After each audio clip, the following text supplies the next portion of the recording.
You are my sunshine, my only sunshine. You keep me happy when skies are gray. You'll never know, dear, Welcome to an evening of old-time radio.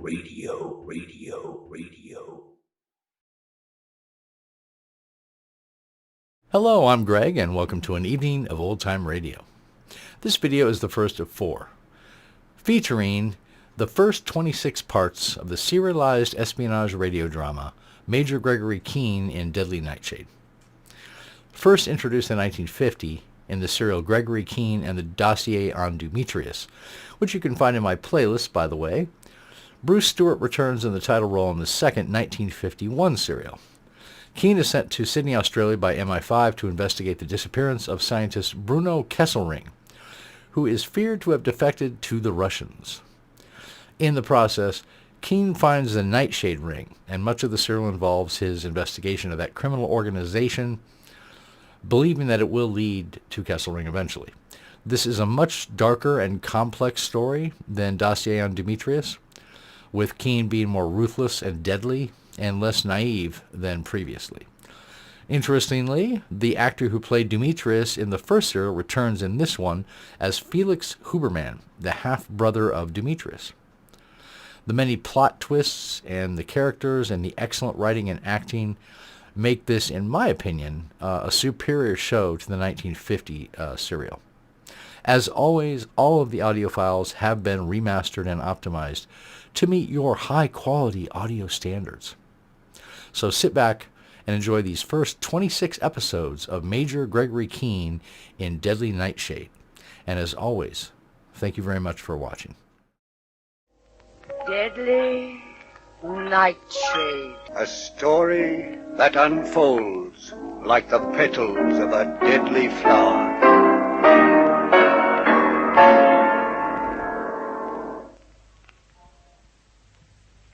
The first chapter of the story unfolds.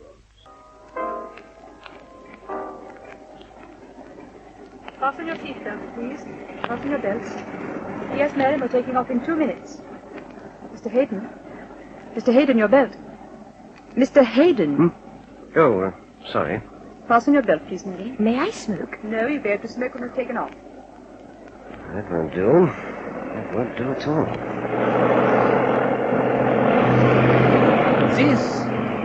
This is the one moment of flying sight, no? The moment of, takeoff?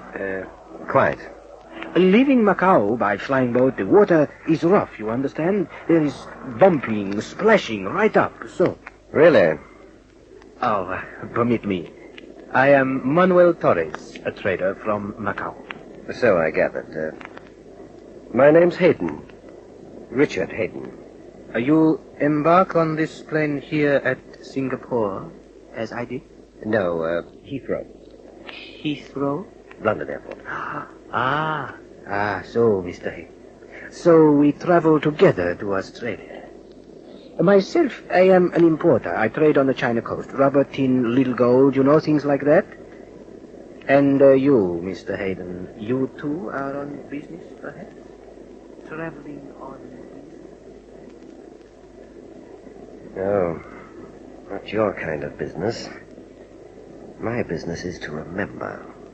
Awake or asleep, drunk or sober, alone on 9,000 feet in the air with characters like this Manuel Torres, I have to remember that I am Richard Mark Hayden, and I represent Tempest Peregrine jet engines. It says so on my passport. I have never heard of Bruno Kesselring, or Huberman, or the girl I have to meet when I arrive in Sydney. I have never even heard of Colonel Milo Fentress of MI5. Neither was I at headquarters on the Thames Embankment 4 days ago, listening to the final briefing that sent me heading into... what?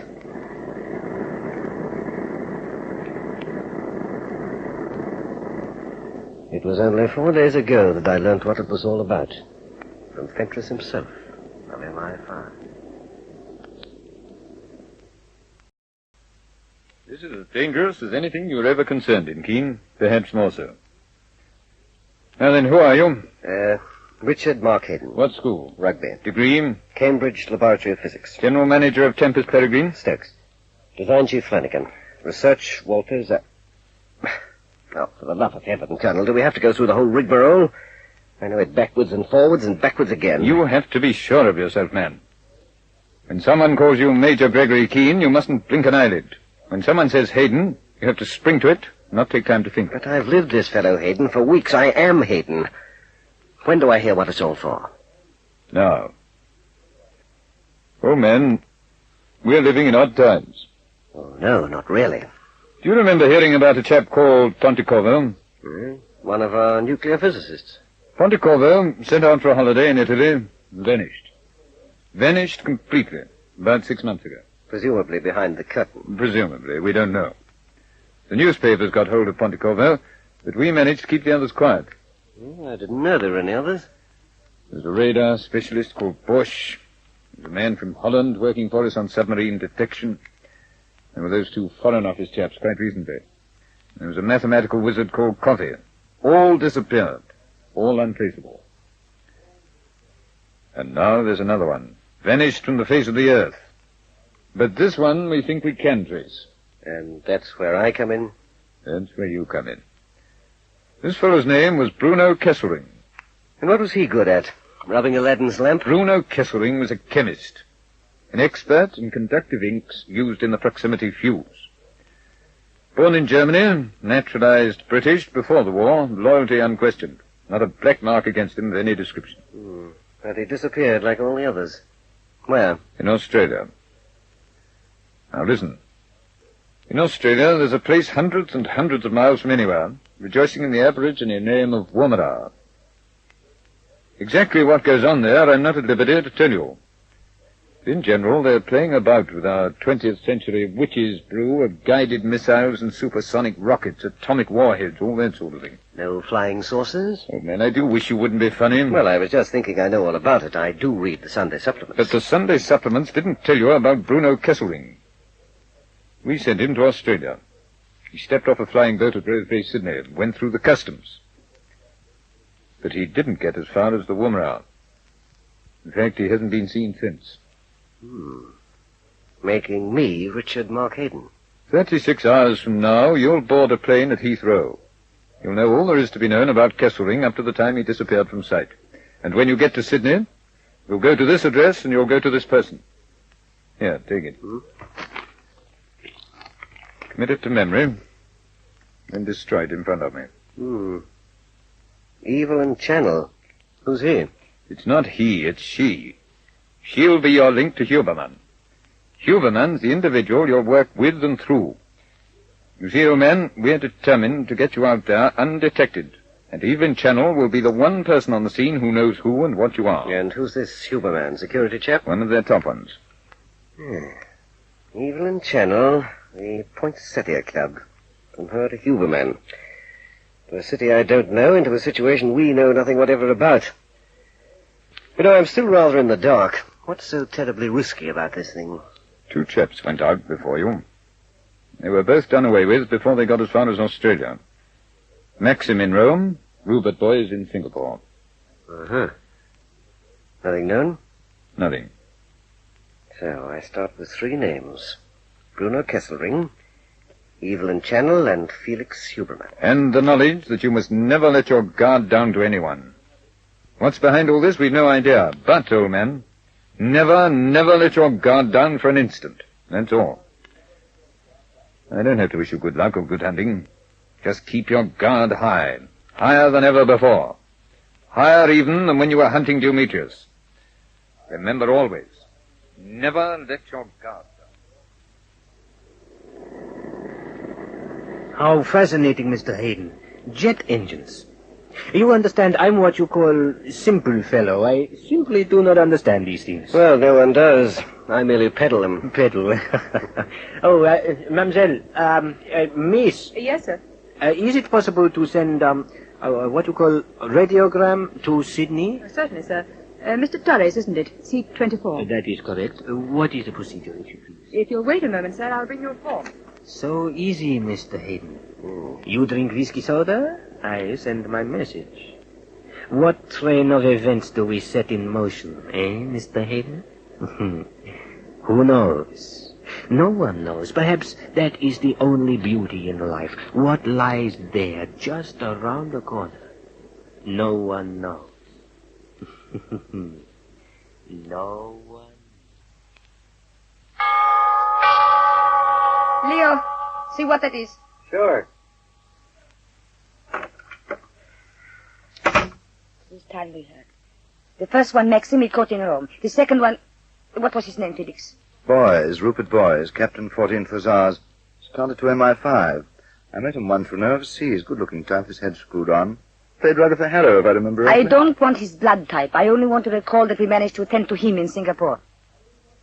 But this one on the way now, Felix. Ah, yes, this one on the way. This one, I think, is going to need our special attention. He's going to get mine. He murdered my half-brother, a man named Scammell whom he called Dumetrius. Well, what is it, Leo? Radiogram, Carlotta. From whom? Since when have I opened your mail? Then what are you standing about for? Thank you. Well, is it from Manuel Torres? Yes. Leo, decode. Sure. Tense, Carlotta? Yes. We have to pin this man down. We have to pin him down before he gets to the girl. It's rather a pity, actually. We should have known that Kesselring would set them buzzing. You know, the hornet's nest. Felix, we must know who he is. I've told you 20 times who he is. But he's coming in under the shade. The Nightshade, Carlotta. There are 43 passengers on that plane with Torres coming in from Singapore. 29 of them are men. And we have to know which of the 29.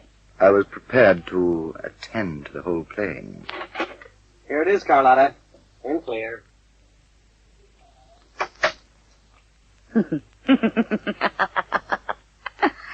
I don't know how Torres does it. Who is he? Torres was sure before they left Singapore. So it's going to be as simple as the others. We present ourselves to Major Keen somewhere between Rose Bay and the Poinsettia Club. I call him Keen. What difference does it make? He'll soon be dead. Dead or alive.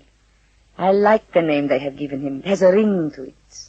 Richard Mark Hayden, who is Gregory Keen, the major of MI5. And so the adventure begins. Here in the aeroplane, flying thousands of feet over the sea. What is it about this fellow Torres I should guard against? What gremlin is trying to warn me now? I can hear the voice of Colonel Fentress again. Keep your guard up, Keen. Keep your guard up high.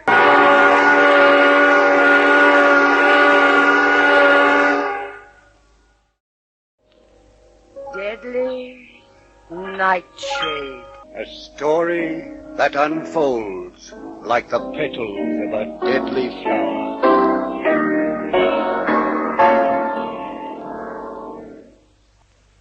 Major Gregory Keen continues his story on an aircraft from Singapore. 9,000 feet up. 1 hour out from Sydney. Only I'm not traveling as Gregory Keen. I'm Richard Mark Hayden, heading for Australia to find out what became of a man called Bruno Kesselring. The plane drones on through the night. Senor Torres, my garrulous companion from Macao, is talking again. Most of the other passengers are asleep. There's no sign of danger. Yet. We still have less than an hour to go, Mr. Hayden. Yes, 40 minutes. You are being met? No. Doubtless you know Sydney well. I've never been there before in my life. A stimulating city, Mr. Hayden. An awakening city. A city becoming aware that it is a great metropolis, no longer a colonial town. Really? A city where much can take place. Where one may go rich. Where one may vanish. A city glowing with its own vitality and strength. Well, at the moment, Torres, I'd say it was glowing with its own electricity. There are lights appearing on the horizon. So presently our acquaintance will come to an end. I have enjoyed your company. We have been fellow travelers up here in the darkness of the night. Who knows if we will ever meet again? Yes, who knows? 2 men who came after Bruno Kesselring before me were killed. One in Rome, one in Singapore. Only Evelyn Channel, the dancer from the Poinsettia Club who's waiting for me in Sydney, knows who I am. Only she can tell me how to get in touch with Felix Huberman, the security man I'm to work with. And what else do I know about this affair at all? Nothing. I'm in darkness blacker than the night outside. I only know that Senor Manuel Torres, the man sitting beside me in this plane, sent a message. Why did he send it from the plane? Why not from Singapore before we left? Why didn't he wait till we landed at Darwin?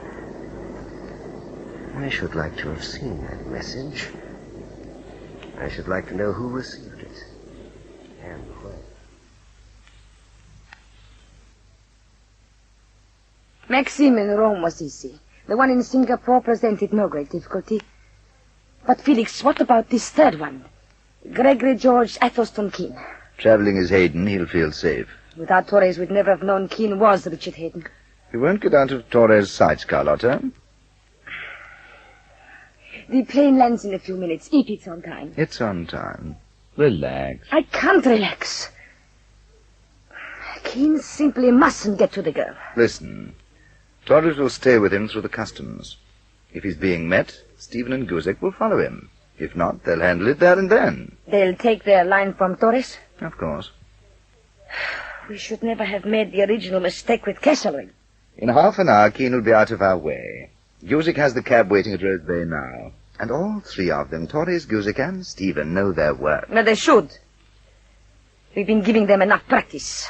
Well, have another drink or something. Stop walking up and down. If Keen gets to the girl, and then gets to you through her, to you, Felix, do you realize what could happen to all of us? Of course I realize. What do you take me for? What was the Nightshade Ring built with? My planning, my knowledge, my intelligence. And my will. Never forget that. Then why suddenly take me for a fool? Do you think I've lost my wits? Don't bare your teeth at me, Felix. I don't like it. I take it from no one, not even you. You don't always have to be my lover.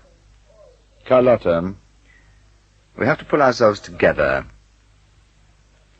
Now, this fellow Keen, he's no more dangerous than the others. He's 20 times more dangerous. He has to be got rid of at once. Only the girl is supposed to know who he is. If he gets to you, they'll know either you or the girl betrayed him, and they'll start watching you.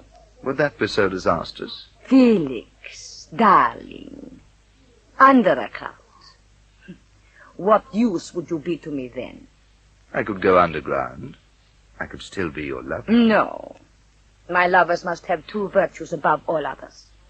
They must be above suspicion, and they must be useful. Let me see you use that vaunted intelligence of yours, darling. What do you want me to do? Suppose Stephen and Guzik fail. Keen will go straight to the girl. Well? Be near the girl, waiting for him. You want me to attend to it myself? I'd hate you to become a liability to me. You'd better take my car. And pick up 2 more of the men. All right, I'll be at the Poinsettia Club in 20 minutes. Waiting for Gregory Keen. Look, if Keen gets past the others, and it becomes up to me, the girl will have to go too. Would you mind, Felix? Nothing escapes you. And nothing like Evelyn Channel escapes me. She's almost as beautiful as I am, but younger. So when you're near her at the Poinsettia Club tonight, when you follow her afterwards to intercept Keen, don't get too near. I shouldn't like that either.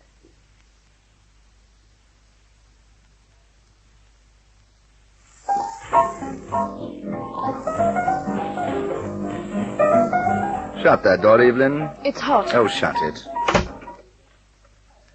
Beethoven, Bartok, and Bach I'm addicted to. Boogie-woogie I consider an abomination of the Lord. Is that what you've come here to tell me? What was hot just now? This dressing room or the music from downstairs? Both. Then why do I feel a chill? What's the matter, Evelyn? I hear things. Who's Carlotta Magnani? A casual acquaintance. That's not what I hear. I hear she's the widow of an Italian diplomat who came here soon after the war. I hear she gets an enormous income, no one knows from where. I hear she has a show place over on the North Shore, and I hear that Felix Huberman can call at any time. Fan dancers at the Point Theatre Club are hearing too much these days. I'm no more a fan dancer than you are. I work for the same people as you do, only my instructions come from MI5 in London and yours come from Canberra. Well, if you'll stop talking rot about Carlotta Magnani, I'll tell you why I'm here. Is it rot, Felix? You know my job. You're one of the few people who do. Right now, Carlotta's part of it. Something I should know about? No. Listen, Evelyn. This fellow coming out from England after Bruno Kesselring... Well, what about him? Isn't it about time he arrived? I've told you before, my instructions were explicit.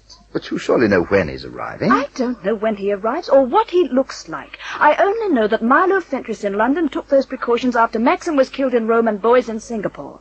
Because they were looking for Bruno Kesselring. Yes, but you know who this chap is. Yes? Why the devil can't you tell me? I must tell no one, Fentress lady. Damn, no one. But I can't understand it. This fellow comes out by plane. How do you know he's coming out by plane? Oh, well, presumably. I mean, everyone travels by air these days. You've been more than commonly interested in him, Felix. Why? Why not? You know how our job works. They tell you to keep your mouth closed and you keep it closed. Yet time and time again you've tried to get me to tell you his name and the name he's travelling under. Why? Because I'm pretty high up in Commonwealth security and I ought to know. But not when I'm to tell no one. Why, Felix? Because, well, if you must know, it's so darned untidy. We could be saddled with an impostor. Oh, not with this man we couldn't. This fellow's really good. Whoever got at Maxim and Boys isn't going to get at this fellow so easily. Well, I'd be happier about that when he shows up in one piece. If he ever does. He will.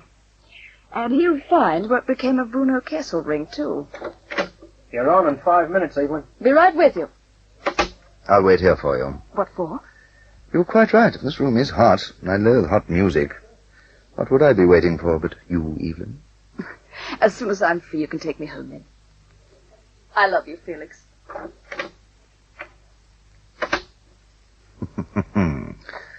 But I'm not waiting here for you, baby. I'm waiting for Major Gregory Keen. So are Stephen and Gusick at Rose Bay. So are two more down in the street. You're never going to know what he looked like. You'll have to ask my notorious sometime.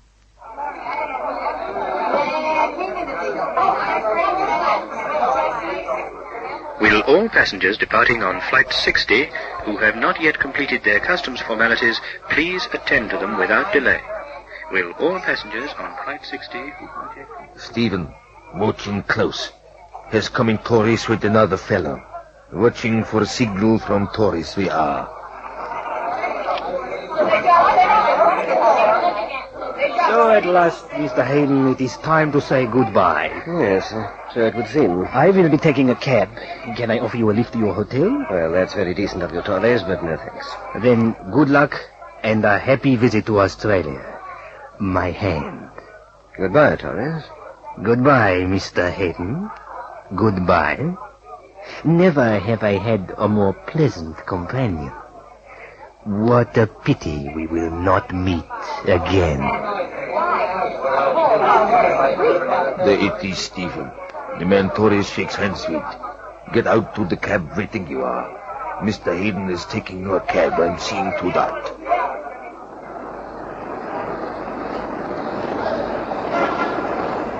Still no sign of danger.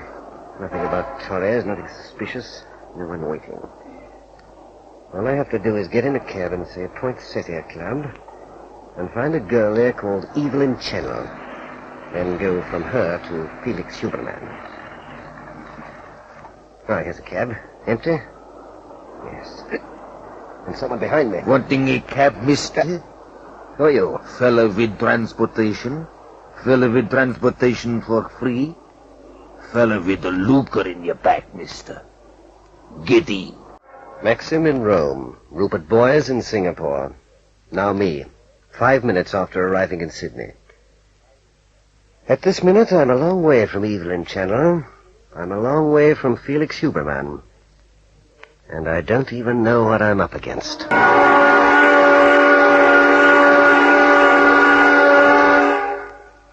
The mesh draws tighter about Gregory Keen in the next suspenseful chapters of Deadly Nightshade. Deadly Nightshade.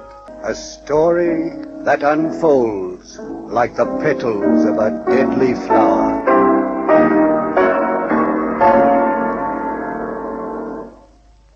Gregory Keen continues the story from the flying boat base at Rose Bay.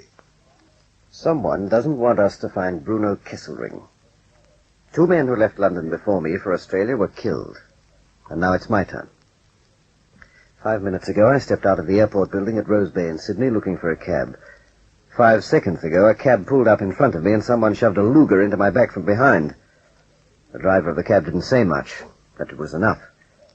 I'm to get in. The fellow behind me is making it hard to refuse. The door's open, mister.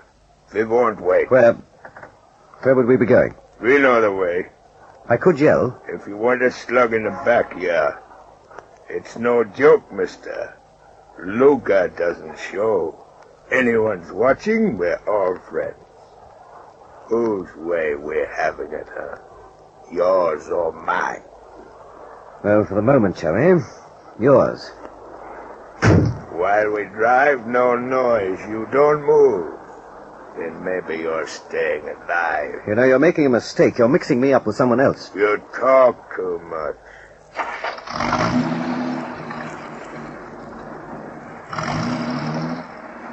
Now listen, whoever you are. My name's Hayden, Richard Hayden, and I'm a businessman. What the devil do you think you're doing? There. No! Hurting you bad? Now maybe you don't talk so much, Major Keen.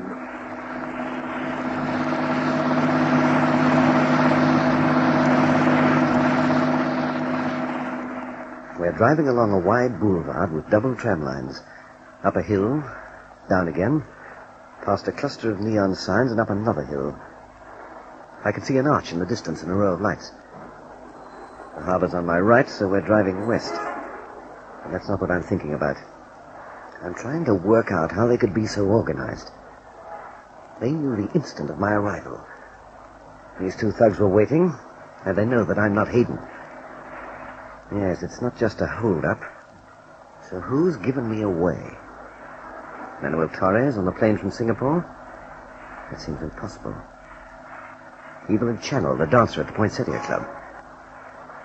No, that's impossible, too. She's the one person Milo Fentress trusted with my identity, and even she doesn't know when I was due or how I was to travel. What about Felix Huberman? No, Huberman is chief of one of their security bureaus here. I don't know. Now we're driving up another winding hill to an intersection that blazes with light. Traffic's very heavy. There's a police officer on point duty. We're stopping.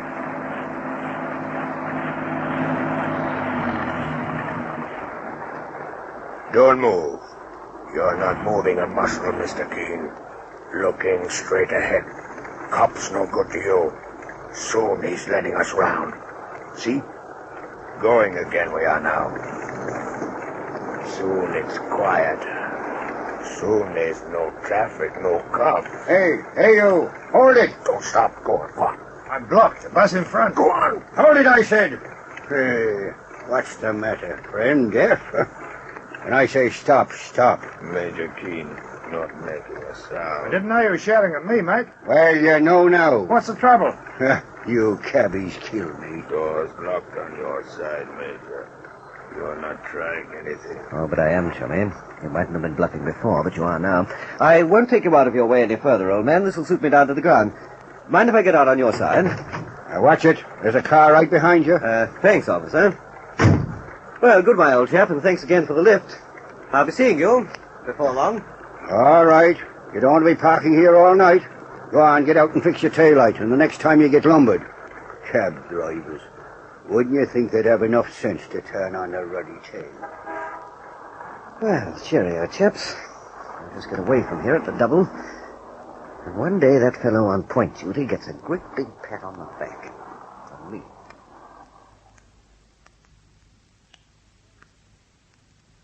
Send in Guzik. What, Guzik? The imbecile, the brainless, senseless imbecile. Carlotta, you're listening, Carlotta. There's nothing we can do. Come here. So you lost him. You had Gregory Keen in the cab and you lost him. I'm trying to tell you, Carlotta. We're coming here at once. This cop, he's stopping us. Traffic is thick. We don't make a run Did for you it. have to drive through the cross at all, you blundering cretin? With your backlights off. They're on when we pick him up, Carlotta. It's happening to anyone. It's yours and Stephen's job to see things like this do not happen. Did Stephen get a good look at him? Only with his back turned. He's shaking hands with Manuel Torres at the airport. So, only you and Torres know what he looks like. He could be at the Poinsettia Club waiting for Evelyn Chandler this minute, and Huberman wouldn't know him from the man in the iron mask. Do you realize what you've done, Guzik? Am I not doing it, Carlotta? It's not our Once more. One more mistake. And you follow Maxim and boys. Or would you like to go with Bruno Kesselring? Would you? I'm getting this fellow Keen again. It's still... Now wait there.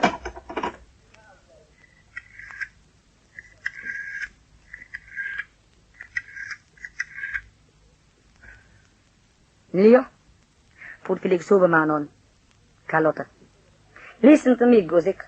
After I've made this call, take the back car. Carlotta? Where's the girl? They're on the floor doing her act. What's happened? Keen's loose. 20 minutes ago. Alfredo. It can wait. Keen's bound to make for the girl. He may even be there in the club this minute. That's all right. I'll know him the moment he tries to talk to him. Or follow Oh, he's not a fool. After what's happened tonight, he won't be stupid enough to approach her openly. The devil can we do then? Torres and Guzik both know him by sight. Guzik's picking Torres up in a few minutes, and they'll be joining you there at the Poinsettia. Tell him to step on it. He might have come straight here. It's not likely. But they can't take the chance.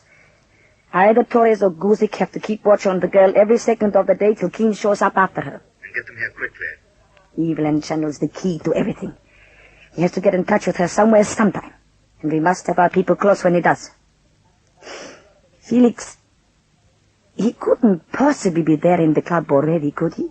Not unless his nerves are of steel. We mustn't fail again, Felix.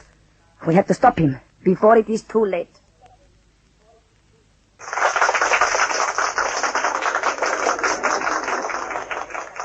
"20 minutes. 20 minutes since I got out of the cab with the two chums.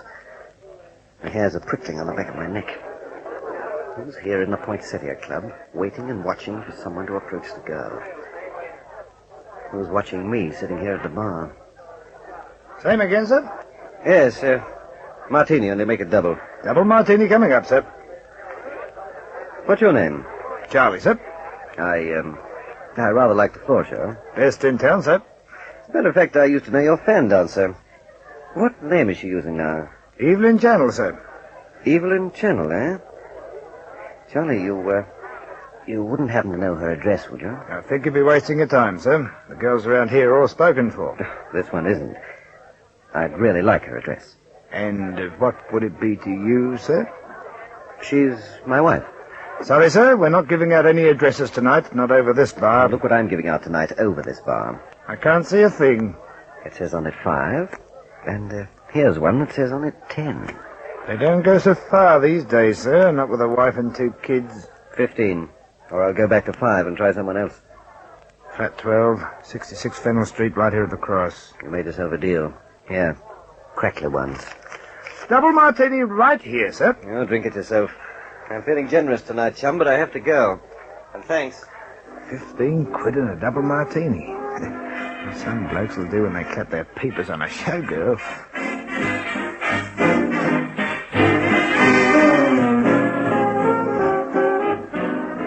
Well, they're closing up, Guzik.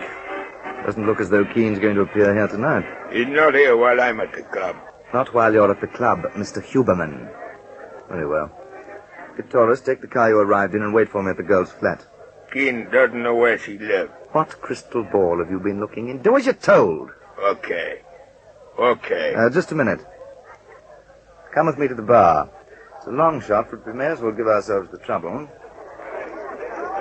Charlie? Yes, Mr. Huberman? Did you by any chance have an inquiry tonight for Evelyn Channel's address? How did... Well, why, no, Mr. Huberman. No, sure, you know we don't give out no addresses. How much did you get, Charlie?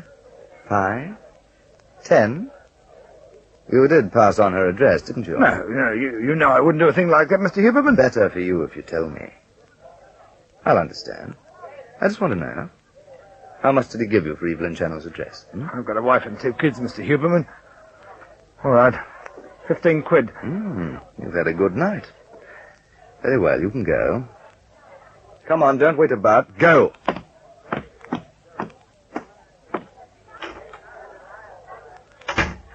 Meet him in the back alley, Goosey, and teach him the virtues of silence.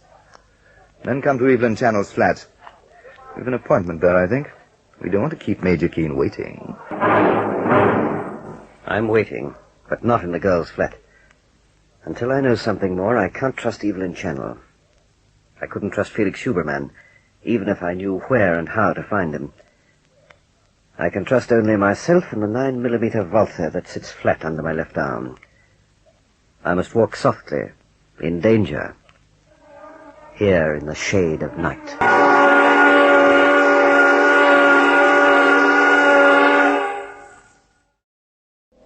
Deadly Nightshade. A story that unfolds like the petals of a deadly flower.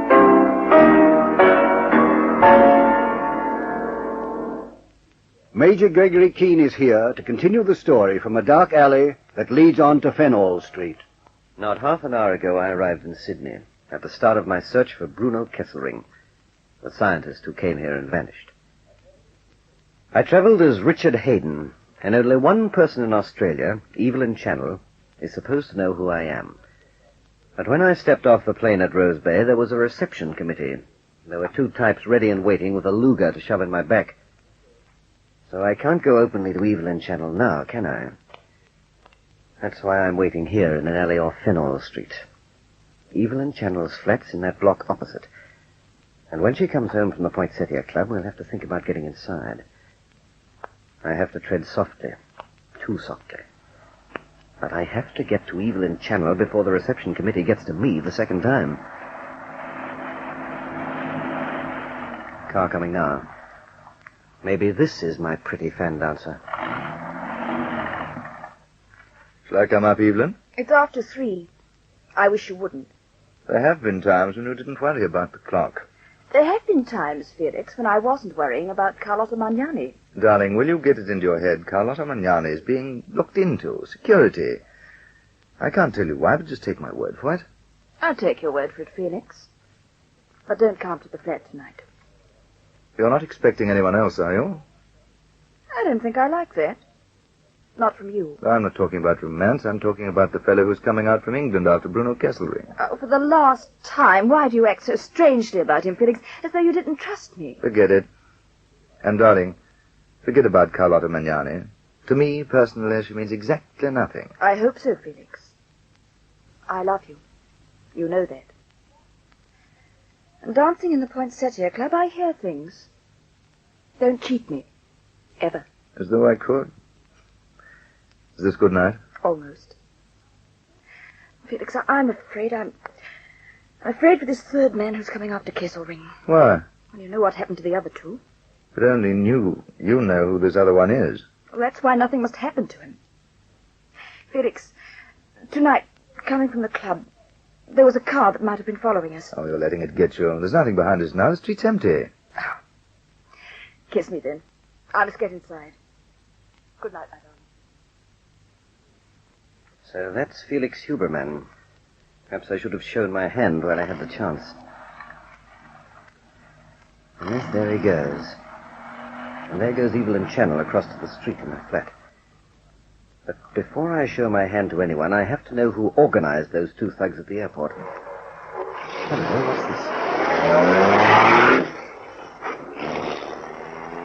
this? So the girl was right. They were followed. There's a car going after Felix Huberman.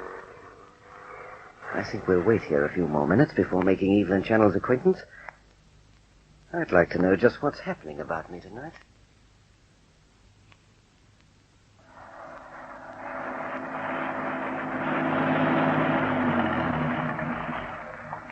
Cusick, hold it here a minute. What are we doing, Mr. Uberman? Go back to Fenall Street and a flat quickly. Torres, you take the back entrance. Cusick, park in the street. You're letting her go into the flat alone? I had to.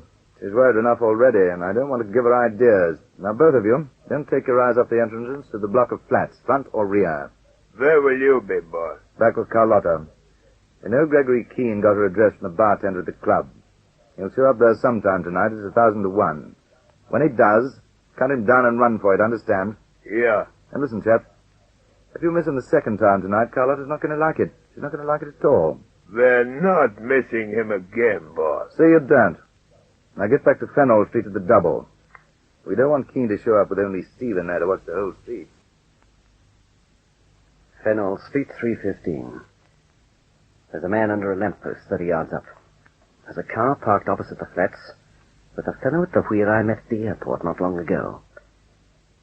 And my companion on the plane from Singapore, Senor Manuel Torres, just crossed the street and disappeared. He wouldn't be watching the back of the flats, would he? And I'm here in the alley trying to work out some way to get to Evelyn Channel. Someone doesn't want me to. Someone very much doesn't want me to. But I have to cross this street, get into the block, get into flat 12, and stay alive. Hello, what's this?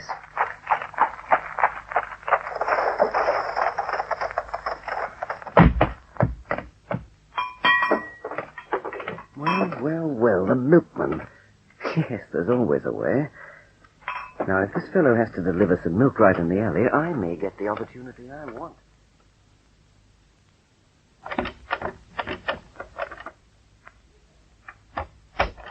Who's that? Who's that? Is there someone there? Evelyn? Who is that? Sorry about this, but I'm afraid your lights won't go on. Who are you? Tell me quickly. I'll scream. Not with me standing so close. Look, calm down. You're all right. What's wrong with the lights? I've been in the flat for 10 minutes. I found your meter. It seemed a good idea to heave your main switch over. Now, listen to me carefully. I'm good at this sort of thing. I can hear you breathe. I know exactly where you are. Do you know what a Walther is? This is crazy, but... Well, what is it? It's an air pistol. Very powerful, almost dead silent. I'm pointing it at you, darling, because I'm on ice so thin it mightn't hold me up another 5 minutes. You don't sound like a burglar. Or a madman. But I can't lie here in the dark much longer without something snapping. Who are you? Gregory George Athelstan Keen. No, I don't believe you. Would you have come to the Poinsettia Club? I've already been there. You dance nicely, darling. Who sent you? Milo Fentrick. Why? Bruno Kesselring. What do your papers say? Richard Mark Hayden, a turbojet engineer. What was your last job in England? A fellow called Dumetrius who made a pest of himself. So, you're Gregory Keen. And you're here and you're alive. Keen, can I sit up and put a coat on? I can still hear you breathe. Where's the coat? I'll hand it over to you. On the chair on your right. Uh-huh. Here you are. Don't move about once it's on. There's something wrong. You could have come to me openly. I'm the only one who knows who you really are. Who'd care about Richard Hayden. That's what I'd like to know. That's why I'm holding this Walther. There's something very wrong, Evelyn, my pet. And I think it's you. I don't get it. I was Richard Hayden, the engineer, as innocent as a morn in May. Only you knew I was the third man to come after Bruno Kesselring. But, darling, there was a reception committee at Rose Bay 2 hours ago, and they weren't paying for bottle dumps. Tell me. I was to follow Maxim and Boys. Only a policeman stopped their car not far from here, and I took the opportunity to thank them for the lift and leave. How'd you get my address? Bartender at the Poinsettia Club. He was a businessman. He charged me 15 quid. But you can see why I'm a little bit touchy, can't you, darling? Well, now that you're here, surely you don't think... Keen, I don't know how they do it. But they do. Who are they, Evelyn? If only I could find out. How much did you tell Felix Huberman? Only that you were arriving. I didn't know when. Nothing more. I followed my instructions to the letter. Oh, didn't you even tell your Felix? My Felix? I wasn't 10 feet from you down in the street. Oh. Keen, you have to trust me. Oh, of course, dear. You have to. Listen. Those 2 men at Rose Bay, they could have mistaken you for somebody else. They called me by name. One of them is in a car outside your flat this minute. There's a man called Torres watching the back of the building. There's a third character leaning against a post further up the street. So we were followed tonight. You certainly were. They took off after Huberman. Now they're back again, waiting for me. What are we going to do? It's quite a problem. My love-interest trusted you, but I can't afford to. Listen to me. I've worked for military intelligence for years. In France, in England, now here. Fentress knows me. Would he put your life in my hands after 2 men had been murdered because they were sent to trace Bruno Kesselring? Would he? I said it was quite a problem. Look, Keen. I won't move. There's a chair behind you. You can stay here till morning. We'll go over every single detail of what's happened since you left London. What happens in the morning? I'll send for Felix Huberman.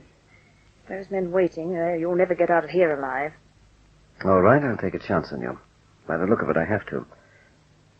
But Evelyn, wouldn't it be odd if Felix Huberman turned up here before morning? What are you doing here, Cusick? I told you to stay outside Evelyn's flat in Fernall Street. I'm coming to get you, Mr. Huberman. Keen's in the flat now. What? Only the milkman's going in. But he's not coming out. Horse is going down the street, but there's no milkman. So Stephen and me, we're taking a look around. The milkman's in a little alley. Someone's knocked him on the head. So, Keen got to the go. 3 hours after he arrived, in spite of all we could do to stop him. Well, come along, Cusick. We've got work to do. Keen got into the flats, but he's not getting out. Alive.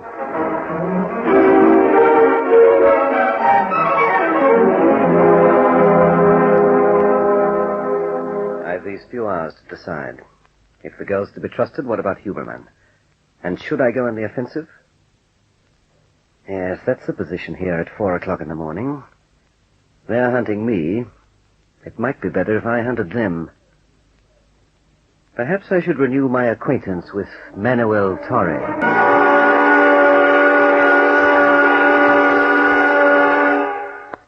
Keen meets Manuel Torres again in the next chapter of this story of intrigue, Deadly Nightshade. Deadly Nightshade. A story that unfolds like the petals of a deadly flower.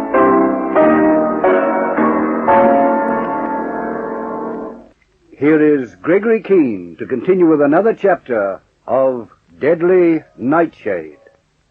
It took me about 2 hours to realize that the hunt for me was serious, deadly serious. But it didn't take even that long to learn that either Evelyn Channel or Felix Huberman must be behind it. So I'm in Evelyn Channel's flat now, at just on 4 o'clock in the morning. There are 3 men waiting for me outside, waiting for me to show up here and be killed, not knowing I'm already with the girl, not knowing I knocked out a milkman and came into these flats in his place. They're just waiting. If you'd come to your senses, Keen, I could get you a drink or some coffee or something. In the dark? Then go and throw that main switch again. Evelyn, I'd rather stay alive. What difference can the light make? And I'd just like to be sure that nothing shows through your windows. There are those 2 thugs out in front and one behind. You say one of them's called Manuel Torres. The Portuguese. He had me pinned down in Singapore. Then why didn't they kill you in Singapore? Why'd they wait for you to get this far? I was Hayden. Maybe they wanted to be sure I was Gregory Keen. You'd like a lot of answers this minute, wouldn't you? I certainly would.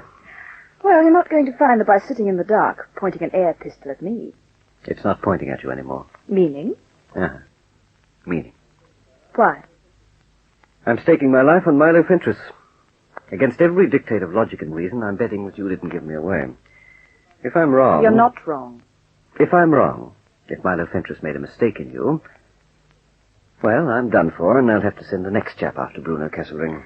Suppose you stop talking rot and decide on your next move. I have decided, but I'll tell you in a moment. Have you the slightest clue why those 3 fellows should be waiting for me to appear at your flat? Not the slightest, Keen.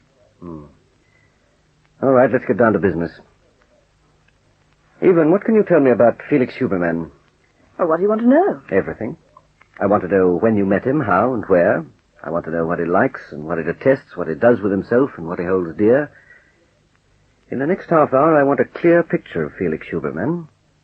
And I want to know if he'd join us if he knew I was here with you now. Do you know, Felix, I'm beginning to be intrigued with this. Major Gregory Keen. At 4 o'clock in the morning? A few hours ago, he stepped off a plane.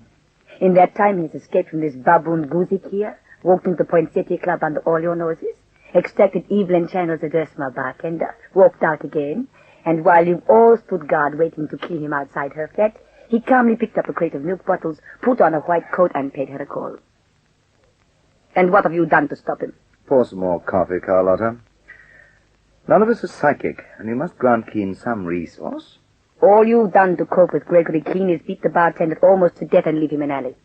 After he was of no further use to Keen. Carlotta, the only point at issue now is when and where to kill the chap. What's the matter, Felix? Don't you want to make Evelyn's flat untidy? I don't want to appear there myself. If I do, we'd have to dispose of the girl, too.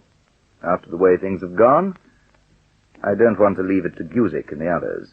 So, to make sure of him, we let him live a little longer. Yes, that's about the size of it. I love the way you consider Evelyn Channel in these things, Felix. Look, I've told you 20 times, I'll tell you once again. We can't afford to dispense with the girl. She's too valuable to us. If I go there tonight, after what Keen's bound to have told her, she'll realize at once where I fit into the scheme of things. If Gregory Keen can maintain his present form, very soon none of us will fit anything but a hangman's noose. Tonight's been nothing but consummate bungling. And no one's responsible but you. Guzik, get out. Yeah. Right. In future, Carlotta, we're going to hear a little less from you about this consummate bungling. I adore you when you're masterful, Felix. And you can start adoring me now. Why are we in this mess? The Nightshade Ring was perfected. We were just getting things under control, but you had to blunder into Bruno Kesselring. The local authorities from one end of this country to another meant nothing. Those we couldn't fool, we could buy. We were about to take toll from every illegal activity on the continent. We were ready to rake in millions a year, but you had to run headfirst into a man of international importance. And look what's happening. We've military intelligence on our necks. One after another, as fast as we murder them, they send another. Tougher, better men like this fellow Keen. And why? To pull us to bits. No. They've never heard of the Nightshade Ring, but they'll hear about it if they keep after Bruno Kesselring. And he, my dear Carlotta, is no one's responsibility but yours. You really are a handsome man, Felix, and I really am very fond of you. And let me handle the disposal of Gregory Keen. And if I underestimated him once, be sure I won't make the same mistake again. What are you going to do about him? Arrange matters so that once he's out of the way, they won't send any more fellows out from MI5. Is that possible? Yes, it is. I'll tell you how. But for the moment, we'll let events take their course. Evelyn Channel can tell him nothing. Absolutely nothing. Felix Huberman's the chief of one of the security bureaus here, directed from Canberra. He's 41, clever, charming, and sometimes ruthless. It's his job to screen people who have anything to do with the rocket project in the desert. That's why he's interested in Kesselring. Yes, I know that, Evelyn. Tell me about him personally. Well, he drinks rather a lot, but never shows it. Dresses very well. Lives gracefully and well in his own house. He's looked after by a housekeeper. Not married? No. Ever likely to be? I can't say. Money of his own? A good deal. Where does he get it? I don't know. Contestants, I suppose. And, what about women? I don't know about that either. What about women? Leave me alone, damn you. Do you want to know about Felix Huberman or me? Well, you must love something in particular about him. What? The same thing that made you love Hetty Bergner. How would I know? Milo Fentress must have told you a lot. He did. Look, why do you have to talk about Felix? Tomorrow you'll meet him yourself. Do you trust him? With my life. Would you if you weren't hot for the chap? I'm not hot for him. I'm in love with him. Well, tell me one thing more, then. Who's Carlotta Magnani? You've been here less than 4 hours. Where did you hear of Carlotta Magnani? From you. Don't you remember? I wasn't 10 feet away when Huberman brought you home from the Poinsettia Club tonight. Does it matter who she is? Look, Evelyn, I'm trusting you with my life. I can't let one scrap of information go by. Now you know the situation. You and Huberman were told a man called Keen was coming from MI5 to look into the disappearance of Bruno Kesselring. You, and only you, knew that Richard Hayden on the flying boat was this chap Keen. But they're onto me. I was picked up in Singapore. And they're not only onto me, but they also know I had to make a beeline for you, the unlikeliest person in the world, a fan dancer in a Sydney nightclub. Now, how in the wide world did they know that? Would I be lying here trembling if I could tell you, Keen? All these mystery people. The people who got rid of Kesselring, who killed Maxim in Rome and then Boys in Singapore. The people who put their finger straight onto me. The people who are waiting down there in the street to kill me the moment I show my face. Where did their information come from? I haven't the faintest idea, I tell you, Keen. But you know as well as I do. It could have come from Milo Fentress, Felix Huberman, or you. Fentress is out. I'm ruling you out. That leaves Huberman. It couldn't possibly have been Felix Huberman either. Just the same, I have to know everything I possibly can about him, even to his associates. That's why I'm asking you again. Who is this Carlotta Magnani? She's a widow. Well, is that all? She's supposed to be married to an Italian diplomat. She's the archetype. The woman who has everything. Brains, beauty, magnetism, executive ability, breeding, everything. She runs a chain of beauty shops. An antique place that specializes in interior decorating. And I don't know what else. She has lashings of money. And you're jealous of her. She couldn't have wanted Bruno Kesselring out of the way, could she? How much longer can your shots be? Well, I have to take a shot at something. Just suppose Huberman is above suspicion. You're in love with him. You knew I'd be working with him.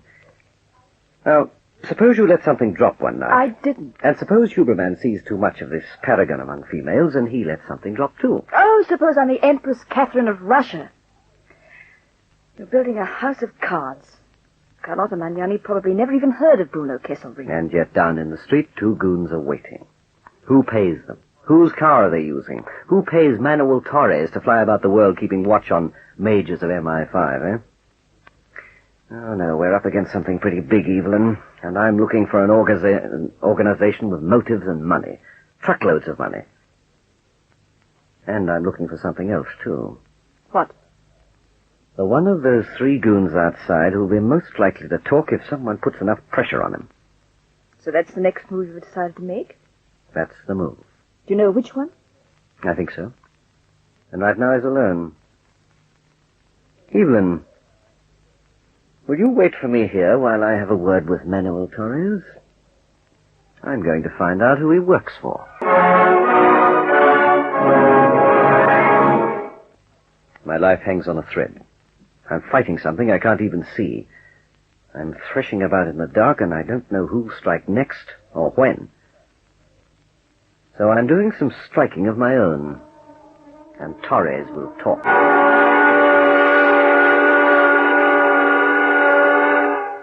Keen makes his moves too late in the next enthralling chapter of Deadly Nightshade. Deadly Nightshade. A story that unfolds like the petals of a deadly flower.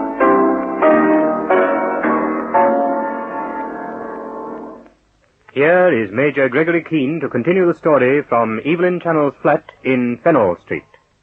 3 men are waiting for me outside Evelyn Channel's flat.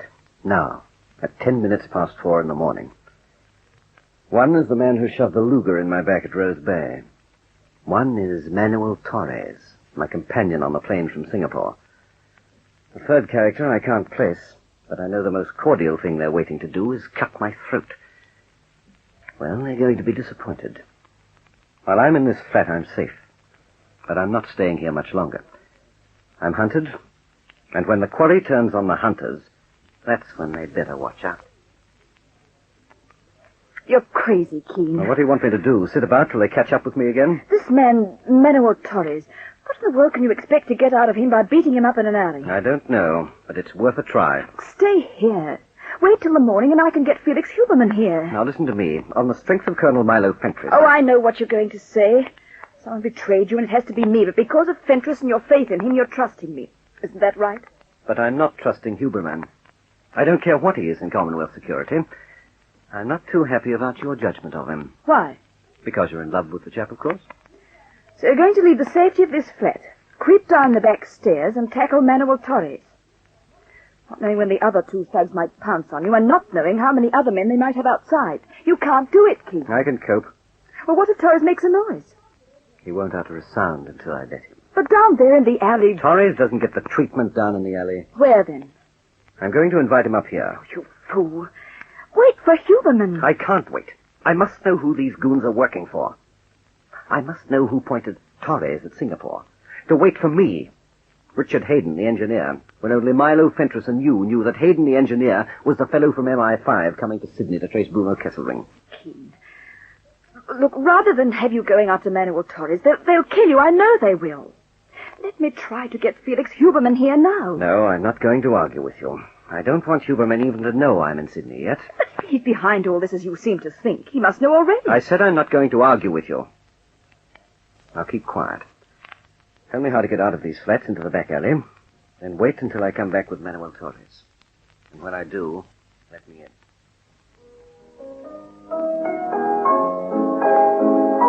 You would have laid 1,000 to 1 that Keen couldn't get near the girl. You were so sure for yourself and Guzik, Stephen and Torres. Keen escaped by the purest luck. Keen escaped because your men are fools. They are thugs, nothing but thugs, Felix. Without the wit of apes in a cage. Guzik should be crucified for bungling it. We're not going to recover the situation by snarling at each other What over is music. the situation? At this moment I cannot see ahead. The situation is this. Before Keen got to Evelyn Channel, we could have disposed of him with impunity. But Milo Fentress and MI5 killed 2 birds with... Carlotta, will you get away from that piano? It helps me to think. Stop playing that piano. I'm strung up like a cat tonight. I don't know what's the matter with me. You are beginning to feel the quality of this man, Keen. Oh, very well, to please you, Felix. Thank you. Fentress did more than protect Keen when he sent him out here under false cover. Once Keen arrived safely, once he made his contact with Evelyn Channel, only 2 people could be responsible if he was killed, the girl or me. You realize that, don't you? I only know 3 things, Felix. He cannot be allowed to continue his search for Bruno Kesselring. He is with the girl this minute, so he cannot be got rid of at once. And suspicion must never fall on you, because you are the only link between Bruno Kesselring and the Nightshade. You wanted this situation, Carlotta. Well, that's it. Where is Guzik now? Back at Fernall Street with Stephen and Torres, watching Evelyn Flatstone. Would you have any good reason for going to her flat at this hour? Yes. The sooner Guzik and the others are away from there now, the better. I couldn't agree with you more. If Keen is there and Evelyn Channel is to send Keen to you, get it over. Meet him now. Gain his confidence. Then it may be possible to put your plan into action. Not now that Evelyn knows him. We can't kill Keen and substitute someone else for him. Now the girl's actually seen the fella. Sooner or later she has to go. Why not soon? Look, I've told you she's too valuable to us. To us, Felix? Or to you? One day when you're tired of me, perhaps then you will turn to Evelyn and her soft, young beauty. Is that why she is so valuable? There is a beauty and a passion one never tires of. How often do I have to show you? With a man such as you, Felix, one is never sure. I'll go and make the acquaintance of Gregory Keen. Just this once, I permit you to go to Evelyn so late. When will I see you? Tomorrow night. All right. Till then. Felix, as soon as it can be arranged, I want you to do something for me. Yes? I want you to bring Gregory Keen here to me. He's a man I must know while he is still alive. Good night. Good night.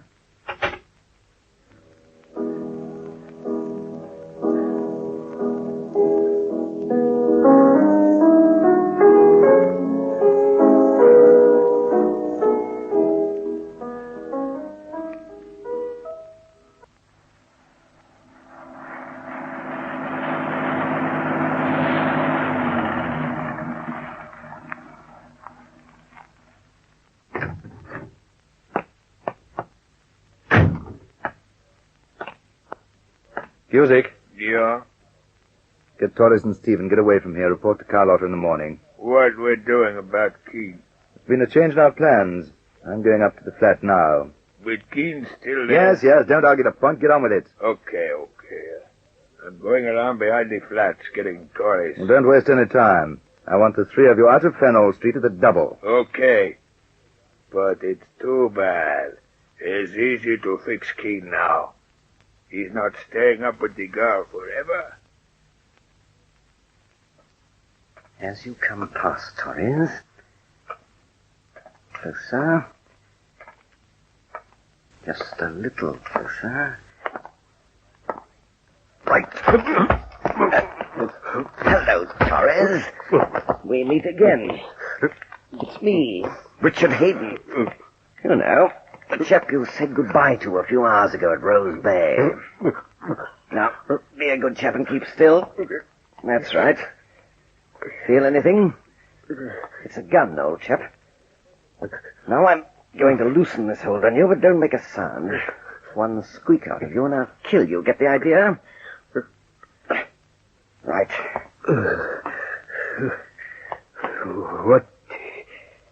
What are you here for? I'm being chased about by goons, Torres, and I don't like it. You're going to give me some information. I know nothing. Who do you work for, Torres? Who sent you to Singapore to single me out on that plane, eh? Who told you to watch for me going into Evelyn Channel's flat? Nothing. I don't even know what you talk about, Hayden. All right. Have it your own way. Yes, with those kind of punches, Torres, I can kill you bit by bit. I'm up against it. There are things I have to know. Who do you work for? Who do you work for? What goes on? Hayden, I'm knowing nothing. Call me Keen, you know my name. Who do you work for? Look, I'm not doing this for the fun of it, Torres. But I have to know, and you can tell me. Who and what is behind all this? Who do you work for?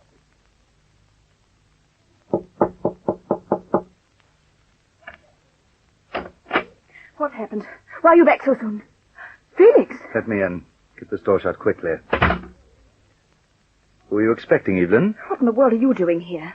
What's wrong? Nothing, I hope. You all right? Yes. But why are you here? Tonight at the Poinsettia Club, someone was after your address. They got it.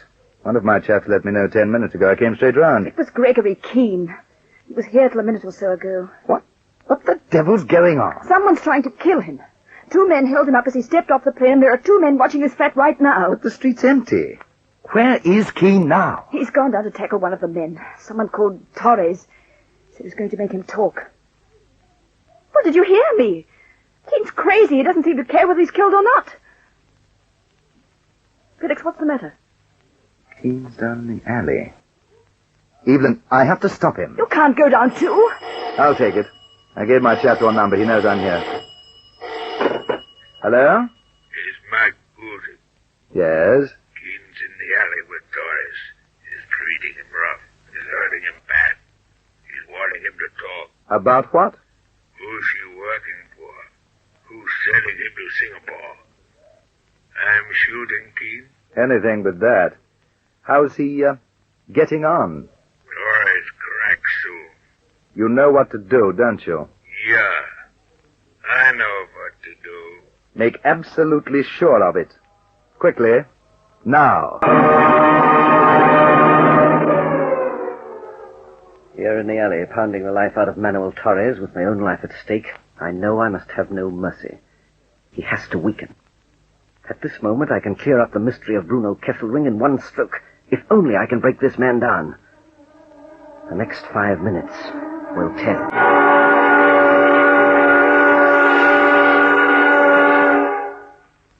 Does Keen force his information from Manuel Torres?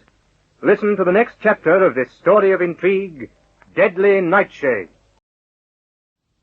Deadly Nightshade. A story that unfolds like the petals of a deadly flower.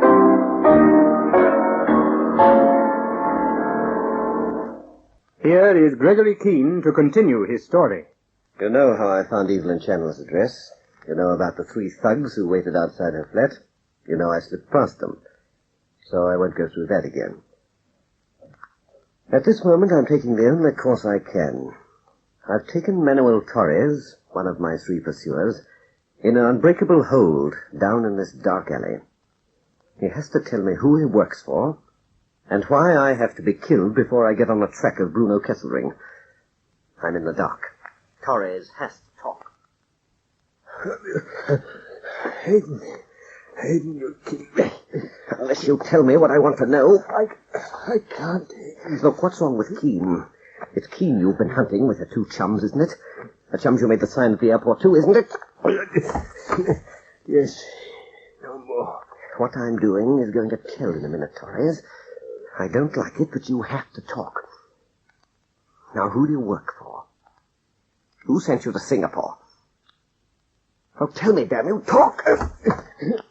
Now, talk. Who's behind you?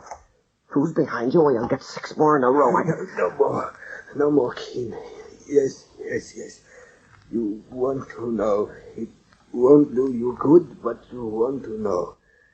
I'll tell you. Quickly, then. Name me names. Who's behind you? Quiet.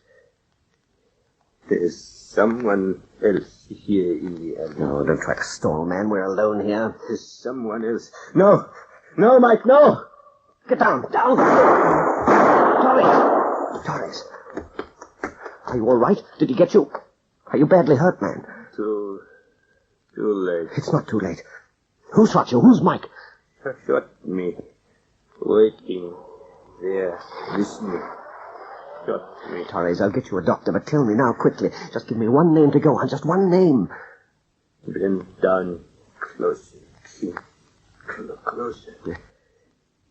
People you are matters to Dios. The people you're after, you'll never get to them. They'll kill you too. Give me a name, Torres. Give me something to work on. Get you to kill. Search for the deadly Nightshade. What? Torres, speak up, man. What did you say?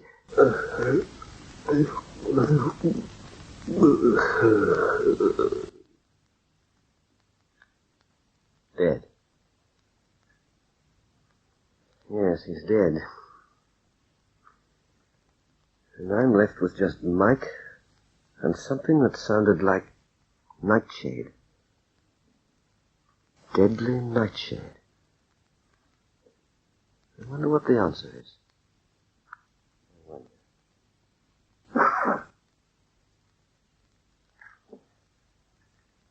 Don't go down, Felix. You'll be shot too. Call the police. There'll be minutes getting here. He may be down there dying. Don't go down. I have to. Stay here, Evelyn. Call the police while I'm downstairs. I'll be back as soon as I can. Oh, I told Keen he was crazy. I told him. It's insane to go up to Torres alone with the others down there, too. Hello? Police? Come at once to 67 Fennell Street. There's been a shooting behind the flats. What? Evelyn Channel, flat 12. Let me in, Evelyn, quickly. The police will be here in a minute. What did you find? There's the very devil to pay. Listen, I have to make this fast. It wasn't Keen who was shot. Keen did the shooting. He's killed a man. What did you say his name was? Manuel Torres. Well, Manuel Torres is lying dead in the alley now. Where's Keen? There's no sign of him. Evelyn, you have to do exactly as I say. When the police get here, you heard the shots, jump to your phone. Nothing more, nothing less, just that. No mention of Keen? No. But what about the thugs who were waiting for him? No mention of Keen or the thugs or me. You heard the shots. You know absolutely nothing more. Have you got that? Yes, I have, but... No buts, darling. Leave this to me. I have to get hold of Keen before the police do. Listen to me, Felix. Keen couldn't have done that shooting. Why couldn't he? Torres is dead, with 3 slugs in him. Keen only had an air pistol. He told me it made no noise. Well, I can't help that. He must have had another gun, too. Now, listen. Here they come. To get out of here, but fast. Now, remember, do just as I have said. We'll straighten the whole thing out when I talk to Keen. Well, when will I hear from him? The minute I've any news. In the meantime, sit tight. Something's not right. There's something terrible happening, and I don't understand it. I know Keen didn't fire those.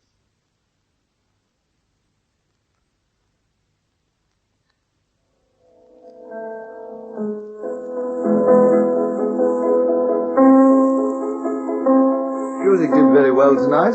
He's redeemed himself beautifully, don't you think, Carlotta? Oh, you'll have to find me another tuner for this piano, Felix. Oh, they stopped it below me to see. Sounds more like a barrel organ than a Bechstein. I said Gusick did very well tonight. Yes, my darling. I heard you. Pour me a drink, will you, Gusick? Okay, Carlotta. Well, don't you agree with me?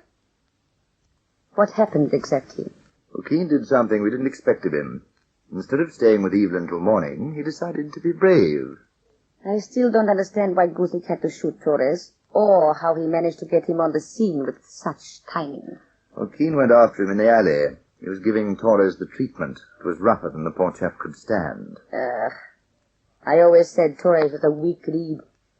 He was useful only for his extraordinary memory and his cunning. I was up in the flat with Evelyn when Gusick phoned through. Torres was cracking. There was only one way to tidy the situation up, so we tidied it. Where's Keen? He's vanished. You call that tidy, Felix? He learned nothing from Torres. You have to get hold of him quickly. If we can't get rid of him, we have to know every move he makes. He'll show up at Evelyn's flat again, I'd say almost at once.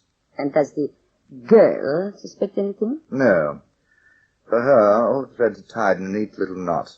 She even thinks Keen was responsible for Manuel Torres. Keen has to be watched night and day. So simple, so direct, so ruthless, and so cold. He was hunted, he was cornered, so what did he do?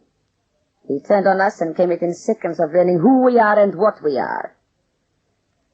I think I fear him a little. You needn't. Major Gregory George Athelstan Keen, who has been in this country only 5 hours. Why shouldn't I fear him? Because tonight, my dear, he made a terrible mistake. For him.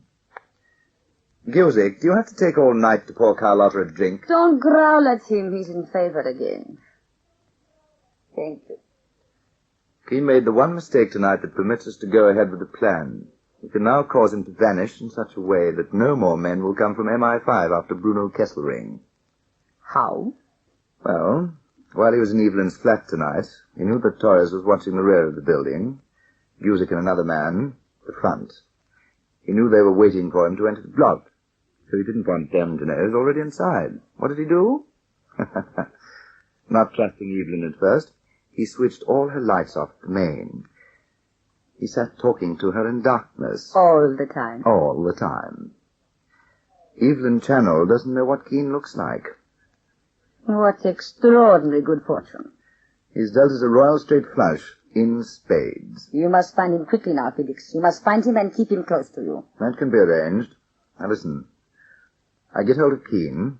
I show him a fake cablegram from Milo Fentress to account for his covering identity coming unstuck. That'll take the pressure off me. He'll decide I'm in the clear. Mm-hmm. I'll tell him to lie low for a while. I'll keep him away from Evelyn. Then when we put the plan into operation, Keen will disappear forever. And we won't even have a body to dispose of.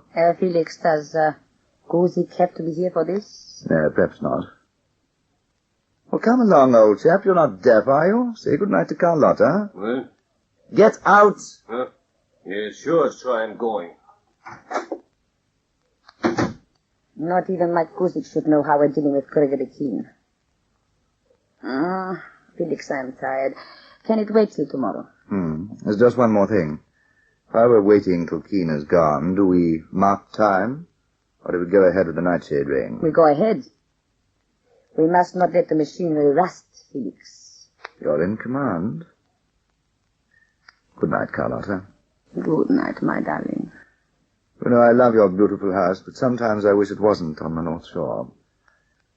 Times I've crossed that bridge tonight. I should open an account to toll.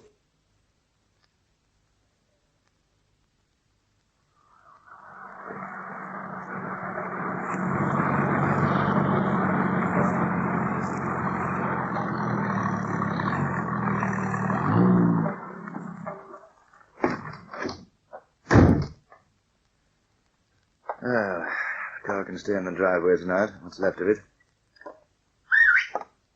Here, boy. Here, Carlo. What the devil's a dog? Where are you, boy? It's odd. Darn odd. Carlo, here, boy. Sorry about your dog, old man. I'm afraid I have to clout him one. Who are you? If you're Felix Huberman, I'll tell you. I'm Huberman. Do I have to tell you, or can you guess? Keen. Before Felix Huberman has time to think, I have one question for him. And as I ask it, I'm ready for anything. After the last 5 hours, after the vigil in Evelyn Channel's flat, after the murder of Manuel Torres, I'm taking one long shot in the dark. I'm going to ask this man, what is the deadly Nightshade?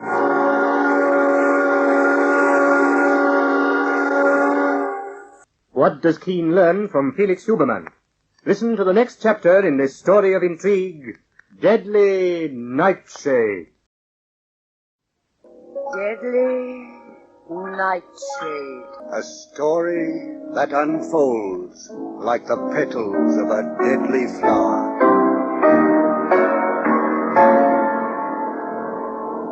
Here is Gregory Keen to continue the story from the grounds of Huberman's house. Whoever shot Manuel Torres did a neat job, but it wasn't quite neat enough.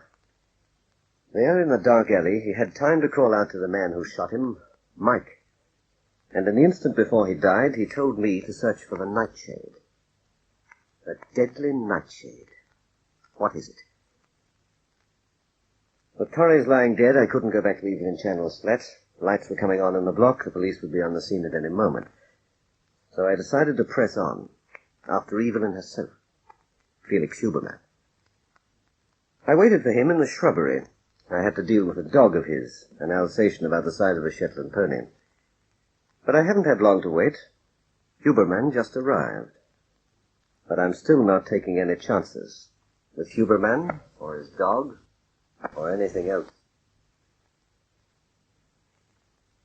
You go about things in a funny way, Keen. Well, let's both trumpet with laughter. I said I'm sorry about your dog. What was the idea? Huberman, there are some people besides me going about things in a funny way. How'd you find my place? Evelyn Channel. Well, let's get inside. No, not yet. Why not? I want to ask you a question. What is the deadly Nightshade? You feeling all right? It rings no bell. I haven't the remotest idea what you're talking about. There was a fellow shot in an alley tonight. One gasped before he could tell me some things I rather wanted to know. I'm well up in your activities. I've just come from Evelyn Channel. Were you there when the shooting started? I went straight to her flat when I heard there'd been a cove asking for her address at the Poinsettia Club. Knowing the cove was me? No. You know, I don't like the way events have been shaping, old chap. There are some characters after me who shouldn't even be aware of my existence. And because you've decided Evelyn's in the clear, I'm the next likely prospect to have sent those goons after you. Yes, that's about the size of it. Well, if you'll pull yourself together and come inside, I've got something to show you. A chap called Mike, for instance? A cablegram.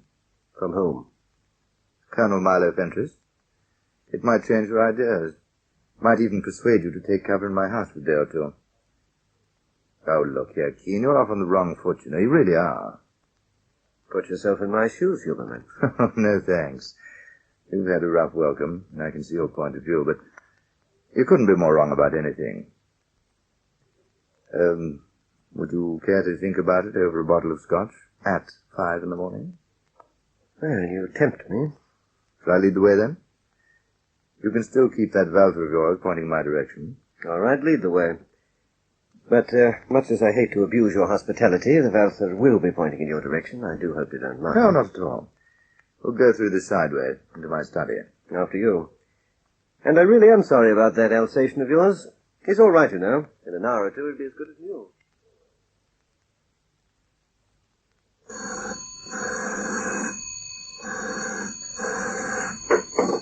Hello? Carlotta, it's Felix. Everything's under control. I've Keen here with me now. Bring him up. There, at your house? Yes. Now, don't waste any time.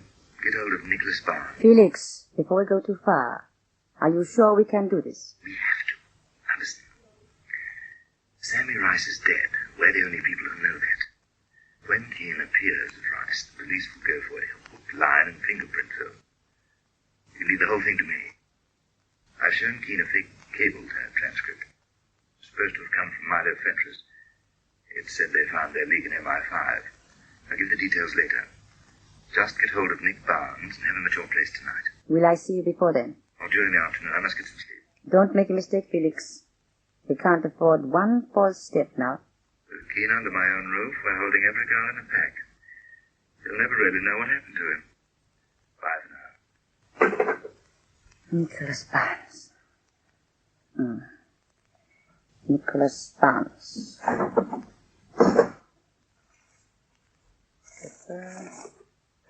Pen.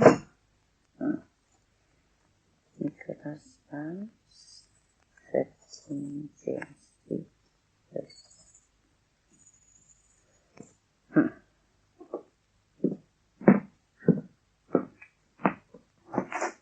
Like Guzik? Come in, Carlotta. In here. I've a job for you.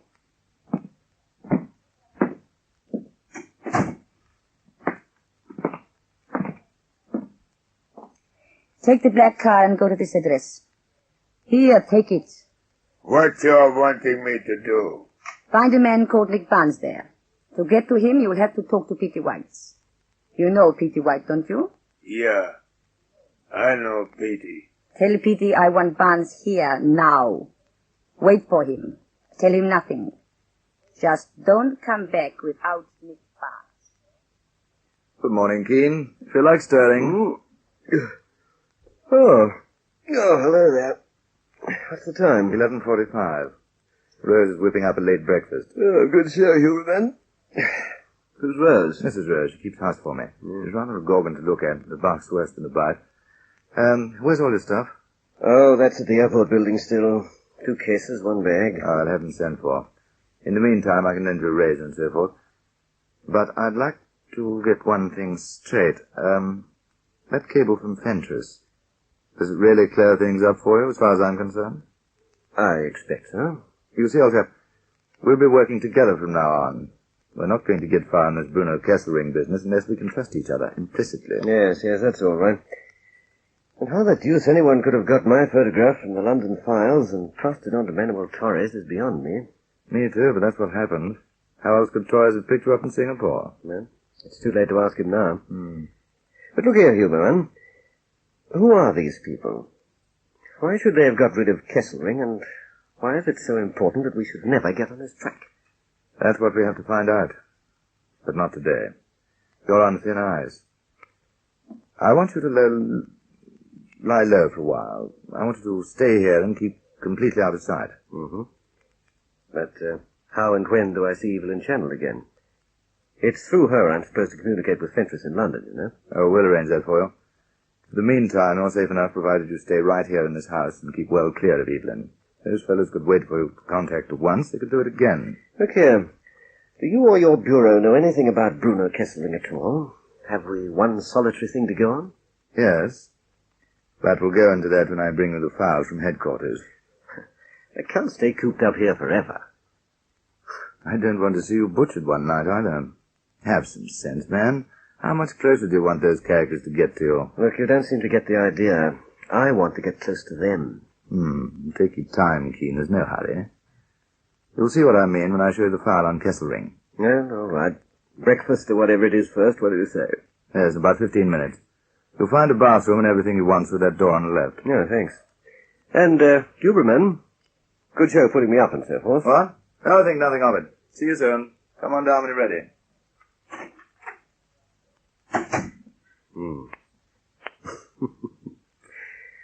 Oh, but I'm still watching you, Huberman. Watching you like a hawk. And I think we'll check on that cable from Milo Fentress. Hey, Guzik. Yeah? What you want, bad boy? You said Carlotta wanted me on the double. The devil's always about. When she's ready, bright boy, then you ask questions. Listen, where do you get this bright boy? The name's Barnes. If I thought you could read, I'd say you've been going through Hemingway. Hemingway? Maybe you got some sense. You don't make funny crack, Nick Barnes. I'm reading good. Now I've hurt your feelings. Nicky giving you trouble, Goosey? Him? No one like him giving me trouble, Carlotta. I want to talk to him. Alone. Yeah. You're not wanting me till tonight. I get some sleep. Do what you like. Just get out. Tell Stephen to be on call. Yeah. Sit down, Nicky.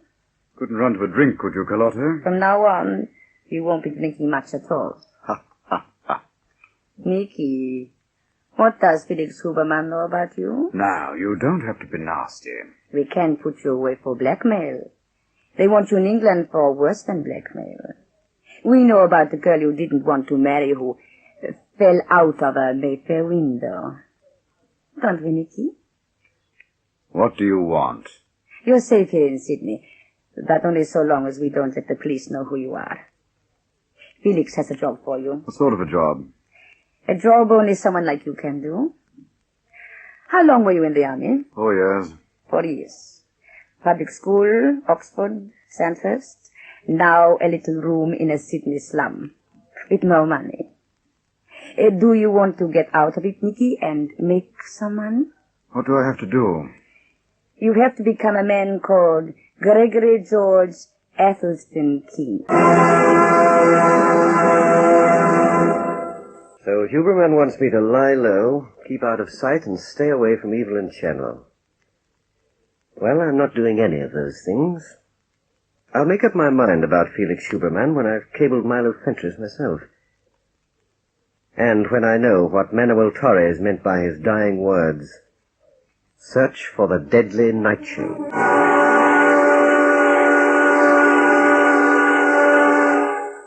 Nicholas Barnes gets his instructions from Carlotta in the next intriguing chapter of Deadly Nightshade.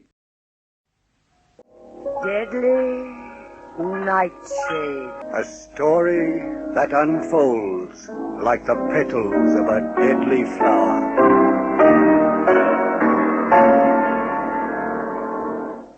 Here is Major Gregory Keen to continue the story of Deadly Nightshade. I'm in Felix Huberman's house, but of course you know that.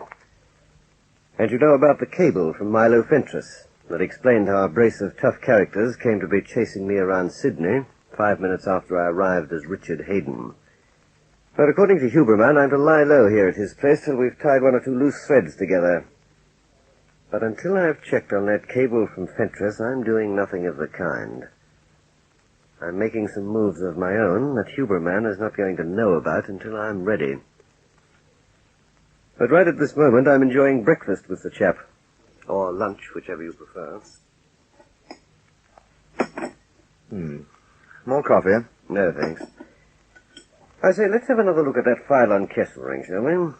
No, it's all right. Don't get up. I'll bring it over. Oh, get down, Carlo. Get down. Keep clear of him, Keen. I think he's remembering that clip you knocked him out with last night. Yes, he's not joking. Take it quietly, boy. Mrs. Rose! Look, get this dog out of here, will you please? Come here, Carlo. Come here. Quite a wolfish character, that. Yes, but remarkably intelligent. Comes in rather handy. As what? I might show you sometime. Yes, well, let's get back to this file. All right. Well, it's pretty slim so far. It's all we've been able to get. Slim is right. Now, let me see. Yes, so Kesselring arrived here, went through the customs, and was seen to enter a cab. The number of the cab wasn't noted. Sure.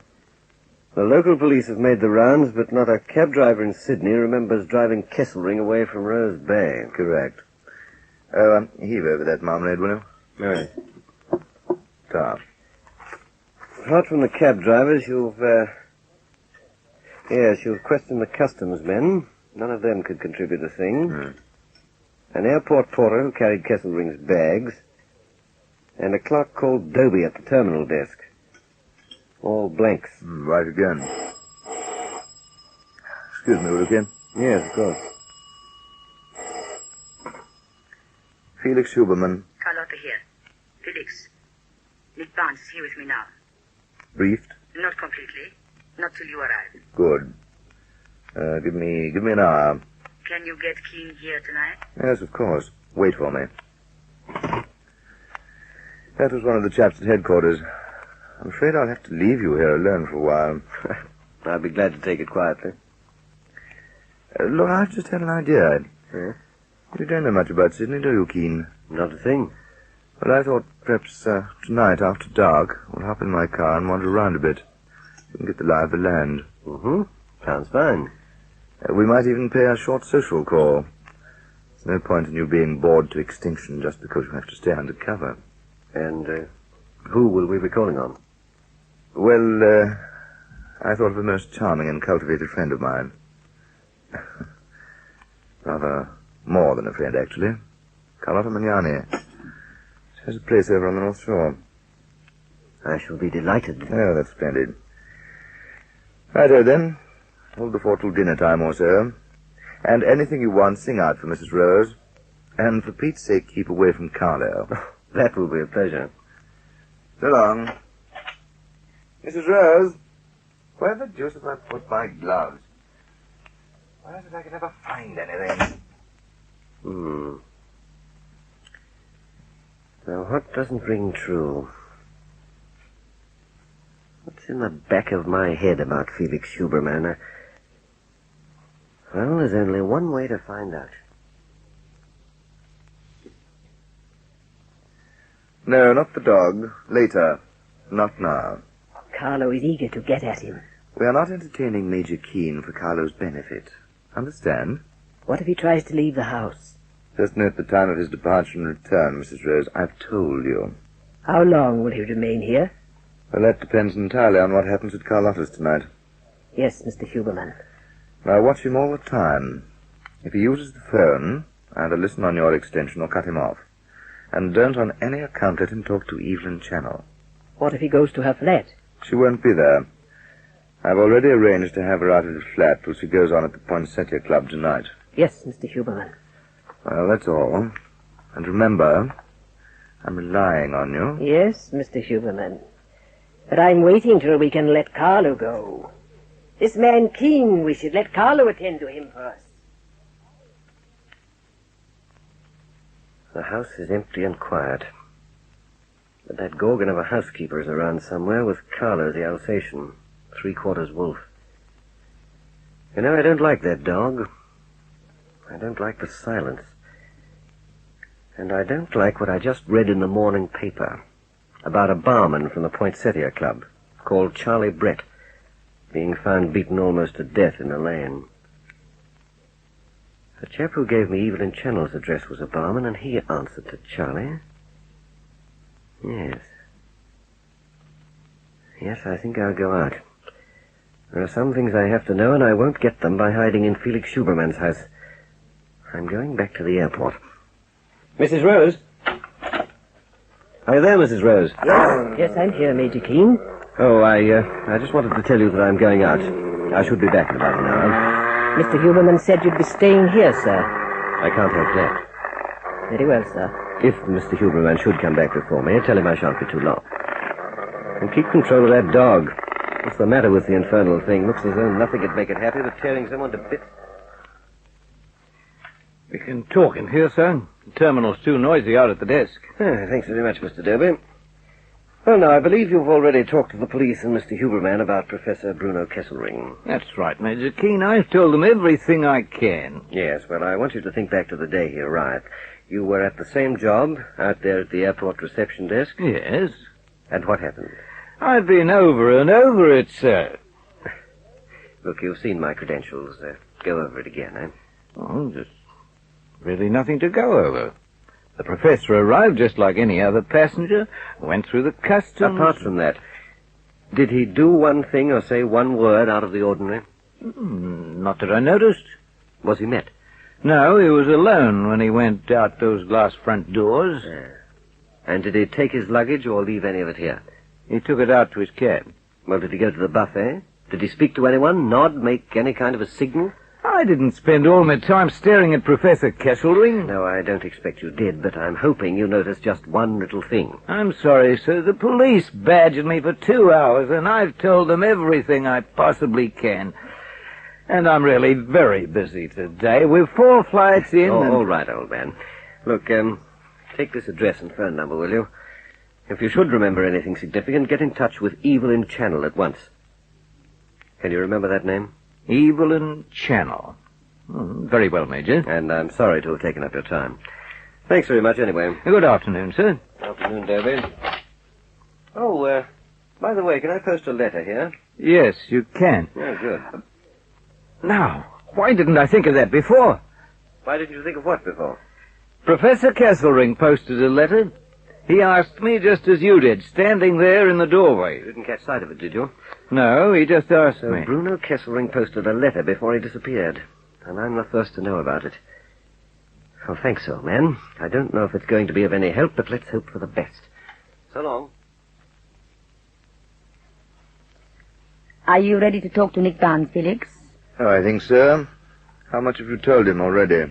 That he is to become Gregory Keen, that he'll be given Keen's papers, Keen's clothes, Keen's credentials, and every scrap of information about the man we can supply. Yes, well, it should be enough. The first thing is to let him study Keen. He'll have that opportunity tonight. But first, did you have to send Guzik to beat up that barman from the Poinsettia? They have their instructions at the club. Charlie handed on Evelyn Channel's address to Keen. Did Keen see this morning's papers? They were lying about the house, I suppose so. Why? There was an item on page 3 about Charlie Brett. What if Keen saw it and puts 2 and 2 together? Wouldn't he pay a second call on Charlie Brett and ask who had him beaten and why? Yes? Mr. Huberman, Keen has left the house. All right. Ring me when he gets back. Mrs. Rose. Where's Guzik? Wait there. My Guzik, quickly. Say, Mike, do you know where Charlie Brett lives? Yeah. Take Stephen. Go and get him. Bring him straight here. Well, come on, jump to it, huh? Okay. Do we kill him at once? Before he can talk to Keen again? Actually, Carlotta, darling, no. You know, this is perfect. We'll let Major Gregory Keen kill Charlie Brett for us. I've pulled off another long shot. Kesselring posted the letter, and it leaves me 2 more shots to go. I have to find the letter. I have to make a signal to Milo Fentress.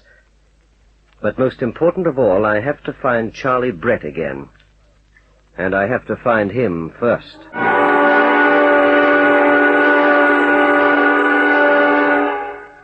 Does Keen find the barman before Huberman's thugs? Listen to the next chapter of this story of intrigue, Deadly Nightshade. Deadly Nightshade. A story that unfolds like the petals of a deadly flower.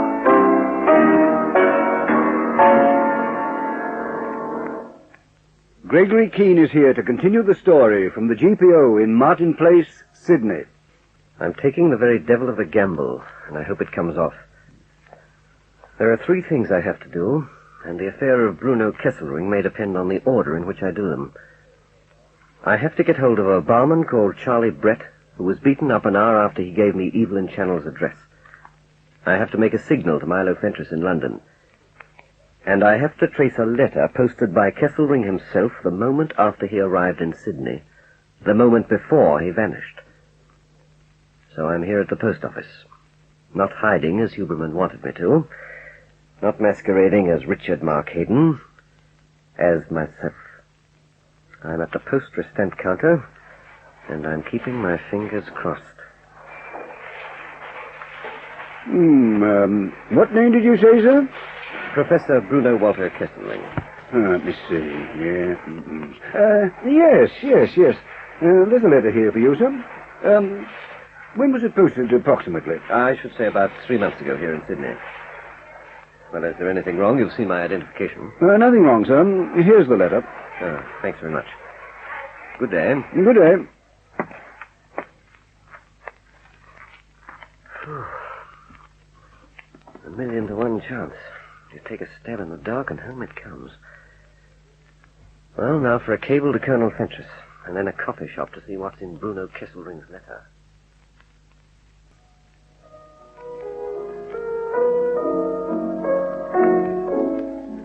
Nicky plays the piano too, don't you, Nicky? But, Carlotta, darling, not with your consummate artistry. We'll have a little less of the darling, Barnes. As far as we're concerned, you're in the ranks.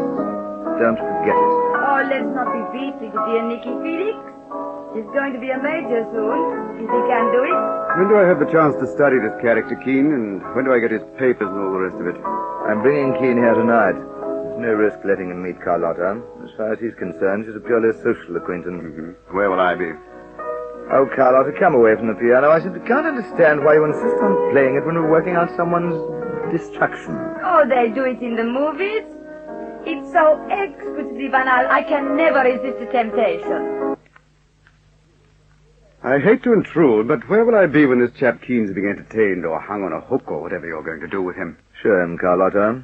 You see the mirror a little to your left, Nicky? What about it? It is a very clever little mirror. Costs a lot of money. It reflects from this side, but from the other side you can see straight through it. How quaint. Barnes, if you insist on being funny, you can have half an hour with Mike Gusick. This situation's not made for laughs. So sorry. Yes, do behave, Nicky, or I'll get cross with you too. You'll be behind the mirror, and you'll be able to see and hear Keen perfectly. So far, so good. But there's one thing I'm not too clear on. When I become Major Gregory Keen of MI5, what becomes of the real Keen? Oh, I shouldn't worry about that if I were you, Barnes. You can't blame me for being a bit intrigued. And you can't blame me for telling you to shut up when you're nattering out of turn. Shut up! To think you can be so pleasant when you want to, Felix. Oh, you're hard to convince, Charlie. Felix, keep away from him. Oh, the chap gets on my nerves. But you'll put up with it, won't you, old boy? Something tells me you need Nick Barnes, and you need me badly. I'd like a drink, and I'd like to know how much I get paid and when. You get £25 a week and 500 when the job is finished. Fair enough. And I'll be living at Felix's place? But not living off my cellar. That's a flat condition, Barnes. If you go on a bender, you won't be worth a piastre to us. Tell him really, Nicky. Yes, I will. You won't only be worthless to us, Barnes. You'll be downright dangerous. So, old chap, fall down on this job, and we'd have to do something about you. Something like we keep Mike Gusick to handle. Catch on? I get the general idea. That's my boy. Bear it in mind. Asleep and awake, by night and by day, bear it in mind. Want him any more now, Carlotta? No, darling. Come on, fellow. Out. If you want to make yourself useful, let's know the instant Gusick gets back with Charlie Brett Bauman. Sure. I think Nicky Barnes is going to be a success, says Gregory Keen. Yes, well, he'd better be. All right. The next move is the substitution of Keen's fingerprints and pictures for Sammy Rice's in the print file at police headquarters. Do we get Keen's prints tonight? Yes. Do you love me? I adore you. How will you do it? Well, the prints in the file will be easy. Just a straight substitution of Keen's for Rice's. The rogues gallery pictures will be tougher, but we can do it by making up a duplicate card exactly the same as Sammy Rice's, but with Keen's pictures on it instead. And, Charlie Brett, the talkative barman? Oh, we'll keep him here, on ice, as it were, down in the water hole. He'll be comfortable. How long will it take? Oh, perhaps a week, no longer. Till Keen is established as Sammy Rice, till he's ready to go underground, till we can let him kill Charlie Brett for us and never be Keen again. There are times when you are brilliant, Felix. Of course. Almost too brilliant. I need to be. I'm the chief of a security bureau, and you're first lieutenant in the Nightshade Ring at the same time. Of course I'm brilliant. Well, Gusick's had plenty of time. I should have grabbed Charlie Brett and be back here by this. Well, the cable's gone. In 24 hours, I'll have a reply from Fentress addressed to Evelyn Channel. Then I'll know once and for all whether or not I can trust Felix Huberman. So, Now for this letter of Kesselring's. More coffee, sir? Yes, if you please.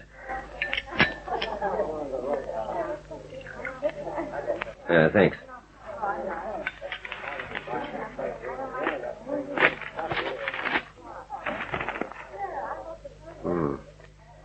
Written on the plane.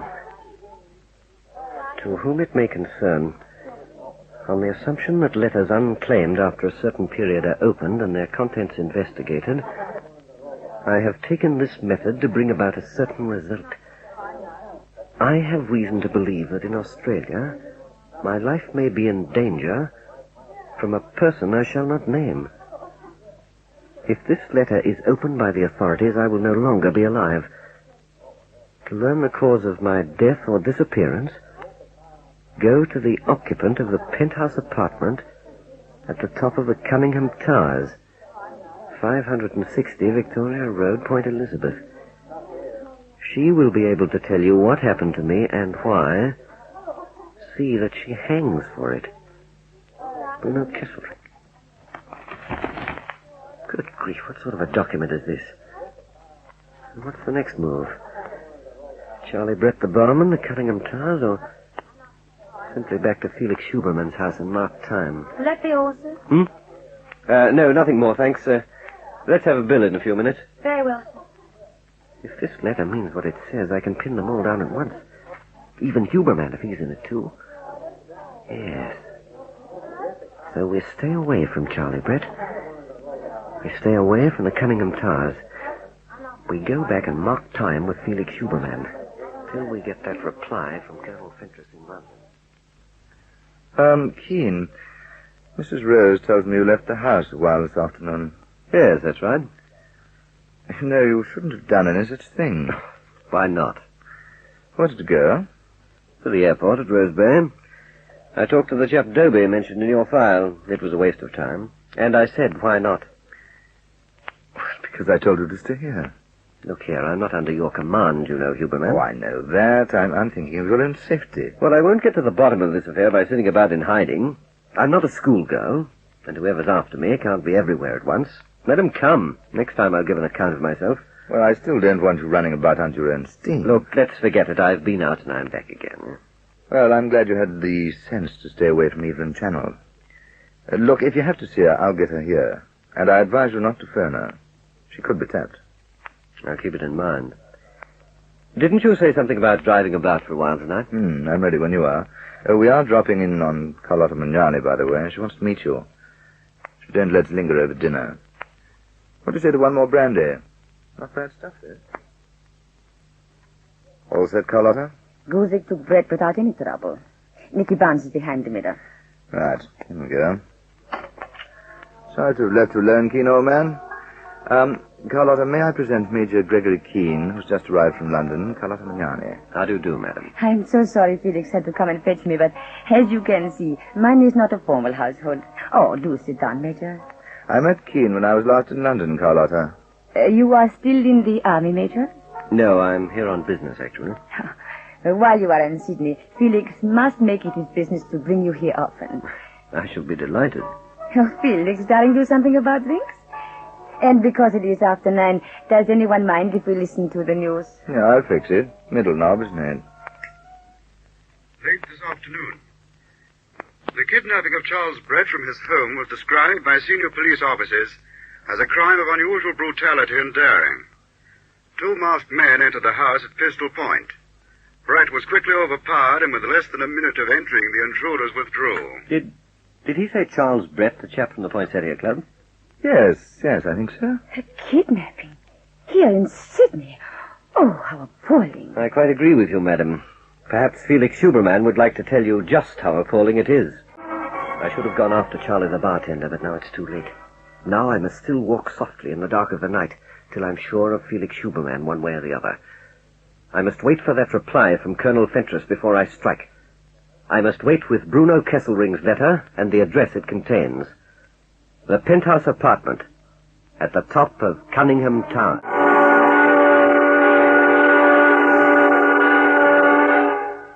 Who lives in the penthouse of Cunningham Towers? Listen for the next chapter in this story of intrigue, Deadly Nightshade. Deadly Nightshade. A story that unfolds like the petals of a deadly flower.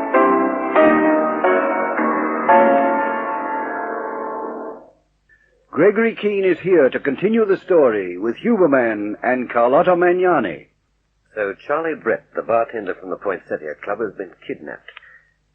First he gave me Evelyn Channel's address, then he was beaten up, and now someone's gone a step further. The news just came over the air. So I'm marking time, being pleasant and playing my part, drinking a martini with Huberman and Carlotta Magnani in this charming house of hers on something they call the North Shore. Kidnappings, Felix, here in this city. Oh, this lawlessness is dreadful. It terrifies me. What the deuce would anyone want to snatch a bartender from the Poinsettia Club for? Tell me that. What do you say, Keen? Perhaps he knew too much. Well, why not kill him, then? Perhaps someone didn't want him to tell who had beaten him up last night, or why. I suppose that's as good a guess as any. Oh, please do not let's talk about it. This city's becoming a town of nothing but violence and murder. Oh, look here, we've hardly broached the shaker. Let's go again. Before anyone will know why Brett was grabbed, they'll have to find the chap. Yes, and I'd like to find the chap myself. Oh, I made a mistake. When I heard Brett had been given the treatment in an alley behind the Poinsettia Club, I should have gone after the fellow at once. I should have done everything possible to find out who roughed him up and why. But I've had one of those strokes of luck you only dream about, and I let Charlie Brett come second. And now, of course, it's too late. I have to rely on the letter Bruno Kesselring addressed to himself at the GPO in Sydney. It tells me about a penthouse apartment at the top of Cunningham Towers. Oh, but I can't use that information yet. I must wait till I get a reply from Milo Fentress in London. I must know definitely, once and for all, if I can trust Felix Huberman, or if, as some gremlin keeps on whispering to me, he's one of the people behind the odd things that have been going on. Where's your glass, Keen? The one behind. Oh, hello, this won't do. What is it, Felix? Keen's glass is cracked. I didn't notice. Yeah, it's only slight, but there's one thing I know. Oh, those people of mine in the kitchen. They're new arrivals, and I'm lucky to have them, of course, but if they played golf with the glass and the china, they could do no worse. Felix, give Major Keen another. Coming up. How do you like my house, Major Keen? I think it's enchanting. I am very proud of it. The grounds and the garden are so large they keep me penniless, but I love them. And the swimming pool. Come over to this tall window. Mm-hmm. There. See it in the moonlight? Well, you've really a delightful place. From my neighbor's comes a little stream. I had it dammed, and the deep pool it made lined with tiles. Then around it we made lawns, you know. And now people say my house in summer is the loveliest in the city. What's that right down there at the bottom of the slope? Oh, that is part of the harbor. There I have a little landing. There are steps going down. My yacht you cannot see from here, and neither can you see the little house the speedboat lives in. Oh, but why don't we go up to the sun deck upstairs? Felix, I am taking Major Keen up to the deck for a moment. Right, sir. Not too long, I'll come up and get you. You are fond of sailing, Major? If we have good weather one day, you must come out with me. The harbor, you know, from the water, it looks so much better. That's the way, Carlotta. Smooth as silk. Stephen, at the double. Good. Take this glass and cigarette box. Don't smudge them, if all. From the two, you'll get a full set of fingerprints. Take them off and make them up the way we've been shown. Okay, Mr. Huberman. Do them at once and give the card to Carlotta. You must have it by morning. How are you making out behind the mirror, Nicky? Fine. Keen's going to be a sitting shot. Well, don't take your eyes off him. I'm going up to join them on the sun deck. I'll take Keen off in a few minutes, drop him at my place, and come straight back here for some more briefing. Stay right with it. And don't try slipping out for a quick slug of this martini either. Understand?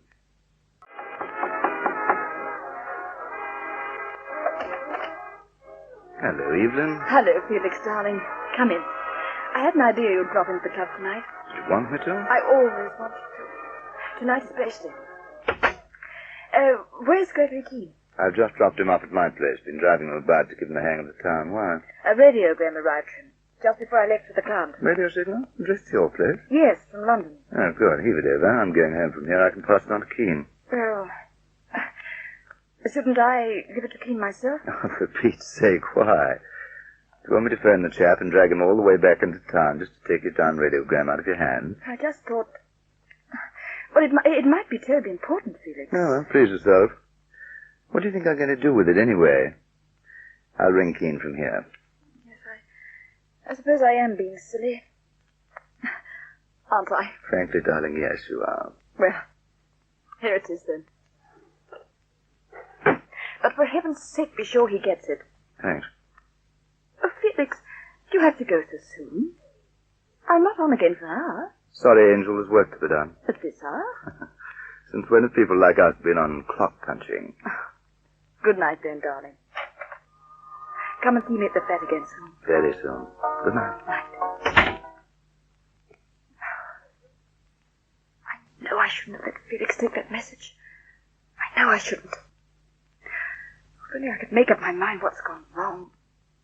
It can't possibly be Felix.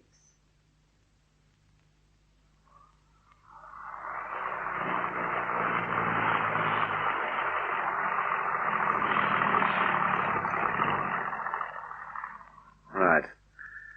I'll just see what Fentress is communicating with Keen about.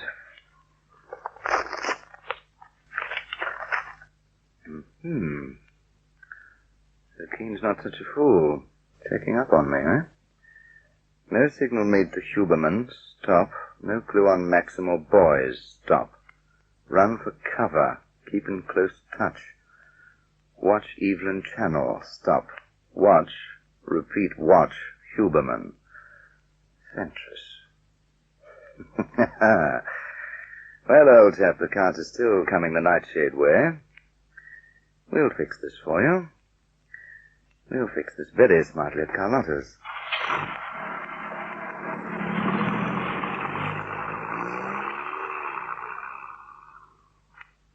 We have to speed things up, Felix.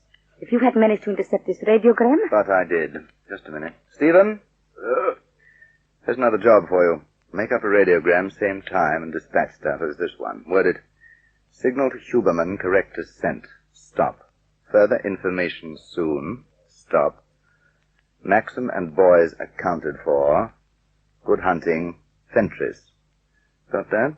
Ready in half an hour, Mr. Huberman. Good show. All right.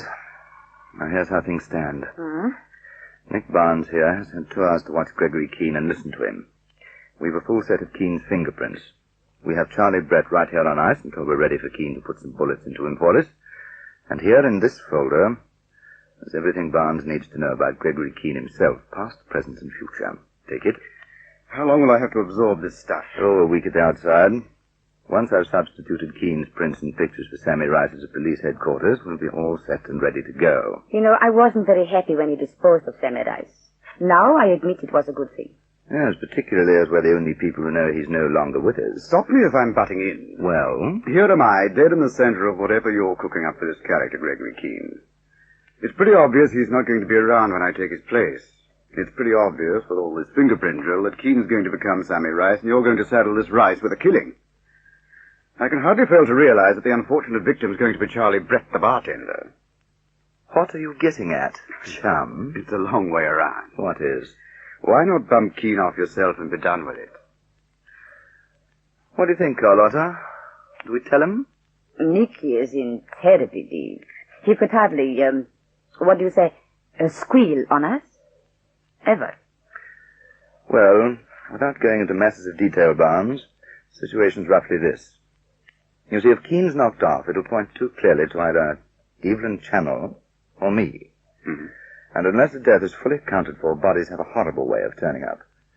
We're not prepared to take the risk of Keen's turning up, so we're letting him vanish as Sammy Rice and letting him live happily on, as you. You're slipping. Tell me more. Isn't there a concrete job going on somewhere? You could slip him into some wet concrete. Oh, it's been done. Oh, no, that's out. The harbour covers quite a lot of ground. Why don't you weigh him well and drop him into the deep, deep sea? Some years ago, Barnes, some bright boys got rid of one of their chums by doing just that. They rubbed their hands together and kissed him goodbye.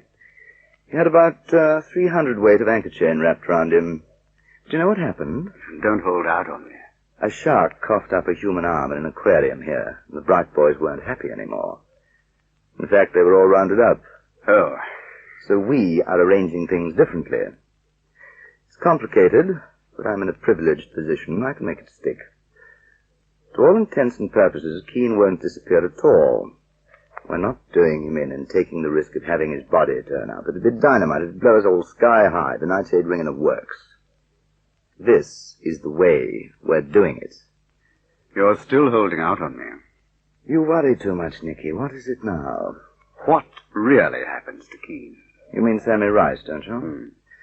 Well, old man, I'll tell you.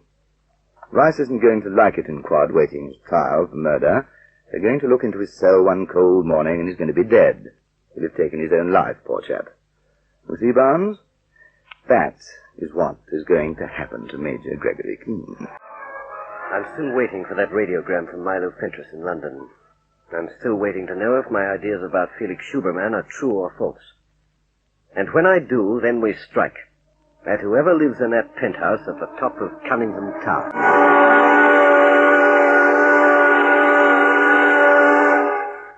The web tightens about Gregory Keen.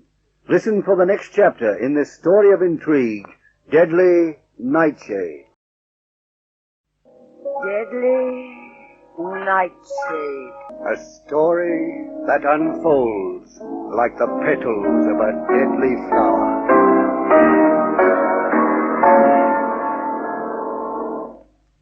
Gregory Keen continues with another chapter of Deadly Nightshade.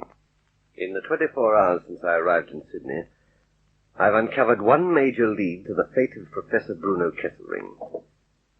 I have that letter Kesselring posted to himself at the GPO, and it gives me an address, a penthouse apartment at the top of the Cunningham Towers.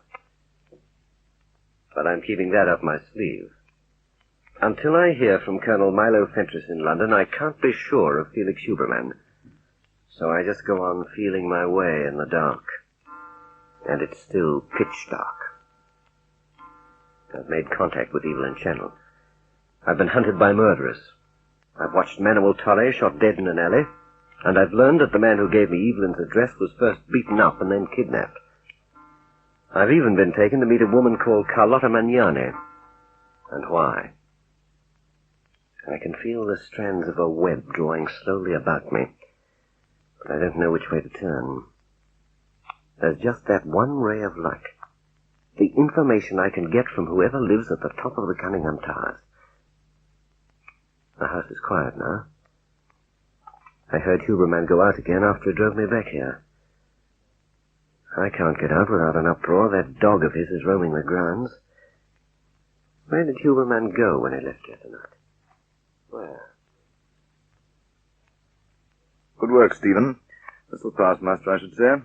All right, you can clear off. There must be no doubt about it, Felix. Show me. Yeah? Cool. Message to Huberman correct as sent. Stop. Maxim and boys accounted for. Stop. Good hunting, Fentress. Well, I defy anyone to tell Stephen's work from a genuine radiogram. And I shudder to think what might have happened if the girl Channel had given Keen the original, instead of you. Perhaps now you see the advantages of my association with the girl. As it was, I had to work hard to get it. Oh, this man Keen. In 24 hours, a stranger to Sydney, knowing nothing and hounded by our men. In 24 hours, we've had to call out all our resources to contend with him. Well, we can cope, Carlotta. But we are on the defensive. I told you the fellow was good. Tell me, what did you think of him tonight? He is made of ice. He has been loved. He is not capable of love anymore.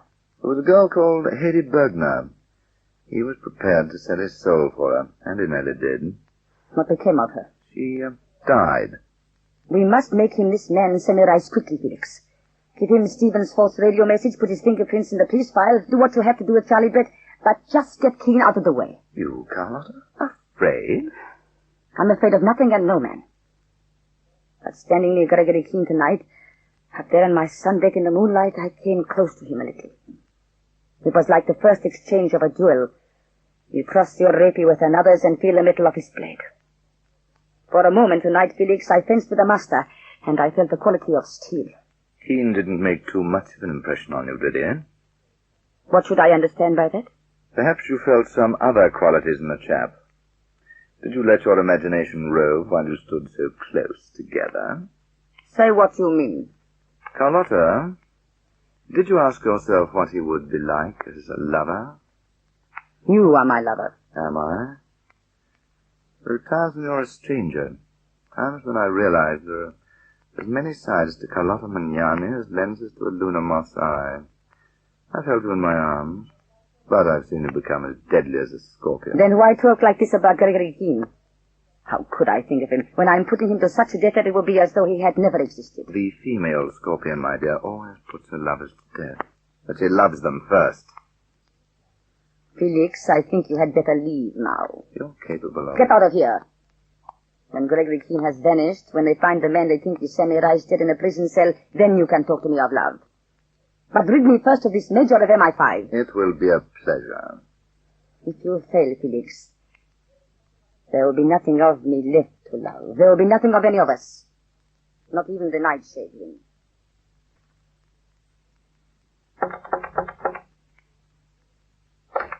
Keen, you awake, Keen? Hey, Keen. Huberman. Oh, yes, I know. Sorry to disturb you. I'll shove on some light. I thought you might like this at once. What is it? Radiogram from London. Addressed here? No, Evelyn Channel. She had it for some hours. She rang here from the Poinsettia Club. Of course we were out. What, she just dropped in with it, did she? On her way home. Well, you'd better see what it says, hadn't you? Yeah, might be an idea.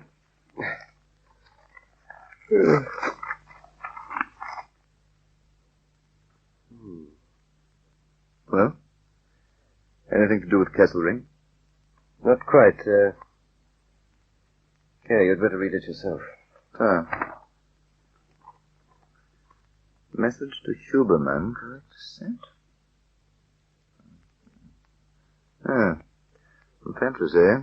That's what it says.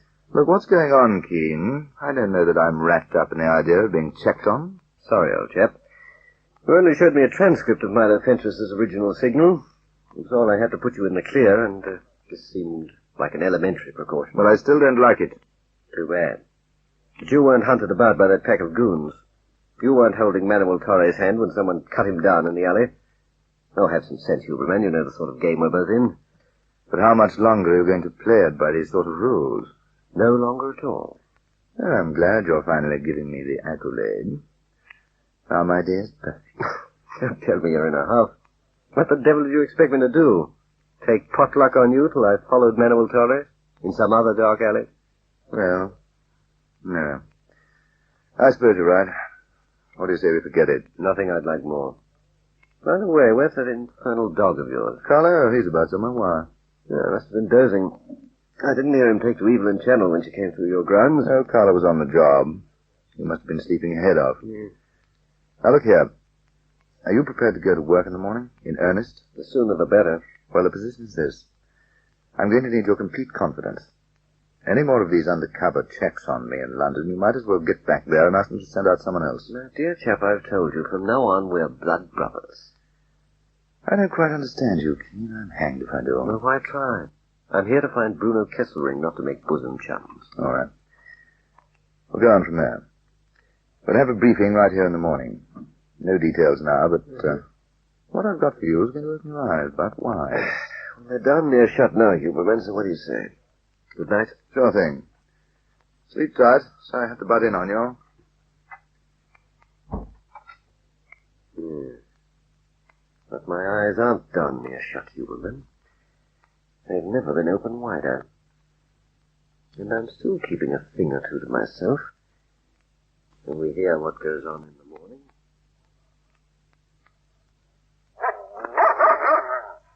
Goodbye, Carlo. Get out. What do you want me to do with him? Take him out to the corridor outside Major Keen's room. Sleep in the room opposite himself. Is that all? If Keen tries to get out of his room, Mrs. Rose, I want to know about it. He quietened the dog once. I don't know how. Carlo remembers how. Well, maybe one day we'll let Carlo pay off the score, but not tonight. What then? If he gets the better of the dog, call me. Perhaps I should stay awake, Mr. Huberman. Yes, perhaps you should. Yes, you can sleep during the day. You know why Keen's a prisoner here, don't you? He must not go near Evelyn Channel. She has never seen his face. She must never see it. Correct. What's the last thing you'd like Major Keen to see in this life, Mrs. Rose? Carlo. What a charming thought. Sweet dreams. Guard our guest well. Well, let's have it, Huberman. How do we go into action and when? Well, last night I finished making some arrangements, all for your benefit. Mm-hmm. As Gregory Keen, you're not safe moving about. As Richard Mark Hayden, you're not safe moving about. But you can't get on with the job just sitting around. Will you pay that? I'll pay it.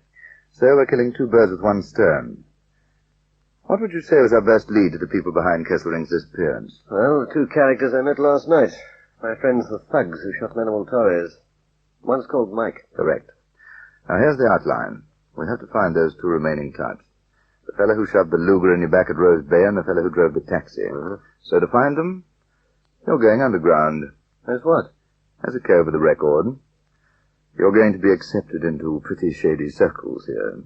That sounds all right, but, well, won't I stick out a mile? Speech, accent, all that sort of thing? It's all taken care of. You're going to become a British Army deserter who came out here with a boatload of immigrants. You've already a record as long as your arm. The local cops will appear to be after you. We're working pretty closely with a detective squad from Phillip Street.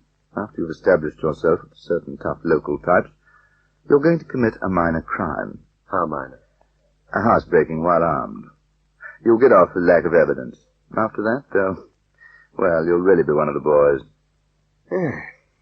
So I'm to become a crook. Oh, well, it's all in the day's work. I started off as Major Keen of MI5. Then I was Richard Mark Hayden, the engineer. Now I'm going to be... Well, that's the point. What is this character's name? Sammy. Sammy Rice. Huberman had his dog outside my door all night. That could be all right. I'm not really sure Evelyn Channel brought that radiogram, but that could be all right, too. I could be wrong about Huberman from first to last. But I'm still going after Bruno Kesselring alone. Yes, I'll become Sammy Rice. But I'm going to the penthouse of the Cunningham Towers as Gregory Keen.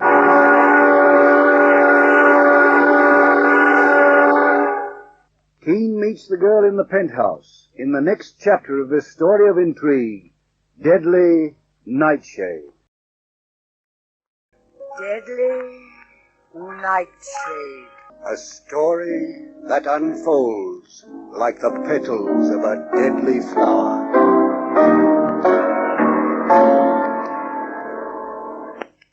Here is Gregory Keen to continue with another chapter of Deadly Nightshade.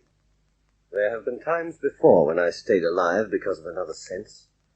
A sense of falseness when there was nothing false, of counterfeit when the coin rang true, of menace when there was nothing to fear.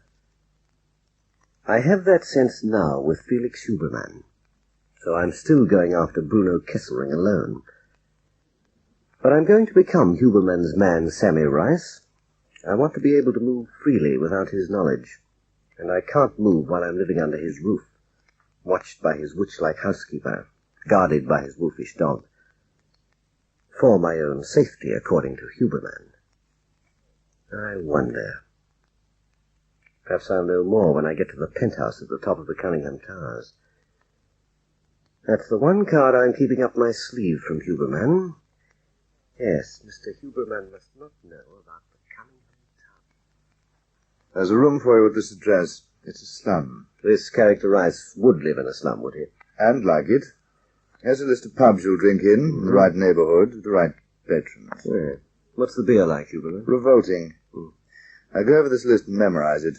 You'll keep some fairly decent clothes, so you'll be able to get into the baccarat schools. You'll be able to play two-up. Well, don't tell me they dress for two-up. Two-up, you could wear a diving helmet. For baccarat, you're expected to be reasonably presentable. You know, I'm beginning to like this place. Well, take it quietly at first. Here's a place where you'll come across the tough elements of the new arrivals. Czechs, Poles, Yugoslavs, Russians. Everything you can imagine. 99 and 9/10 of the people the department are bringing out here are first rate. The other 1/10, the tough ones, are really tough, make no mistake about it, Keen. There's some boys in this country right now who'd hang their grandmothers on a hook for a kroner. They're the chaps you'll concentrate on. The fellow at Rose Bay, the fellow with the Luger, had an accent you could cut with a circular saw. Right. I take that stuff, commit it to memory. Mm-hmm. At the moment, what about some questions? Well, what do I do for money if I need a lump for bribes? Draw on me. How long must I be with Sammy Rice before we go into the drill of the crime I'm to commit and the arrest and so forth? Only a couple of days. I want to give you time to get the feel of your part, you know? Mm-hmm. And where could I get a Luger for myself? I'll have it seen to. Well, that's about the lot, except for one thing. When exactly do I become Rice? In about an hour. The clothes you'll need, none of your own stuff, I've had packed up in a rather shabby bag. Hope you don't mind. Not at all. I'll run you to within a few hundred yards of your new address, drop you, and you'll be on your own. If you strike real trouble, make me a signal here. I'll come running. But keep clear of me unless you're in deep. I'll come to you. And what about Evelyn Channel? If I could give you orders, Keen, I'd order you to stay away from her. But I can't. So let it be the best advice you've ever had. I don't see why. Because if they're still watching her for you, and you go near her, her identity as Sammy Rice comes to bits. Then and there. Only, my dear chap, if I'm recognized. You were once, Keen. Yes, I see your point. So, good luck and good hunting. Before you say goodbye to Mrs. Rose and Carlo, what about a noggin? For mine, I'd call it a good idea. This poinsettia club, Leo. You should let some air into it from time to time. You know how it is, Carlotta. The customers reckon they're getting more for their cover charge than they can cut the smoke of the film of yarn. The girl, Channel. Yeah? How often did Felix try for home last week? Twice. I want her watched from the moment she enters the club till she leaves. Every night, whether she's on the floor doing her act or up in her dressing room. Felix is double-crossing you, eh, Carlotta? Sometimes, Leo, I think you forget who owns this club and who you work for. Or should we ask Mac Guzik to remind you? You take me too literal. I still expect my people to remember who I am. Now pay attention. I want Evelyn Channel watched because Gregory Keen must not get near her again. With the men on her flats, we're arranging to put her telephone out of order. The club is your responsibility, Leo. Hey, what if this guy comes walking in, From his papers, Felix has had these photographs made. Take as many as you like. If it comes near the club, get Evelyn out of the way, then let him in. Okay. Wait till he asks for her. Then your men can see him to the back alley. With the treatment, eh? One of them can be her boyfriend. He won't like strangers asking to see her. Hey, you got a nice technique. Gregory Keen has already given us a lot of trouble. If he comes after Evelyn, he can pay some of his account. So he comes here once, so he don't come here again, eh? Leave it to me. I am leaving it to you, Leo. Do you know what happens to you if Evelyn sets eyes on Major Keen? I can guess. That is why you manage my poinsettia club for me. You're so bright. I should hate to see you go the same way as Charlie Brett. Be a nice man and phone down for my car. Hello there, Elliot. Hi there, Paul. Where's Inspector Murray? Oh, there you are. Oh, hello, Felix. Come on in. I've been waiting for you. That phone call of yours, what's the tip? One of my fellows picked it up in a baccarat school last night. Sammy Rice is back in town. Sammy Rice, eh? Now, there's a character we'd like to meet. How good is it? Oh, he's been seen. He played some blackjack in Gregerson Street last night before 2 o'clock in the morning. Oh. Any word on where he's been the last 4 months? Not a thing. Catch up with him, maybe he'll tell you. That was an odd business. We had whispers of Sammy Rice being mixed up in something or other they're calling the Nightshade Ring. Then he vanished. Neither hide nor hair of him could be found. This Nightshade Ring, you don't take those whispers seriously, do you, Money? I don't know. Yet. Well, I couldn't be less interested. I'm only concerned with Rice. We want him too, you know. Security army desertion. Oh, by the way, look here. Could I have half an hour in your file room? What do you want? Dope on Rice? Highly confidential. Yes, that'll be all right, Felix. I'll phone the sergeant you're on your way. Thanks a lot, boy. Oh, any time. So long. Sure.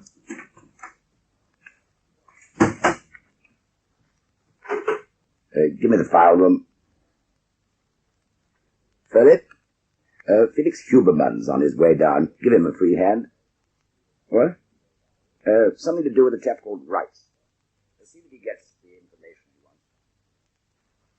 My dear Carlotta, Keen has practically ceased to exist already. Is there one loophole through which he might escape us? Not one. Evelyn and I are the only people in this country who know that Keen ever came here. He's rushing about all over the place, proclaiming himself to be Sammy Rice. His prints and pictures at police headquarters say he's Rice, and the rest of Operation Keen goes into effect. All they have to do is to build his gallows high. We've overlooked nothing? Nothing. And the cream of the jest, if anyone cares to laugh at it, is that Keen himself made it all possible for us. The fool sat talking to Evelyn in the dark. She hasn't seen his face. But she will. Yes, my dear. Only the face will be the face of Nicky Barnes. Carlotta, I've never seen you so beautiful. Tell me how beautiful. You have the beauty of a carnivorous orchid, a black panther, a tigress. When I stretch my limbs, so? Yes, I adore you. Is there any reason why you should cross the bridge early tonight? No. I've waited long enough. I've waited for Huberman to show his hand, but I'm still in doubt. So I've left the jukeboxes and neon signs and the pontoon games and the baccarat. An hour ago I came here to the Cunningham Towers. The penthouse at the top was in darkness. How I got up here doesn't matter. How I got in doesn't matter. I'm on a terrace with tubs of flowers outside a wide curtained window. Looking down over the balustrade, I can watch the entrance 10 stories below. A few moments ago, a very sleek, very English car drew up under the canopied portico. I heard the faint whine of a lift. The door is opening. There are lights. Now I can see her. She's walking towards me. She's opening the curtains. She's coming out here on the terrace, taking a cigarette.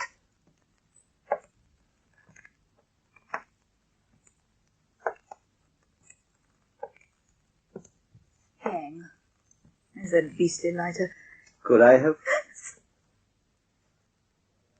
So, I have company. Scared? No. What is it? Some sort of a hold-up? Not exactly. If you're a burglar, I'd much rather lose my belongings than be knocked about. Help yourself.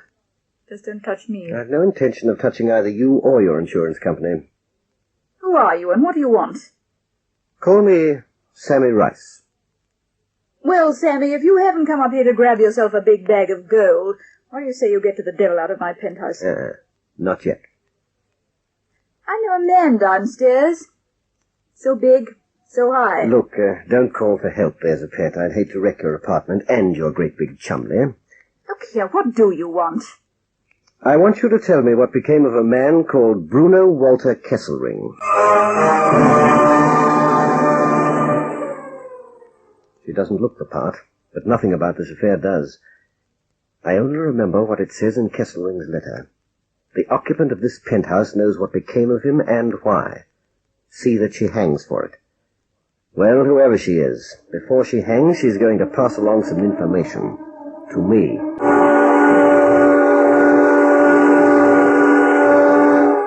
What does Keen learn from the girl in Cunningham Towers? Listen to the next chapter in this story of intrigue, Deadly Nightshade.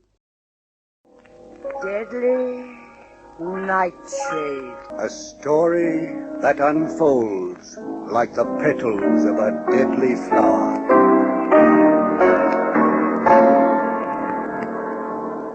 Gregory Keen continues with another chapter of the story from the penthouse at the top of Cunningham Towers. 48 hours I've been here, almost to the minute. I've become a chap called Sammy Rice, An army deserter with a record fathoms long. And I'm in possession of the letter from Bruno Kesselring that brought me up to this apartment. I've heard of the deadly Nightshade, but I've no idea what it is. Yet in some way or another, it's connected with the disappearance of Kesselring himself. And right now I'm standing close to probably the most beautiful girl I've ever seen in my life, who looks as though she'd like to watch me eaten by wolves. What did you say? I want you to tell me what became of a man called Bruno Walter Kesselring. Who would he be? A chemist? I don't know any chemists. The only ones I've ever spoken to have sold me lipstick. Not that kind of a chemist. A scientist. Look, you, Sammy Rice, or whatever you call yourself, I've never heard of Bruno Kesselring. I don't want to hear of Bruno Kesselring. In 1 minute, I'm going to call the police and have you arrested. And when you come up for trial, I'm perfectly certain you'll get off if you plead insanity. Now get out of here, but quick. You know, you're really doing this very well. Time's running out for you, chummy. I hate to have to say this, but I simply can't let you use that phone. You'll stop me, how? Now, how would you suggest? I've 2 arms, count 'em. You touch me and I let out a yell that'll split the walls wide open. No, I don't want to get rough with you. Get your hands off me! Well, do have some sense. Take it as read. I can keep you away from your phone. I can keep you quiet. No one mauls me. To begin with, what's your name? I can pull strings in this town. I can't do anything right now. Then be a good girl and stand still. But I'll see that some friends of mine catch up with you, and when they do, boy, you'll finish up pulp. You're making my blood run cold. What's your name? It's on the door. I didn't come in by the door. What's your name? Sherry Reed! Am I hurting you? Yes. If I let you go, will you behave yourself? Under my own roof, an intruder tells me to... All right. Yes. That's better. Sorry about your arms, but I don't think they'll bruise. Look, Sammy Rice, or whatever you call yourself, how long does this go on? We're getting strictly nowhere. We could if you'd tell me about Kesselring. What do I have to do to convince you? You're mixing me up with someone else. You're unhinged. It's a crazy joke. I don't know. Will you please get out of here and leave me alone? If you do, I won't even send for the police. Now, you are scared a little. Well, who wouldn't be? Who are you and what are you? What in the world? All right, if it'll humour you. I'm 26 and I've too much money and no family. I'm sponged on by people who call themselves my friends. And I'm fair game for every handsome heel who'd like to marry a chunk of my bank balance. And I'm bored to extinction. Just a poor little witch girl, eh? I'm going to take a chance on you, Sherry. Here. Here's something I want you to read. What is it? Just read it. If the authorities open this letter, I will no longer be alive. Go to the Cunningham Towers apartments at Point Elizabeth.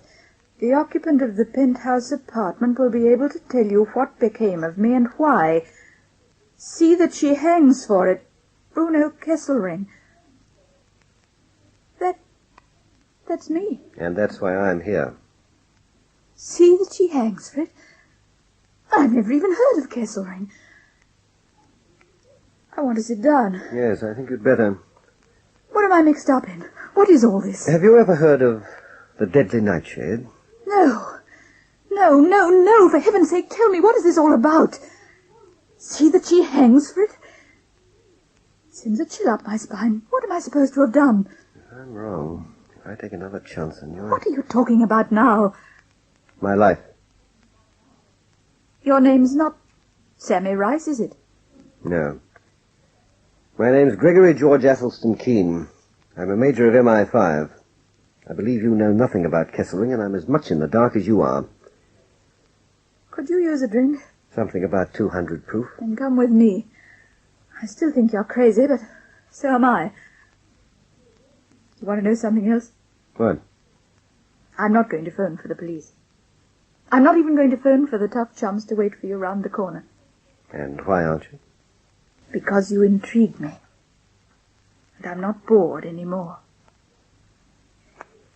If you like rum, you'll find some in there that comes from Jamaica and kicks like a bolt from the blue. The kite goes up tomorrow night. Our timing must be perfect.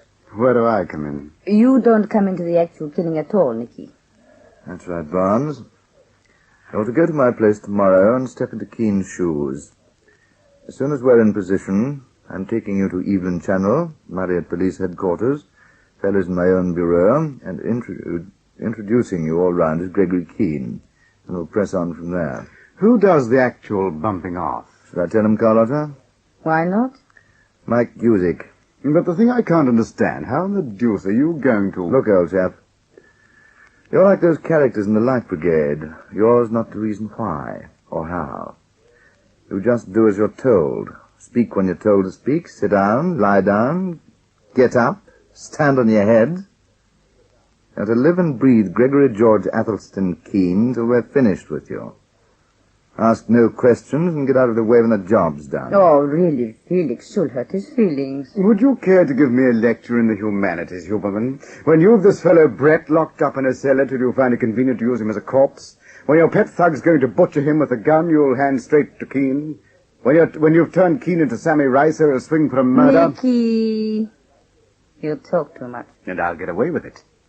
Right now, I can swipe the pair of you as hard as I darn well like. And why? Oh, tell us, Nicky. Because you need me, and you need me badly.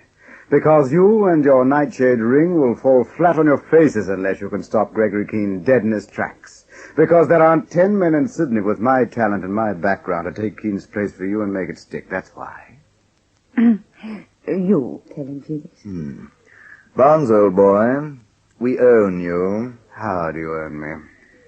We could have you hanged for a murder you committed in London. The girl you didn't want to marry, remember? What couldn't I see you two hang for if I opened my mouth? That's right. So far it's a draw.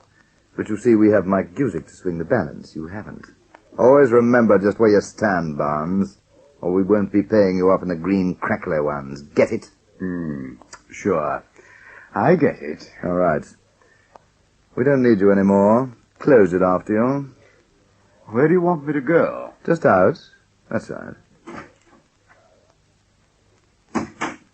Why do you antagonize him so, Felix? There's only one way to control fellows like that, to keep them scared. He's a rat. Corner him and he'd bare his teeth. Let him do anything he likes. Won't make any difference. You know, how stupid can chaps like that be, Carlotta? Wouldn't you think he'd realize what's in store for him when we no longer need him as Gregory Keen? I said you were crazy. Now I'm sure of it. After all that's happened to you, how in the world can you bring yourself to tell me so much? Well, above everything at this moment, I need an outsider I can trust. But why me? I'm the one in Bruno Kesselring's letter. You're quite obviously nothing but what you appear. What would that be? Someone who gets a great big kick out of new sensations. If that's all, what did you tell me so much for? You won't spread it about. What's to stop me? Well, if it got about too much, if the people behind the deadly Nightshade and the killing of Manuel Torres hear about it, they might come after you. You might walk in another night and find someone else out there on your terrace. Shut up, Keen. But you will keep quiet, won't you? Yes. Not for those hollow reasons. I'm not as tough as I make out, and my hide's not thick, but just the same, I take a lot of scaring. Why else would you keep what I've told you to yourself? Because... Oh, let's forget it. Just as you like. Well, I'm off. Thanks for the drinks, and I'm sorry about the informal entrance. Will I see you again? Ever? I doubt it. Why not? Would there be the slightest point? Stuck my neck out, eh? Look, Sherry Reed, I'm in deep, in a savage and vicious business. In it right up to here. You just touched the fringe of it tonight. Take my advice and stay clear. You're going to go back being Sammy Rice? Yes. You're going to walk your tightrope blindfolded, waiting for a shot from a dark alley or a knife in the back. You're just going to feel your way further into the labyrinth with only a messy death for you at the end of it. What are you made of, Keen? Don't let it worry you, Petal. Bye. You really want to know why I'll keep quiet for you? All right, why? Because you're one of those new sensations. I'll go back to being Sammy Rice, and I wish you luck. Bye. I left the Cunningham Towers and came back to this dingy room in the slum, turning the mystery of Kesselring's letter over and over with every step. Out of the cab, into the house, up the stairs, into my room. A second ago, I shut the door behind me. I reached for the switch. I can feel the hairs rising on the back of my neck. I'm not alone. Who are you? Speak up. I've waited a long time for you, Sammy. Now I'm going to pay you in full. Who's this? First Torres, then the thugs, then Evelyn, then Huberman, Carlotta Magnani, and the bartender at the Poinsettia Club. Tonight, Sherry Reed. And now, finally, a voice in the dark. Sherry was right. I am getting too deep in the labyrinth of the deadly Nightshade. Who was waiting in the dark for Gregory Keen? Listen to the next chapter in this story of intrigue, Deadly Nightshade. Deadly Nightshade. A story that unfolds like the petals of a deadly flower.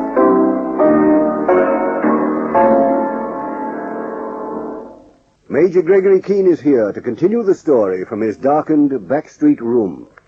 Sherry Reed, the girl I found an hour ago up in the Cunningham Towers, said I was getting too deep into the labyrinth of Kesselring's disappearance and whatever Manuel Torres had meant by the deadly Nightshade.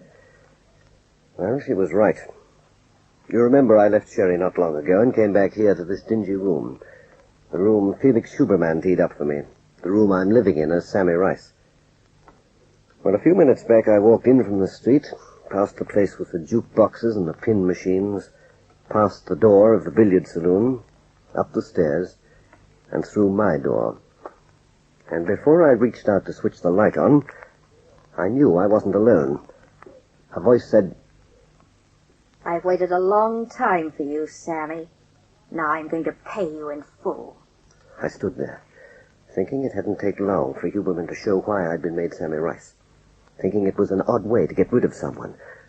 Thinking if she's holding a gun, how the deuce am I to cope with this situation? Are you deaf, Sammy? I'm not deaf. You rat. Uh-huh. Do you mind if I switch on the light? Don't move a muscle. What's wrong with your voice? Nothing that I'm aware of. But perhaps it's because I'm not used to being held up by strange females in the dark. Since when have I been strange to you? Look, baby, whoever you are, I'm going to switch on the light and shut the door. So if you want to start shooting, let's see what you look like first. I shoot! Right. I'll take that. Now then. Is this the way you pay social calls in this town, or am I getting some special sort of treatment? You're not Sammy Rice. Did I hurt you? Yes. Well, you shouldn't stand about in the dark pointing these little 25s at people and nattering. What happened? When you threw the pillow, the gun flew up and hit me in the face. What are you doing in Sammy's room? It happens to be my room. You're the one with the accounting to make. Let me out of here. Oh, but I'd hate to see you go so soon. And you might remember I didn't invite you. I'm getting out of here now. You try going through that door till I let you, and we'll have you arrested. Now then, what's going on? Why the deuce did you come up here to pay me in full? I thought this was Sammy's room. They told me this was where Sammy was living. Yes, I've gathered that. Who is Sammy Rice? None of your business. I'm making it my business. I didn't ask you up here, and I didn't ask you to stand about flourishing 25 automatics either. So don't let's have any more fooling about. Who is Sammy Rice? I was his girl. All right, let's hear some more. Come along, I can be tough too. Let's hear some more facts on this chum of yours you're so anxious to put a bullet into. He was mine, see, till about 4 months ago when he walked out on me. Walked out on you where? That's what I'd like to know. What's your name? Stella Wilson. All right then, Stella. Relax. Go on, sit down. I'm not going to hurt you. But before you leave this room, you're going to tell me everything you know about Sammy, past, present, and future. That's if you tell me a thing or two as well. How do you come to be running about this town as Sammy? You were playing blackjack in Gregerson Street tonight, so it's no good denying it. One thing at a time, and you first. Where does Rice come from? From London, see? He talks like you do, though his voice is different. He used to be an officer or something, and he gave it away. Mm-hmm. Then he got into some more trouble. The cops framed him, that's what it was. And he got some sort of a job. Who with? I don't know. He'd never tell me. But one night I followed him. He was double-crossing me. I know he was. Let's stick to this job of Rice's, eh? What did he have to do? What hours did he keep and where did he go? He was good with his fists. His job was to use Look, them. for heaven's sake, Stella, can't we have some facts? On whom and for whom? I'm trying to tell you, he'd never let on. But they were paying him good money to stand over people. Just a minute. Stella, you wouldn't happen to have heard of something called the deadly Nightshade, would you? What made you ask that? Well? Let me go. Let me go, please. What's the matter with you? You're one of them. Let me go. I didn't do anything. So we're getting somewhere at last. Now, you look here, girl. Pull yourself together. I'm not one of the people you're scared of, but I'm trying to find out who and what they are. So what is the deadly Nightshade? I hardly know myself. Do you want a drink? Have you really got one? Yeah. I'm only asking you out of idle curiosity. Come on over here. You can pour it for yourself. And when it's taken hold, you can start at the beginning. I can guarantee you the best audience you've ever had.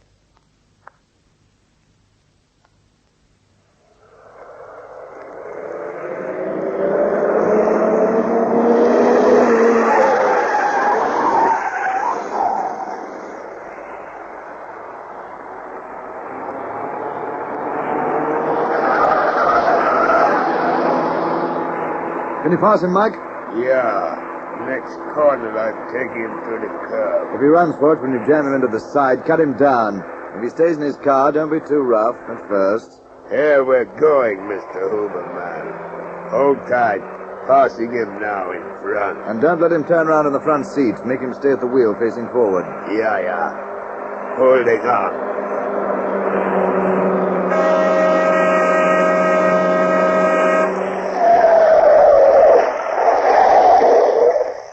Right, get him, quick. Okay, Abe. Sit there behind the wheel. You're not getting hurt. Look straight ahead. Don't make any noise like a wise guy, huh? What's the idea? You're not cops. You couldn't be more right.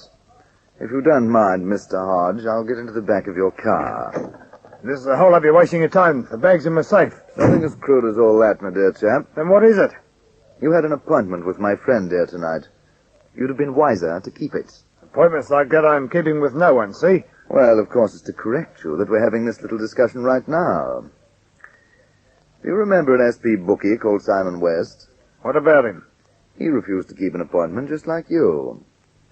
Now, come along. Let's hear what happened to him. Someone chucked a bomb through the window of his house one night.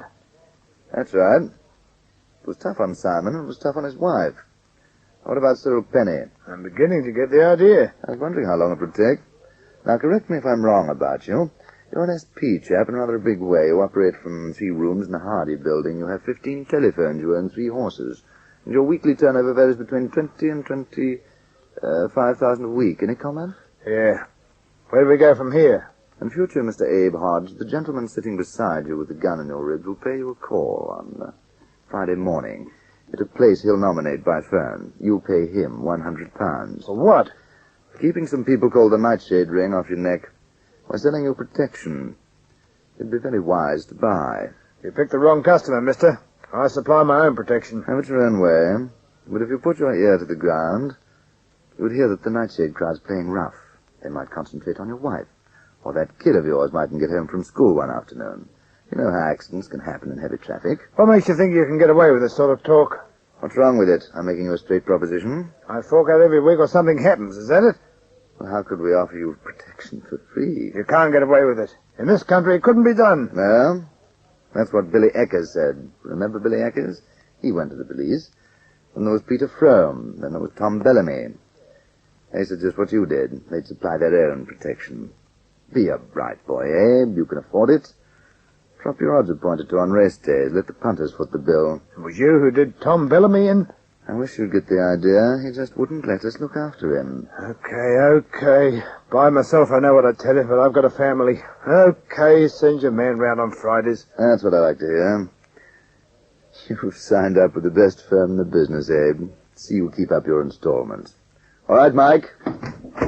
Now start up. Don't look round and get going. Any time you feel like calling our deal off by going to the police, just remember what happened to some of the others. That's all. Good night, old chap.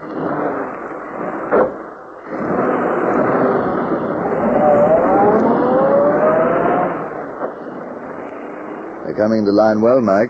It's time we started branching out further. We own the dope running. We're owning the bookies. We'll soon own the nightclubs and everything else that'll scare. Well, back to our car. We'll drive straight to Carlotta. That's all I know. So until 4 months ago, you were running around with Sammy Rice. He had a job, but he wouldn't tell you what. One night he had too many drinks and said that the Nightshade Ring wouldn't let him live 5 minutes if he told you what they were up to. Then one day he didn't come home, and you haven't seen or heard of him since. Is that right? He went off with another girl. That's what became of him. And you must know where, or you wouldn't be calling yourself Sammy Rice. Never mind about that. I have an idea about you, Stella. I don't think you've told me all you could about this deadly Nightshade. I've said every word I'm going to. I could take you to the police or someone tougher. I've said all I'm going to. I wish I hadn't said so much already. You know, you're not using your head, Stella. But I'm staying alive. Can I go now? Yes, you can go. When I'm ready, we'll be meeting again. Good luck. I won't be needing the luck. Whoever you are, you will. And we'll be meeting when I'm ready. Pete. Yeah? Any luck? Some. We'll make sure of him next time. When we can catch him off his guard and take him somewhere nice and quiet and low. So Huberman didn't think it was necessary to tell me there was a Sammy Rice who worked for the Nightshade Ring. So where does that put us now? There's only one way to find out. Keep quiet, keep one step ahead. Appear to carry on arm in arm with Huberman and wait for him to trip. But while I'm waiting, what's going on around me? And where will they strike next?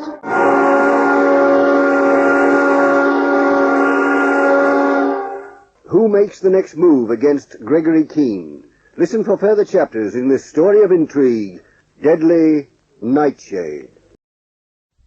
Deadly Nightshade.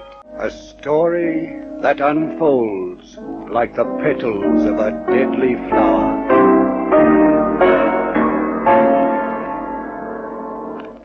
Gregory Keen is here again to resume with another chapter of the story. Step by step, hour by hour, I get deeper into the riddle of Bruno Kesselring and the deadly Nightshade. One after another, I'm meeting the people who are in some way involved. Don't ask me how. I can see neither rhyme nor reason in the events of the last 3 days. I stumbled on Kesselring's letter, and that took me to the Cunningham Towers and Sherry Reed. I've been feeling my way through the underworld of this sprawling city as Sammy Rice, only to run headfirst into Sammy Rice's girl, with a pistol, with a score to pay. And I'm beginning to be sure that one of the guiding hands behind this affair is attached to the arm of Felix Huberman. But if I'm ever going to get at the truth, I have to keep quiet and play Huberman's game. So I pace up and down this dingy back-alley room at the dead of night, searching for the key to the mystery, while the people I'm up against plan their next move. I can only wait. I daren't sleep. The initiative is theirs. I can only counter their moves as they make them, when they make them, where they make them. One by one, Felix, they are coming under our sway. So now Abe Hodge is buying our protection for £100 a week. They're getting easier. The word's going round. While the police have still heard only the vaguest rumors about us, fear is slowly gripping the underworld. We're building our structure well. Is there a better foundation than fear? No. And once it's known that you counterfeit the Nightshade Ring, we'll own the commerce of 1.5 million people. I am always astonished that no one has done before here what we are doing now. Conditions and circumstances have never been right in this country before. We're following the steps of the United States of America. Ah, but there the fools fought among themselves. They killed each other off in gang wars. And that, Carlotta, is why I'm taking charge of every criminal and semi-criminal and illegal activity in this town before we go any further. Within months, we'll be the power behind every fence, every safe cracker, every dope smuggler, every sly grogger, every SP bookmaker, every gambling school. There won't be any criminal elements left to organize against us. We'll have taken command of the people who can't turn to the police for protection. And then what? Then we use the weapon of fear as that can be used. We'll hold a great city to ransom. And we've not long to wait. When I leave here, I'm heading straight for Gregory Keen. Tonight? Yes. It is odd to think that only one man stands between us and our goal. Why do you say that? Why do you insist on acting as though Keen was some sort of Superman? As though nothing but getting Keen rid of mattered to us? Because it is true. Without you and me, Felix, the Nightshade Ring is nothing.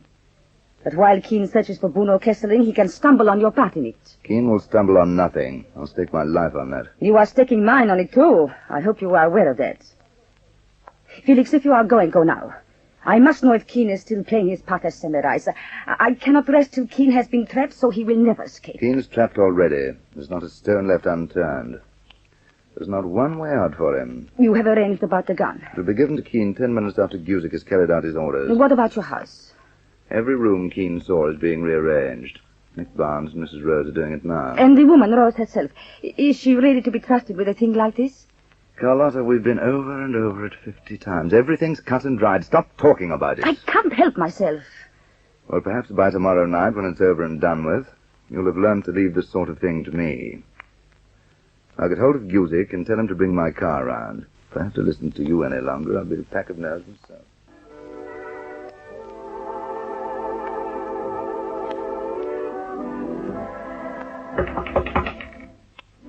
It's not locked.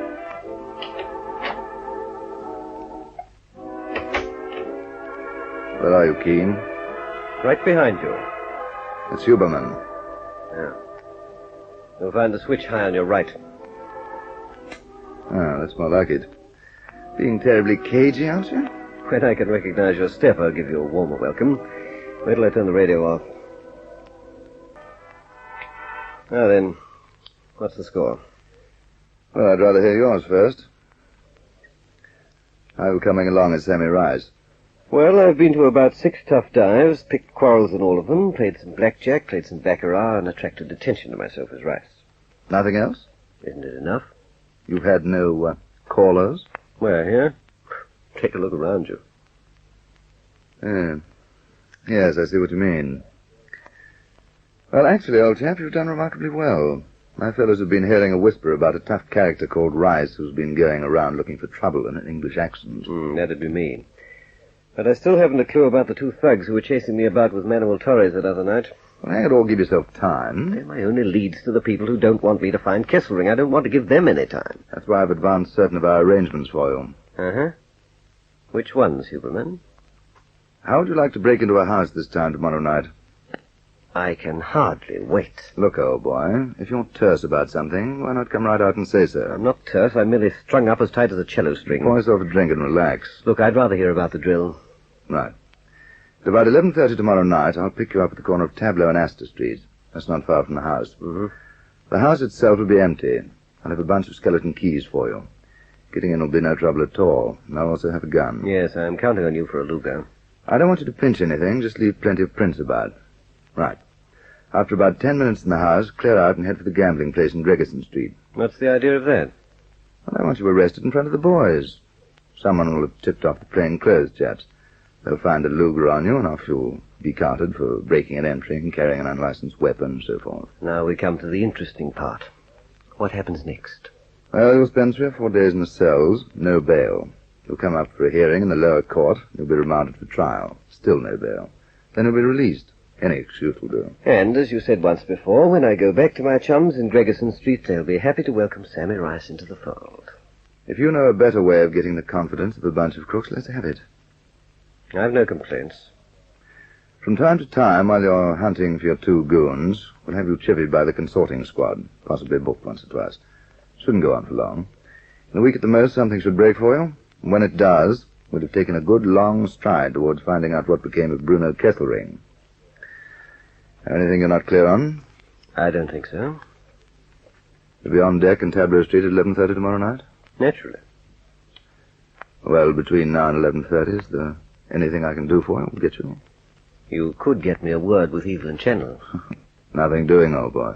Why not? Because she's under my orders. I don't want her near you on any account. Not while you're Sammy Rice. You know, you must be counting on this Rice stunt paying a big dividend. Let me tell you, I am. Well, just as you like then. It'll keep. Is that the lot? I'd say so. You better get some sleep. I won't hang about. Well, good luck. Don't let anything get in your way. Tableau Street. 11:30 tomorrow night. You know, I still can't see the shape of things to come. Something's staring me in my face, but I can't see it. Why didn't Huberman tell me there was a Sammy Rice? And why am I being kept away from Evelyn Channel? Yes, and that girl of Rice's, Stella Wilson. What's going to develop about her? So you're Artie Fegan. That's me. Did Pete here tell you what's up? Pete didn't tell me a thing. Well, I'm Stella Wilson. This is my flat. You're here because Pete reckons you'd like to meet Sammy Rice again.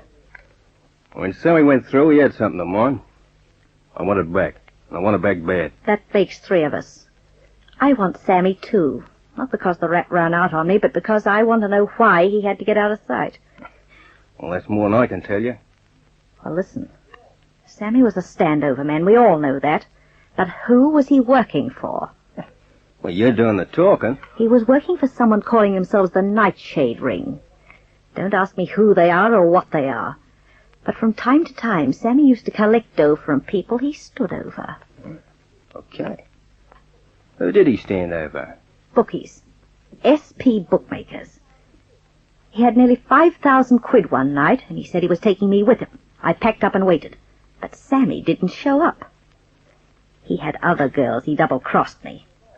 He was too smart to take all the 5,000 with him. It's hidden somewhere. So we've all got a good reason to catch up with him. Call it a good extra reason. Pay him off and split the dough as well. Okay, Stella. Where's Sammy now? There's a fellow around calling himself Sammy Rice. Where's that get us? They told me Sammy was back in town, and they told me an address. When I got there, it turned out to be another matey altogether. Same English accent. Same as Sammy in many ways. But definitely not Sammy. Well, what gives? Well, what's this character have to say for himself? All he could talk about was the Nightshade Ring. But here's how it looks to me. This type couldn't be running about as Sammy unless he knew a lot about him. So that's where we three come in. I'm beginning to get it, baby. I couldn't make him talk. He even took my gun half a minute after he walked in. But you and me and Pete, between us, it might be different. Yeah, it's going to be different. What do you say, Pete? Yeah, that's what I say. Now, you know where this character's hanging out, Stella. What's the caper? Don't let's waste any time. Go for him now. He was home a couple of hours ago. I say the three of us get into his room, shove a towel down his throat, tie him into a chair if we have to, then go to work on him and keep it up till he tells us where to find Sammy Rice. Well? Come on, Pete. Let's go. I'm not cut out for waiting, but that's what I have to do. I've only till tomorrow night, when we go into action in Tableau Street, when I get myself arrested for Huberman's benefit. I've an idea that then Huberman will show his hand and we'll get some real action. At last.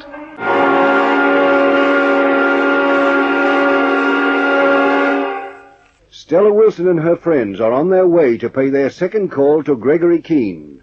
Listen to the next chapter in this story of intrigue, Deadly Nightshade. Deadly Nightshade. A story that unfolds like the petals of a deadly flower.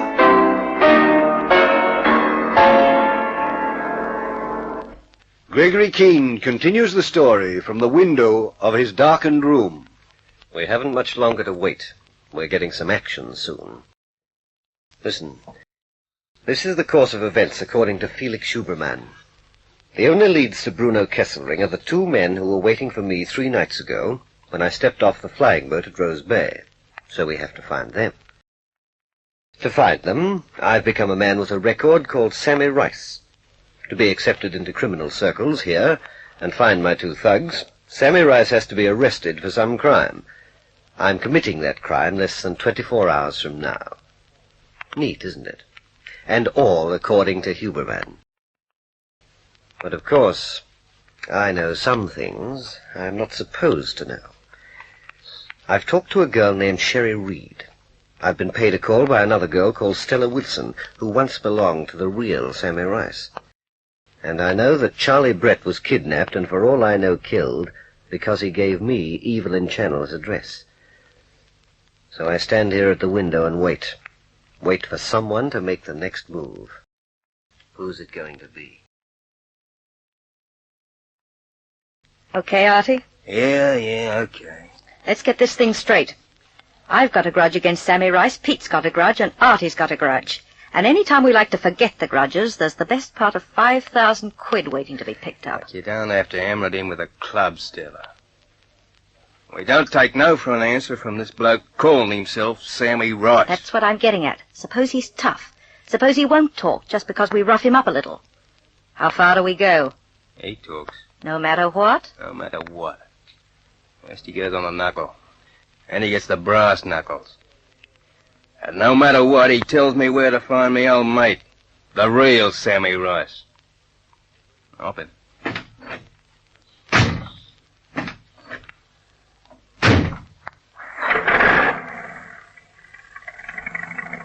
Where to, Stella?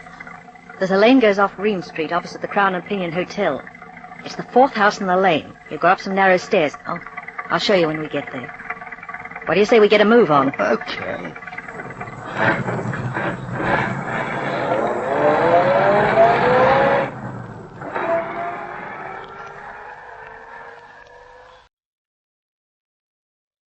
Have a quid. Yours and 2 more. Oh, sir, that... Snow, you're seeing? Yeah, I'll look at you. 2 pair. Queen's up. Aces in 5. Well, that's the 3rd time stiffing the crowd, you ruddy DPs on. You win the deal. Yeah, it's about all I win, too. I'm out, fellas. Sometime I'm giving you another chance. So make this one a jackpot, what do you say? If something don't happen soon. Here's your phone, Jerry. Yeah, come on.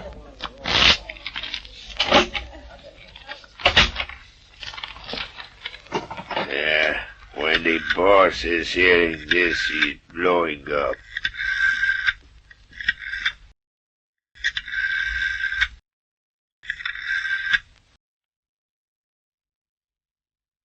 Felix Huberman speaking. Mike Guzik here, Mr. Huberman.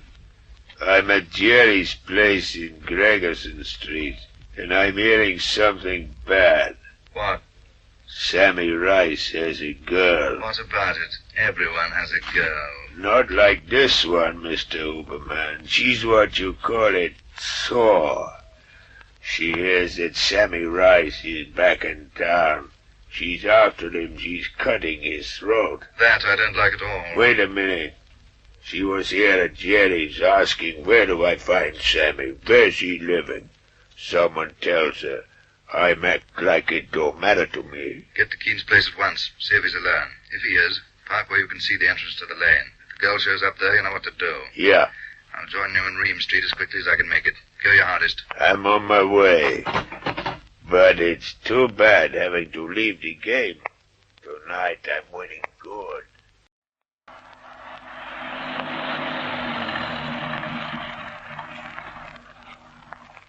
Are you going to park here or drive up the lane? Get a shufty into the line, Huffed it. Stella. The car in it already. How can we park here? I don't see anyone, man. Too late, I suppose. Who's that joker?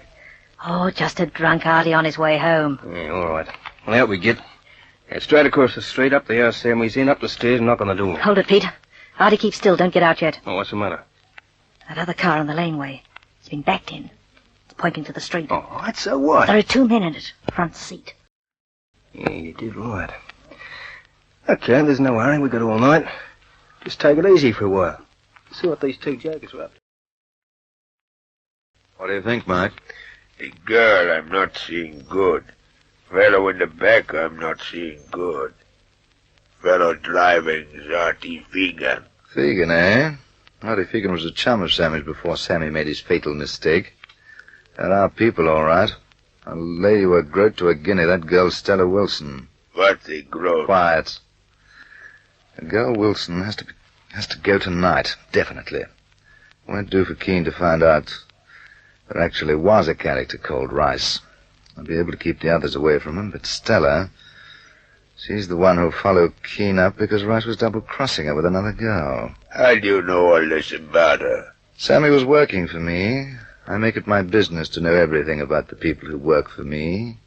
You'd do well to bear it in mind yourself, Guzik. How do we knock the girl off? In front of the other two. We'll decide that when we see what they're up to. And if it's a waiting match, we're going to win hands down. Well, what do you think, Stella? I've got a feeling, boys, I don't like it the littlest bit. Oh, they could be anyone. Waiting for what? Well, girls, maybe. Round here at this time of night? Okay. What do we do? There'll be another time. He wants to go through and leave this joker calling himself Sammy till some other night, huh? Yeah, we beat it. Well, I'm not so sure. Maybe we won't get another crack at him like You this. go in there, Artie, and you go in without me. What do you say, Pete? Well, I'm sticking with you, Stella. Artie, we beat it now. Ah, well, okay. I was looking forward to that joker tonight. Will you get going? Okay.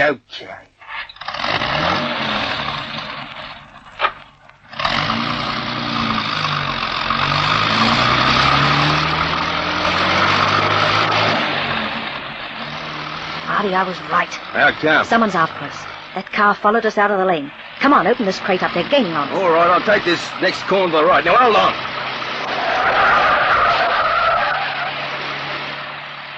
Now, watch out the back.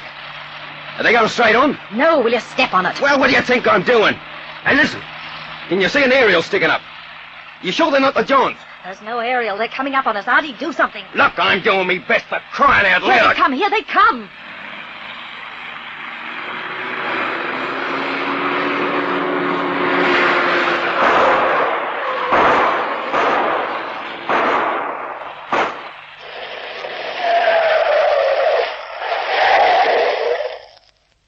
Stella, you all right?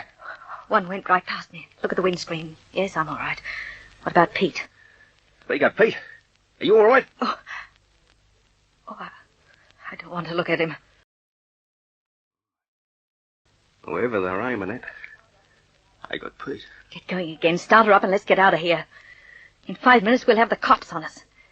Maybe we're getting mixed up in something too big for us, Artie. Maybe. You can say that again.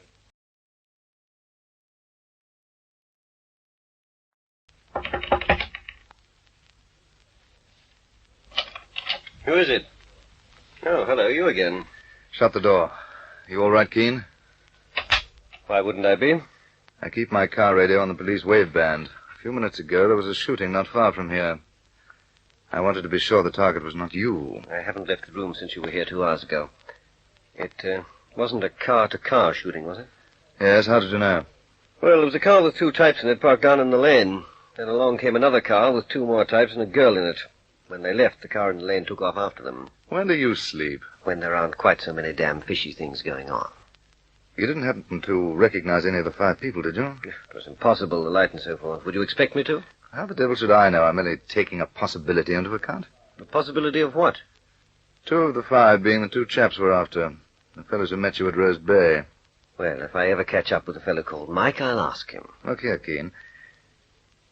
The car with the girl in it. You haven't seen her before, have you? I told you earlier, no one's been near this room, and the last 3 days have been too busy to rush about seeing to my love life. No, Huberman, old chap, I don't know the girl. Oh. Oh, well, I expect I'm hanging about here for nothing. I'll see you tomorrow night as we arrange. I'll be there. Cheerio. Not much, I don't know the girl.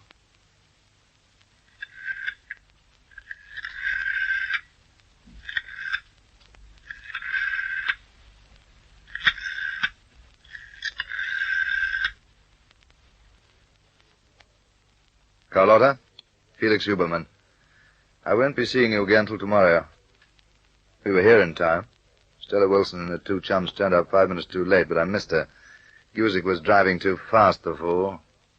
What? Well, obviously. Guzik and I are staying on tap. Girl could still try again. Yes, everything's in control. Keen goes under the axe 18 hours from now.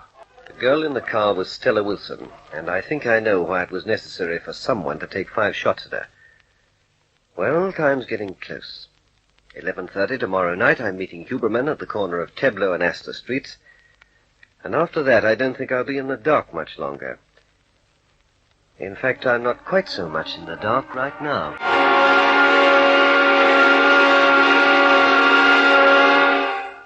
Does Keen escape from the web Carlotta and Huberman are spinning about him? Listen to the next chapter in this story of intrigue. Deadly Nightshade. Deadly Nightshade. A story that unfolds like the petals of a deadly flower.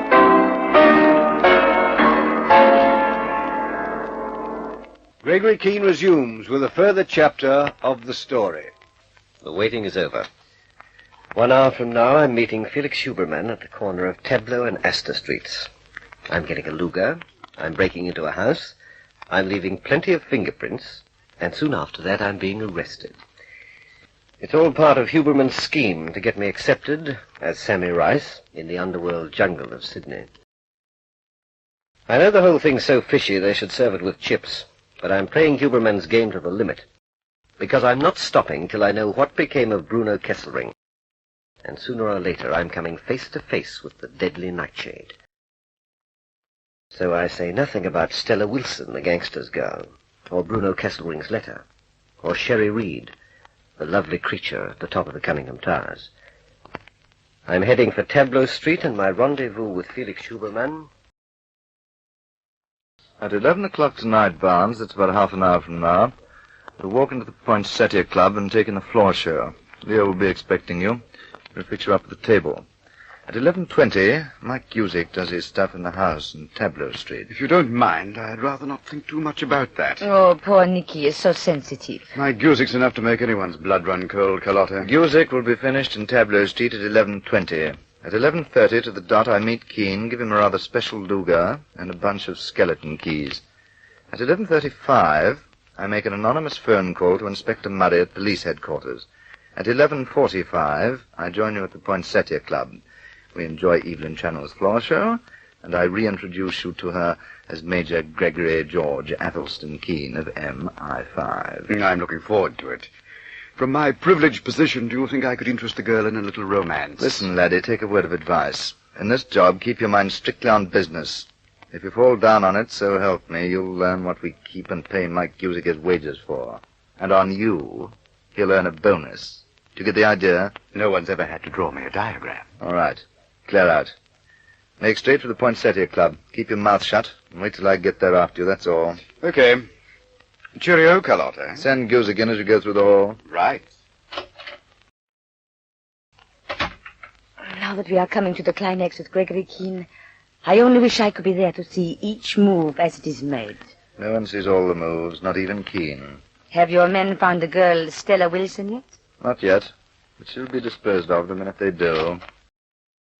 You want me, Mr. Huberman? It's Zira, Cusick. Have you got the gun? Yeah. Here it is. Loaded? She's holding 9 rounds. Correct. When you get to the house in Tableau Street with Stephen, get it over quickly. Use an old blanket and take the blanket away with you, but wrap the gun up well. We don't want anyone to hear the shots. No one's hearing from inside the house. The timing has to be perfect. What time will you enter the house? 18 minutes past 11. What's the latest you'll leave? 20 past 11. Show no lights. Don't hang about the neighborhood. Come back across the bridge immediately, and don't leave this house till I give you the word. That's all. Aye. Go and get Brett now. My dear chap, you can't do much without Brett, can you? Okay. He's trying to be tough. We knock him out, huh? Do what you like. Just carry out your orders to the fraction of a second. That's all. Get moving. I'm gone with Brett and Stephen in 5 minutes, Mr. Huberman. So, it would seem the machinery is going as smoothly as clockwork, Felix. You have done well. Don't I always? Poor Keen. He doesn't know it yet, but in just half an hour he will have ceased to exist. Well, I think I've time for one more drink. And if you'd really like to congratulate me, Carlotta, you could do it with a kiss. 11:30 to the dot. The 2 streets are empty. There's no sign of Huberman. Uh-oh, car coming. Is this the chap? Yes, looks like it. Keen? Uh-huh. Good man, hop in.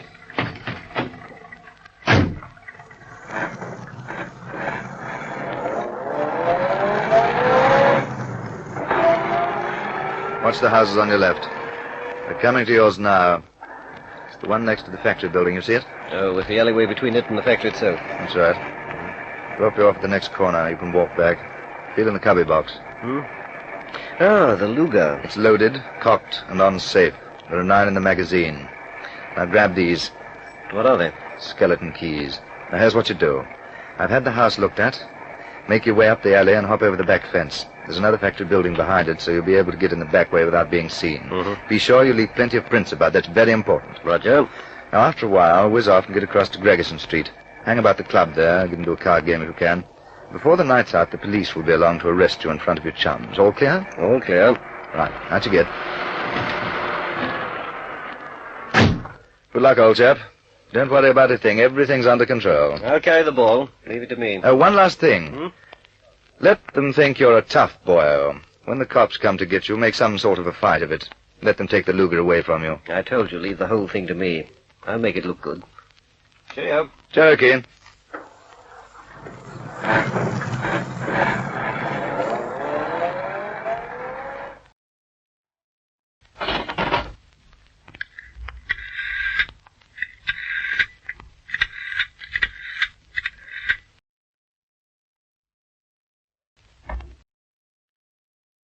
Hello? Police? Just never mind who this is.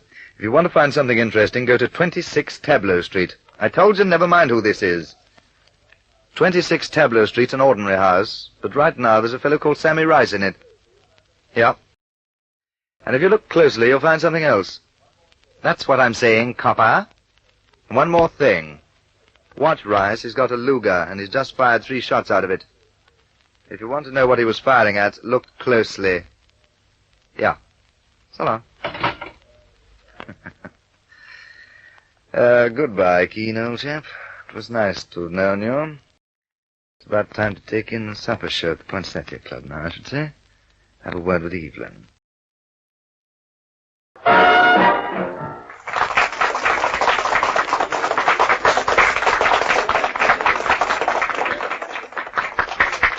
It's set, Nicky. Here she comes.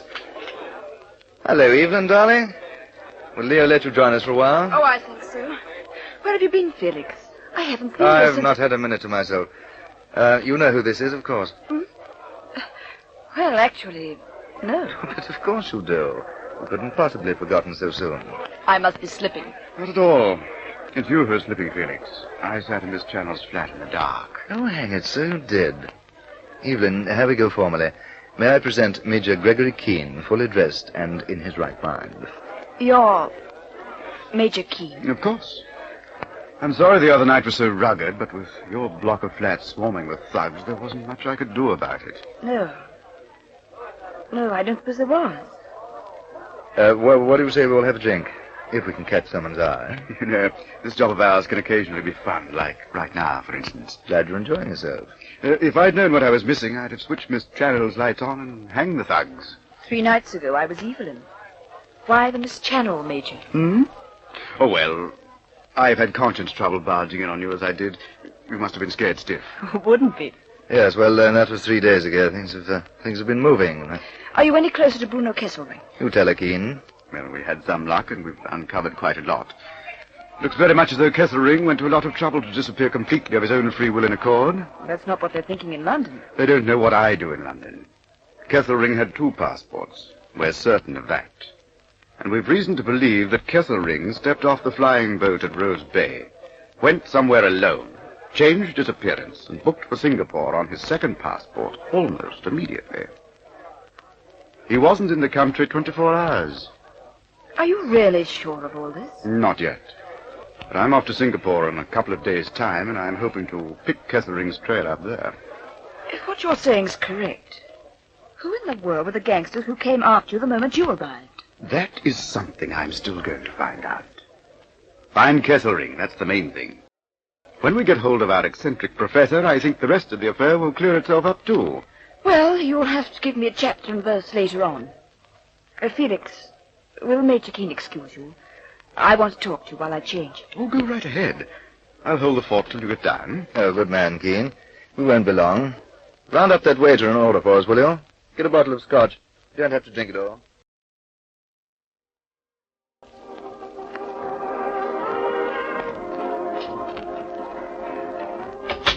Well, what's the trouble, Evelyn? What do you want me up here in your dressing room for? Felix, all that stuff we were just told about Kesselring. You don't believe it, do you? Why not? Because not a word of it's true, that's why. Oh, but hang it, Evelyn. What the devil's given you that idea? I'll tell you what's given me that idea. That man is not Major Gregory Keen.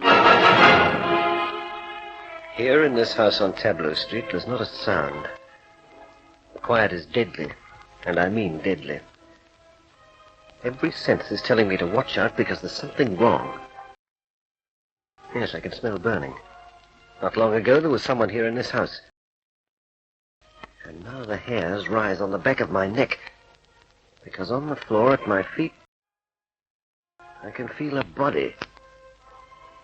Not moving. Not yet cold, but not alive.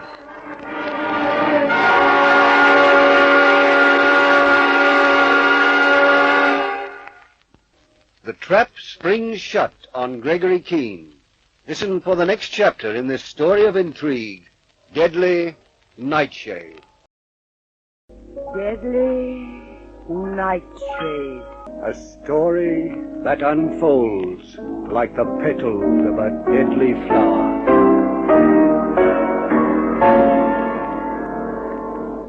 Gregory Keen continues the story from the dark house by the factory in Tableau Street.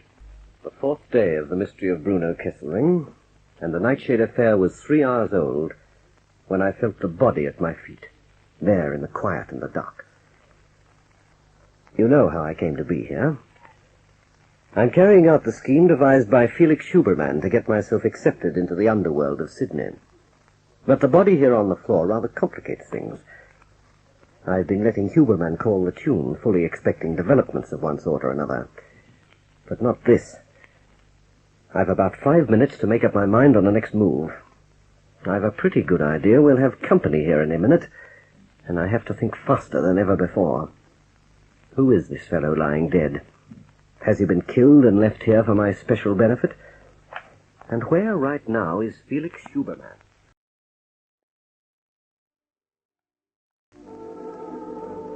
Oh, what's the matter with you, Evelyn?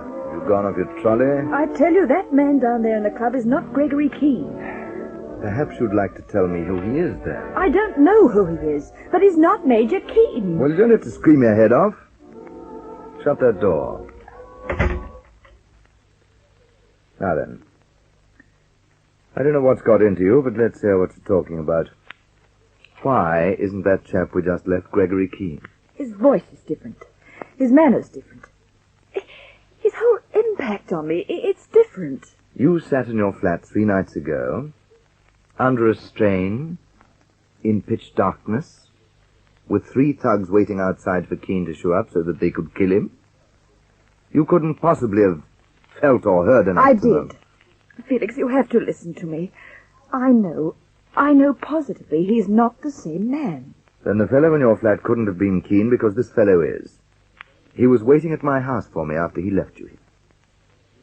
He had my address from you. He identified himself positively, and he's been living under my roof ever since. We've discussed Kesselring and Milo Fentress in London, the Dumetrius affair. Oh, confound it, I shouldn't even be arguing with you. Of course the fellow's Keen. You can tell me that till you're black in the face, Felix. But I still won't believe it. Then kindly explain how he could give me chapter and verse of his meeting with you half an hour after Manuel Torres was shot dead in the alley behind those flats. I can't explain anything. I only know he's not the same man. How long do you want to change? Oh, 5 minutes. Well, get a move on and change. Snarl at me. Do you mind? I'll do more than snarl at you. As far as I'm concerned, you're being stupid and perverse.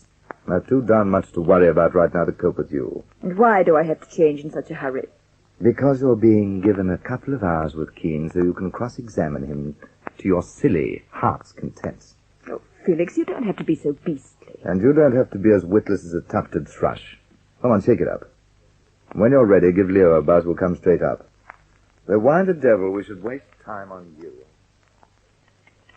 The only sound is the ticking of the clock, ticking my seconds away, while I go through my association with Huberman from first meeting to this instant, searching for a glimpse of the future, trying to see into Huberman's mind, trying to see how it will benefit him if I'm caught here with the dead body of a man I don't even know. Yes, there's still neither rhyme nor reason to this deadly fencing match in the dark, and the clock is ticking my time away. Do I break and run for cover? Or do I play Huberman's game out to the end? Don't move. So I waited here too long. Find some lights, Paul. You're covered, Sammy. Make a move, and I'll have to cut you down. Shake it up, Paul. I don't want to have to hold this torch all night. That's more like it. Are you Sammy Rice? Uh-huh. We've been wanting to catch up with you for quite some time. Go over him, Paul. Search you.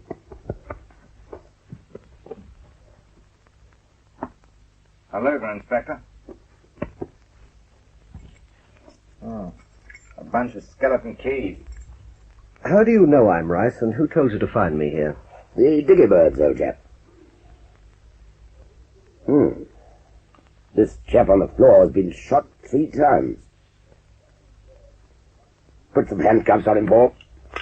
Yeah. Now, give me that gun.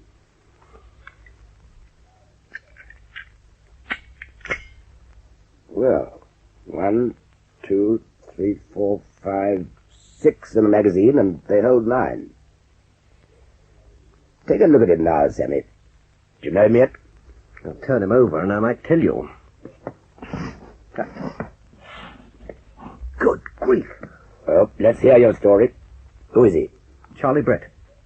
He was a bartender at the Poinsettia Club. This Luger's been fired. Smell it. Look here, you're acting as though you didn't know the score. I don't, but I'm hoping you'll tell me. Did you shoot him? No. Do you know whose house this is? Sorry, no again. It's Brett's. He was kidnapped from here the day before yesterday. Now he's dead. Shot 3 times. And we find Sammy Rice here with a Luger that's just been fired 3 times. Oh, for heaven's sake, we don't have to make it too real, do we? You're acting kind of funny, Rice. Get the idea, why don't you? I'm Detective Inspector Murray, and you're coming to Darlinghurst. And where would that be? It's the police station, and you can do your talking there. Get out of the car, Paul, and do your stuff. Fingerprints, ambulance, photos, the works. This gun to the laboratory, the bullets out of Brett to follow at the double. And ask them at Phillip Street to let me have the file on Sammy Rice as quickly as they like. I'm sorry about this, Keen, but Ethan seems to have taken leave of her senses. You must have scared her out of them the other night in her flat. What's the trouble? Well, there's no sense in beating about the bush. I don't think you're the same man who was calling himself Keen 2 nights ago. Darling, you've run off the rails somewhere. How did you get into my flat? I flattened the chap delivering milk, put on his white jacket, picked up a crate of bottles, and crossed the street in front of the chaps on watch. What did you have pointing at me?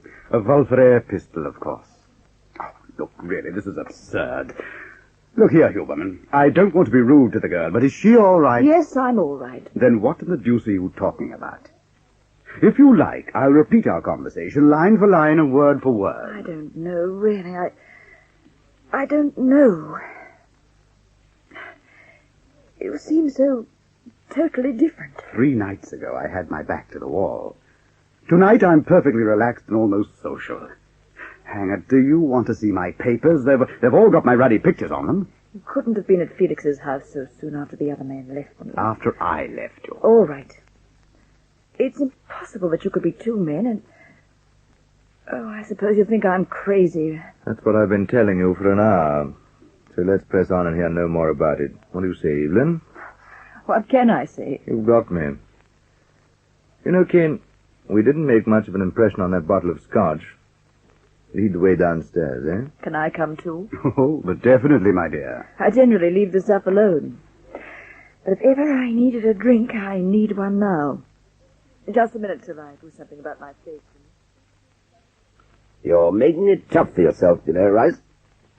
Have you nothing to say about why you shot Charlie Brett in his own house tonight? No. But you did shoot him? I walked in and found him dead. Look, fellow, you are Rice. Your picture's on our file, sent out from the old country because they want you for army desertion. Your prints match Rice's on the file. You've been running about the town saying you're Sammy Rice. When I asked you tonight, you said, yes, I'm Rice. Now you're making nothing but a lot of cryptic remarks. I simply don't see that it makes sense. Oh, but I do. Yes, I suddenly see quite a lot of sense in it. As far as I'm concerned, you're unhinged. Just a minute. Paul, what's happening about the rounds they took out of Brett and the Luger we found on Rice? The report's just come in. I'm bringing it up. Well, step on it. Now, let's get down to facts, Rice. I'm getting sick and tired of listening to you talk a lot of rubbish. What were you doing in Brett's house, anyway? Being a bigger fool than I thought it was possible to be. Who do you say you really are? Gregory George Athelstan Keen, Major MI5. Will you kindly tell me how your fingerprints come to be on our police file under Samuel James Rice? And your pictures? Reasonably good ones? Come on, man, you don't think I'm making it all up, do you? No, I believe you. Well, what's the point of babbling like an idiot? Here's the lab report, Inspector. Oh, right, wait here. Let's have a look now. So that's that. The 3 shots that killed Brett came out of your Luger. Do you want to say anything more? No, not right now. All right. Rice, I'm arresting you for the murder of Charles Brett, and anything you say... Oh, you know the drill aspect. You don't have to make any statements unless you want to. And what happens exactly? What do you mean? I mean right now.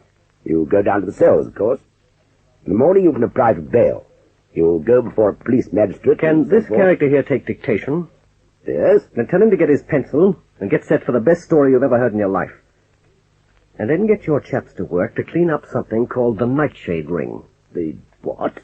The deadly nightshade. What do you know about that? Nothing yet.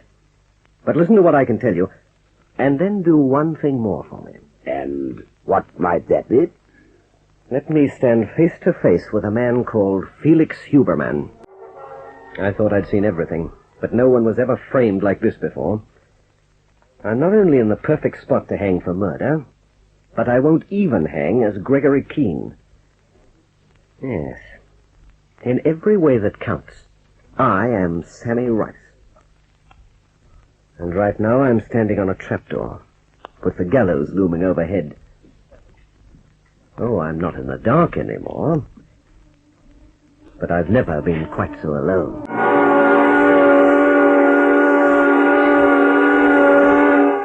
Does anyone believe Gregory Keen? Listen for the next chapter in this story of intrigue, Deadly Nightshade.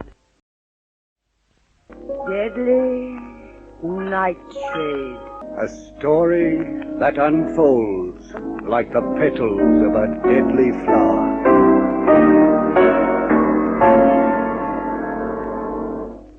Major Gregory Keen continues the story with Inspector Murray from the police station. With my eyes wide open, I walked into a situation I wouldn't have believed possible. But it is, and it's so real I can feel the noose tightening round my neck already. I went to that house in Tableau Street according to plan, and found Charlie Brett, the bartender, lying dead on the floor. The bullets that killed him came out of my Luger. Then the police came on the scene, under this detective inspector chap, Murray. And then I began to see the light. My fingerprints were on their file as Sammy Rice. My pictures were on file. And nobody could have killed Brett but me. You see the noose dangling? I not only have to prove I'm Gregory Keen, I also have to prove that I didn't shoot Brett. How much further could I be from Bruno Kesselring and the knife? So, you want me to believe that you're not Sammy Rice, You're Gregory George Athelstan Keen. You came out here from England after the physicist Bruno Kesselring. Manuel Torres was shot down with you only 2 feet away from him. He died saying something about the deadly Nightshade.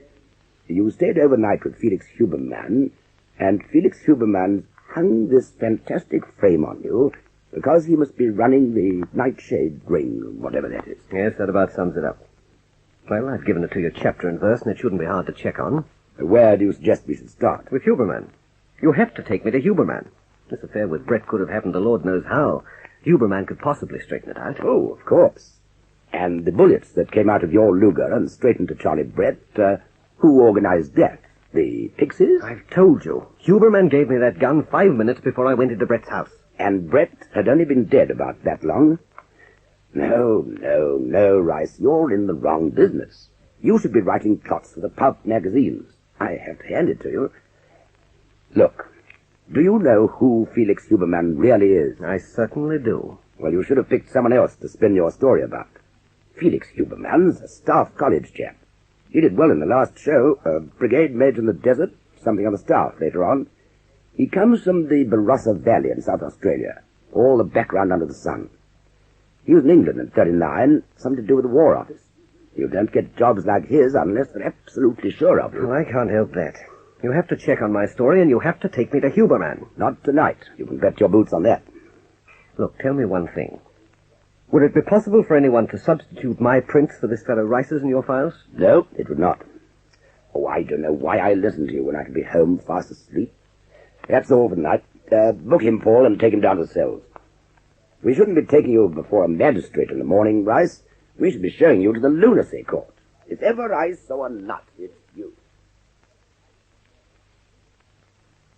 Carlotta, my love, Machiavelli had nothing on us ever. Oh, I am pleased with you, darling. I'm pleased with myself. And Nicky Barnes couldn't have been improved on. Pat him on the back sometime. Did he make a good Gregory Keen? He was superb. But we have not tied all the threads neatly yet. You say Evelyn Channel had to be persuaded, is that right? Not so much by Nicky Barnes as her own common sense. It was impossible for Barnes not to be keen. She finally had to admit it. I think we should watch her closely just the same. What other flaws have we still to smooth out? One, the girl Stella Wilson. I think I missed her last night. Usually the fool says no, but we were going too far. She is our weakest link. She must be eliminated at once, Felix, because she knows Keen is not Sammy Rice. I've men hunting for her night and day. We'll have her within 24 hours. What else? Keen left my house during the day he was there. He went to the flying boat place and talked to a clerk there called Doby. As himself? Yes, he showed his credentials to get the information. Doby could tell him nothing, but he has to be fixed. Where is Mike Guzik now? What's my staff work like, Carlotta? Excellent. Then do I have to tell you what Mike Guzik is doing now? No, darling. Oh, I am happy tonight. Come and sit close to me while I play you some variations on a simple theme. Would you like that? I should adore it. First the piano, Carlotta. I am enchanted by your variations.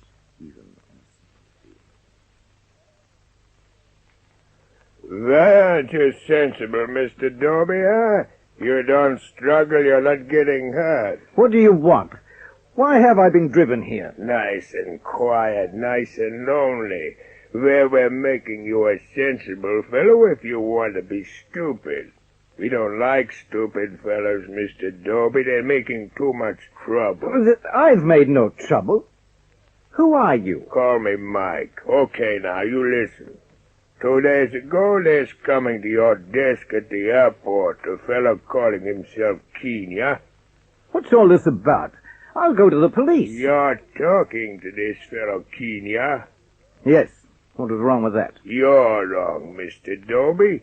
You didn't talk to Keen. You never heard of Keen. You don't know anything about him, understand? But he only wanted to know... You never saw, you never talked to, you never heard of Gregory Keen. You got a nice little wife. You got 2 kids. Something not nice is happening to them if you ever remember Gregory Keen. Understand? You can't get away with this. Soon the cops are coming to see you, Mr. Doby. When you're talking to the cops, you're thinking of the nice little wife and the two pretty kids. You never heard of Gregory Keen. What would you do to them? You read the papers? Not long ago, there's a fellow without any sense. What you call obstinate. He had a wife, too, and one day she lights the gas and it goes up. It was too bad. She's not pretty no more. You ever heard of Gregory Keen, Mr. Dorby? No. You're going to tell the cops that, Mr. Dorby? Yes. You're going to tell the cops about me and the fellow driving, Mr. Dorby?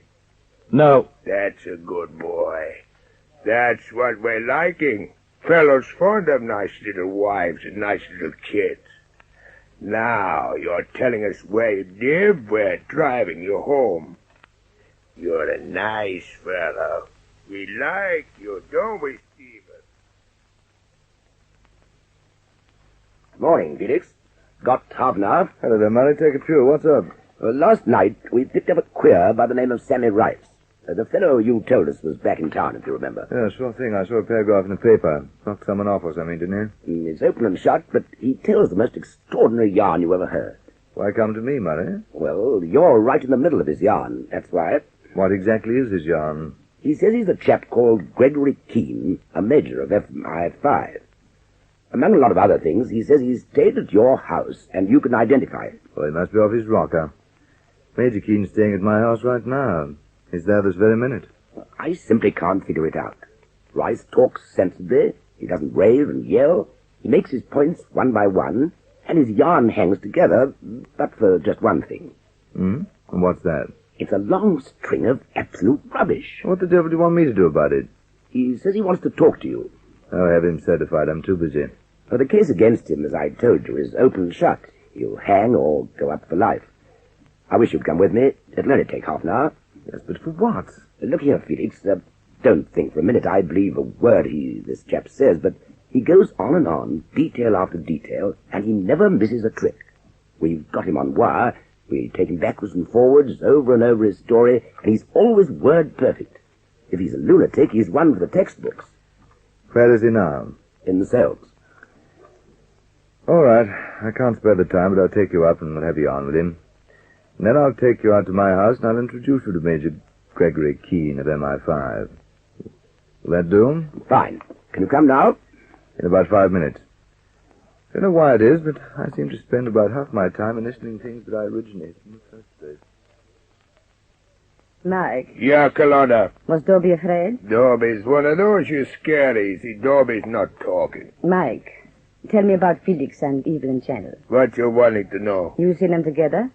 How does he feel about her? You're not asking me, Carlotta. I don't know these things. Mr. Huberman, he tells me it's always the act. She's good for us, Evelyn Channel, so he's putting on the act with her. Does she love him? With Evelyn, it's not an act. One day soon, Mike, I might have some instructions for you about Evelyn Channel. They'll come from me, not Felix, and afterwards you won't remember anything at all. Do you understand? Sure. I always work for you, Carlotta, not him. That's a good boy, Mike. Always work for me. Go and pour me a drink, and then we'll talk about Evelyn Channel and Felix some more.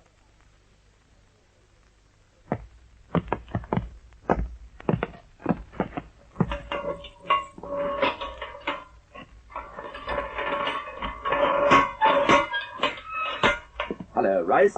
I don't know why, but here we are. Who's this with me? Hello, Huberman. Oh. He looks sane enough, Murray. I am sane. And I'm looking right at you, chum. If you really think you can pull this off... Pull what off? You're behind whatever happened to Bruno Kesselring. You're ringing someone in for me. You had Charlie Brett bumped off, and you gave me the gun. I could see a lot of things happening, but I didn't think you could switch my prints for Rice's, and I didn't expect you to kill someone for my benefit. Oh, it's good I hand it to you, but it's not quite good enough. What about it, Felix? There's no point in listening to the chap. I've never seen him before in my life. Huberman's out. That leaves Evelyn Channel, who didn't see me but only heard my voice. Stella Wilson, who knows I'm not Sammy Rice. Carlotta Magnani, the Grand Dame in the North Shore Mansion, and Dobie, the airport clerk. And if they all fail, I'm left with one thin string to my bow. Sherry Reed, the girl in the Cunningham Towers. My life will depend on her.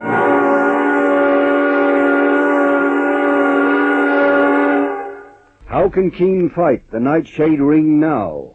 Listen to the next chapter in this story of suspense, Deadly Nightshade.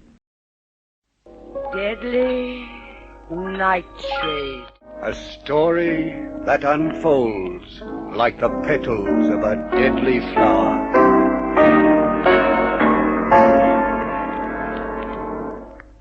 Here is Gregory Keen to continue the story from a prison cell. The organization that could plan and put into effect a scheme like this has to be smooth, powerful, ruthless, and disciplined. And something tells me I'm describing the Nightshade Ring. I'm held for the murder of a bartender called Charlie Brett, and I'm not even myself anymore. I'm someone known to the police as Sammy Rice. And so far I can't find a loophole you could put your little finger through. I've been grilled for 14 hours in front of a wire recorder, and 2 police stenographers working in relay. They don't believe a word of my story yet, but they're scratching their heads, and 2 minutes ago I knew it. Detective Inspector Murray just walked into my cell, bringing company. Felix Huberman is with him, as cold and contained as a man can be. I pointed the bone at him, of course, but I knew what he'd say. And he shrugged and said it. I can't see any point in listening to the chap. I've never seen him before in my life. Oh, come along, Huberman. Tell Murray I'm schizophrenic or something. Tell him I wasn't snarled at by your dog or glared at by your housekeeper. Tell him you didn't bring any cable from Milo Fentress to Evelyn Channel. You can't get away from it, Felix. He talks funny stuff. Have you talked to your psychiatrist about him? No, but I think I will. Let's get going. You're only wasting my time.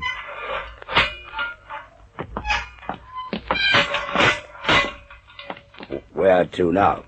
Out to my house so I can introduce you to Gregory Keen. He's a nice chap, to like him. And he might be able to throw some light on Rice here, although I very much doubt it. That's what has me flummoxed. Listen to it point by point. We had an anonymous tip last night that sent us to the house in Tableau Street. There was Rice with a Luger under his arm. The slugs in Brett came from it.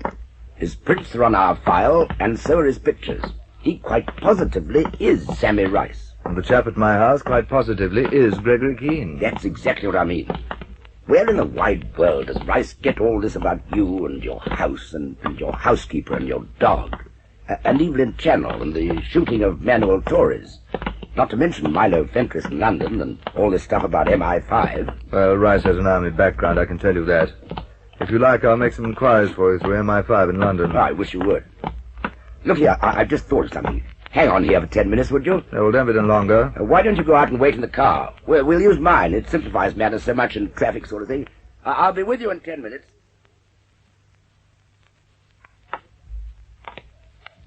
Rice, come here. We can talk through the bars.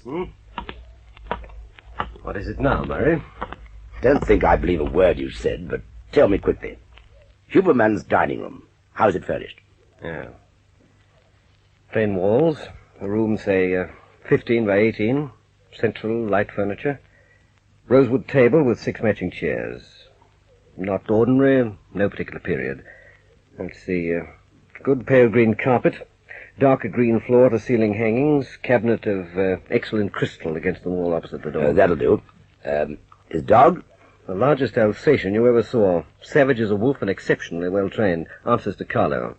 Describe the housekeeper. Yeah. She's about 50. Lean, tall, hard-faced, grey eyes. Mole on the left side of the chin. Hair pulled back tight from the middle parting to the nape of the neck. Severely dressed. Sallow complexion. Her expression doesn't vary and she wears no makeup. I should say she's incapable of laughter. Her hair? Grey. I don't know, Rice. You're the most extraordinary character. Have you been out to Huberman's house yet? No, but I'm on my way. Well, how's it going to look when you see what I've just described? It's going to look odder than anything I've ever yet come up against. But don't make any mistake about it. You can talk till Judgment Day, and it won't let you out of shooting Charlie Brett. Well, there we are, Murray. Keen, old chap, this is Detective Inspector Murray, who's put us both in a tangle over a chap called Rice, who says he's you. Hello there, Murray. Who says he's me? A man we picked up last night for murder. I hope it's not going to be too much of a bore, and I hope you won't take a dim view, but can you identify yourself? Will top MI5 credentials and a passport do? Oh, I should think so. Give me time to shoot upstairs, will you? But I have to admit it's a rummy show. I won't be a minute. We might as well down a drink, Mary. Care for a scotch? Oh, who doesn't? Mrs. Rose? Yes, Mr. Huberman? 2 whiskey and sodas at the double, please. Very well. Where's your dog? The beggar's generally round the house somewhere. I'll get Mrs. Rose to hunt him up for you. What is he? Oh, he's one of those brown King Charles spaniels. He's a good pet, you know, but too darn friendly to be any real use at night. Barks at the tradesman, but I think he'd wag his tail at a well-mannered burglar. Can I take a peep through into your dining room? Oh, now you're being a cop, old boy. Well, hang it, the way this chap Rice goes on's uncanny. I can't just listen to him and not even check. Is it through here? Yes, make yourself at home. I can see all I want to from here, thanks. Well, don't be too long. Here's your scotch coming up. Put them down here, Mrs. Rose. Oh, certainly, Mr. Huberman. Could I get you some sandwiches, do you think? What do you say, Murray? Peckish? This is my housekeeper, Mrs. Rose, by the way. How do you do, sir? Good afternoon. Don't get anything for me, thanks. I had a late lunch. Where's Oliver Cromwell, Mrs. Rose? I want to show him to Inspector Murray. Oh, the last I saw of him, he was down at the bottom of the garden with a neighbour's fox terrier. Oh, well, dig him up. If it's just for my benefit, leave the dog in peace. I'm perfectly happy if he is. Oh, in that case, funny. Is there anything else I can get you, Mr. Huberman? No, thanks, that's all. Very good, Mr. Huberman. Now then, what do you really think about Rice? Now you've seen Gregory Keen, and we'll have his credentials in half a minute. What the deuce can I think? He's a crackpot with extraordinary powers of invention. But I still have to talk to the rest of the people he's named. Evelyn Channel, Carlotta Magnani, and who's the other one? Some chap called Dobie at the airport. Well, as far as I'm concerned, it's a pity you have to waste your time. Do you know your own job? Talk to those people by all means. He's getting into his car now. There he goes. Thank the Lord. Huberman's nerves are of steel, but I haven't his confounded confidence in this thing. Felix Huberman is a genius, Nick Barnes. You're a spineless fool. But Felix Huberman and the Nightshade Ring can do anything. Well, how did you like my friend Inspector Murray from police headquarters? Oh, did we fool him? That's all I want to know. He couldn't argue with Nicky's papers, and Nicky looks and acts like a major of intelligence. What more could he want? As for you, Mrs. Rose, I kiss my hand. Well, can I be myself for an hour now? Yes. But for a long time, I want you to wear those contact lenses, keep your hair dyed, and wear makeup. Oh, the lenses hurt my eyes. You only have to wear them when the tradesmen come or when you go out. You've never shown yourself much, the neighbors hardly know you. We'll pull it off. Relax. What about the spaniel? Yeah, we'll keep him for a while. Carlo can stay on the North Shore with Carlotta. We'll never get away with it, Huberman. There are too many loose threads. It's too involved. Listen, both of you. I've tried to tell him, Mr. Huberman.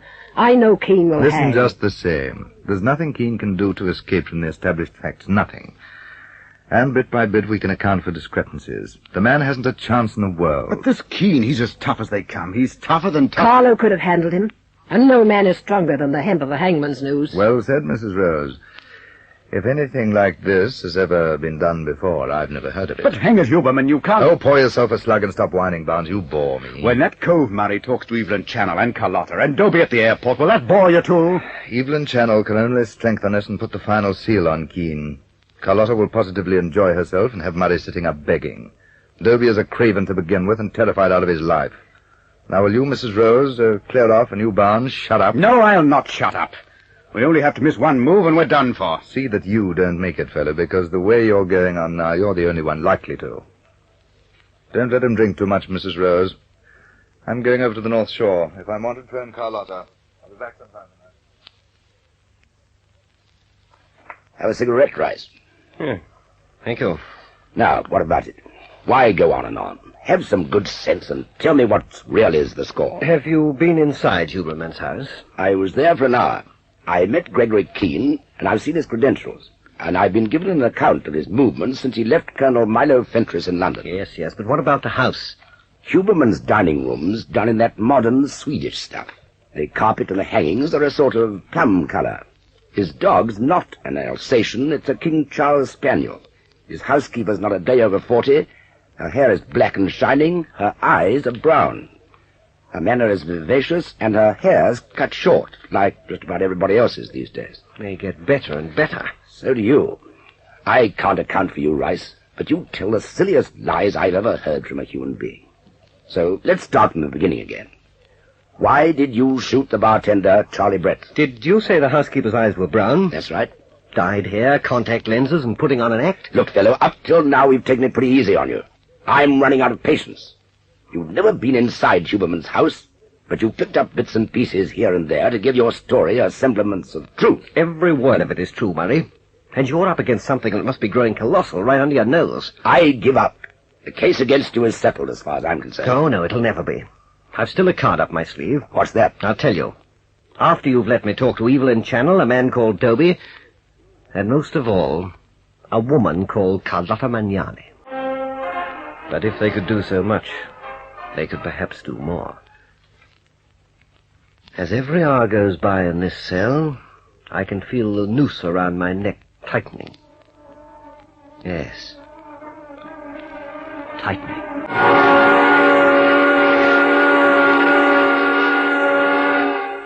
Keen meets Carlotta again in the next chapter of this story of intrigue, Deadly Nightshade.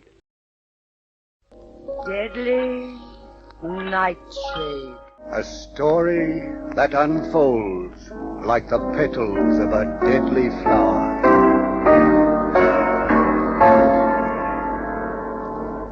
Here is Major Gregory Keen to continue the story of the Deadly Nightshade.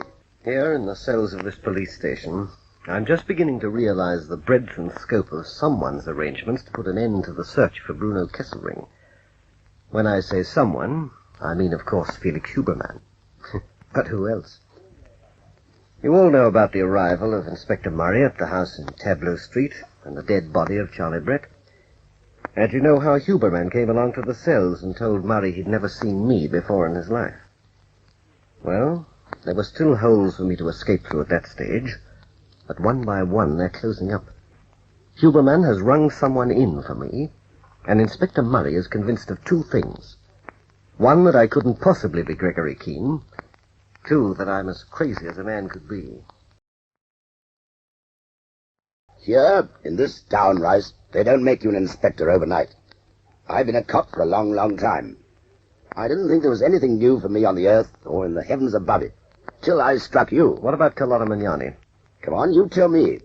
I like listening to you. I only wish I could cook the story up the way you do. Carlotta Magnani lives in a very large, very modern house over on the North Shore somewhere. Oh, that's common knowledge. She's quite a celebrity. I could describe her house. So could I.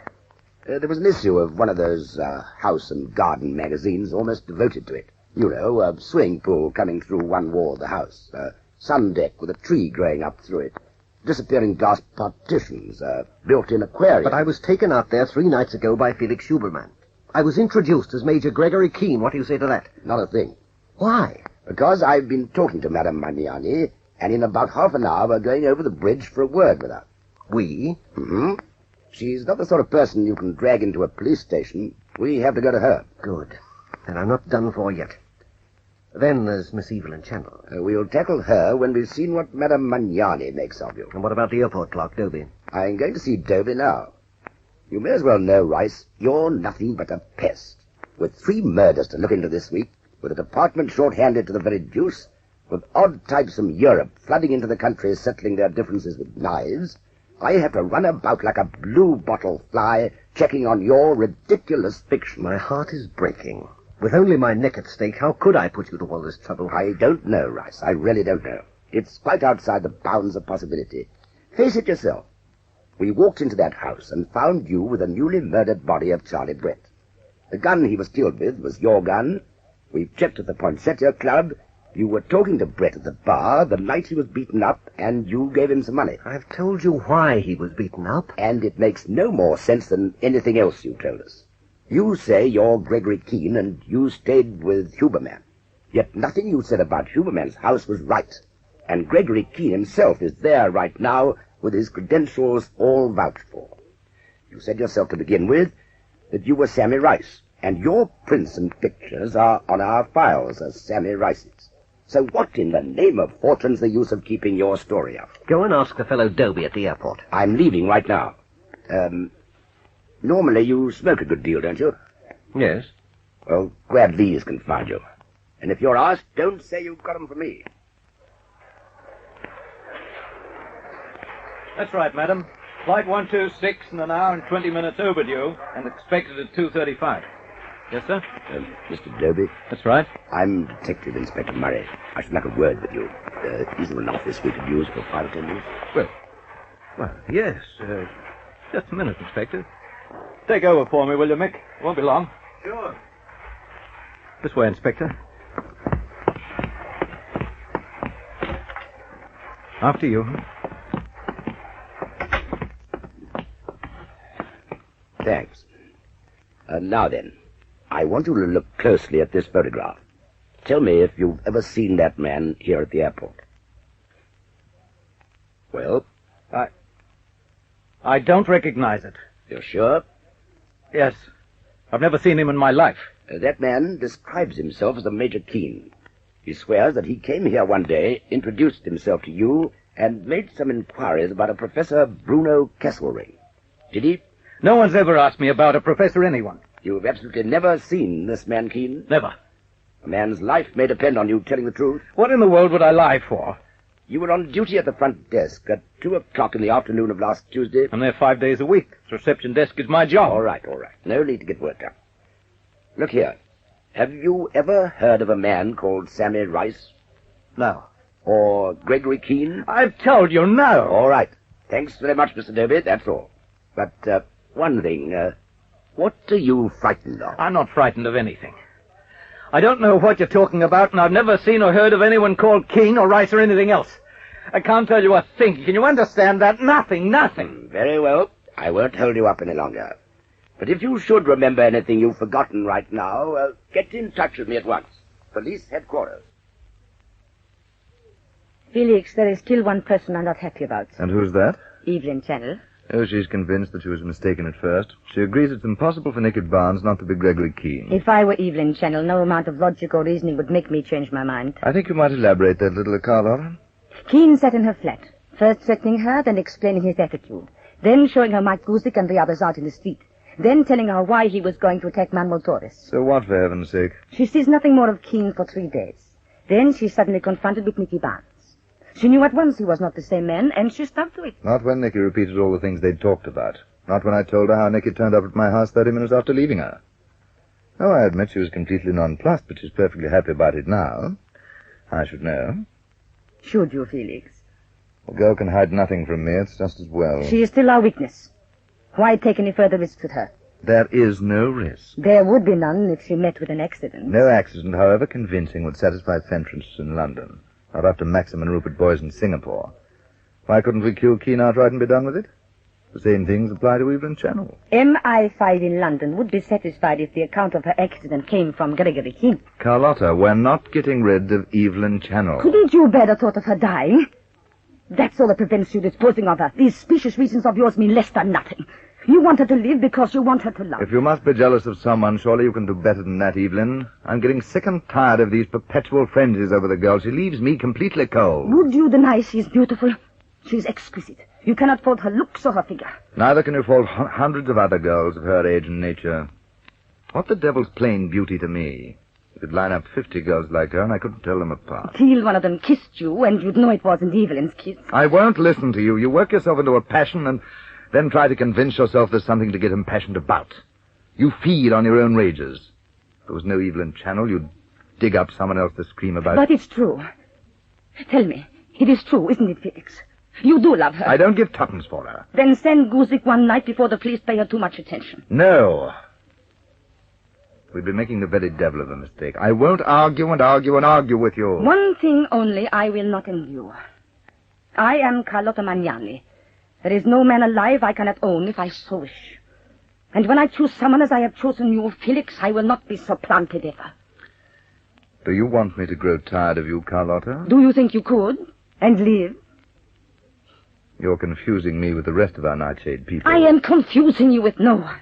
Jealousy one can accept. Jealousy for its own sake I find unendurable. I know of no better way to kill love, so let's have no more of it. Now listen. It's a police car. Is Murray alone? There are 3 men with him. One of them is Gregory Keen. As when they come in, watch Keen like a hawk.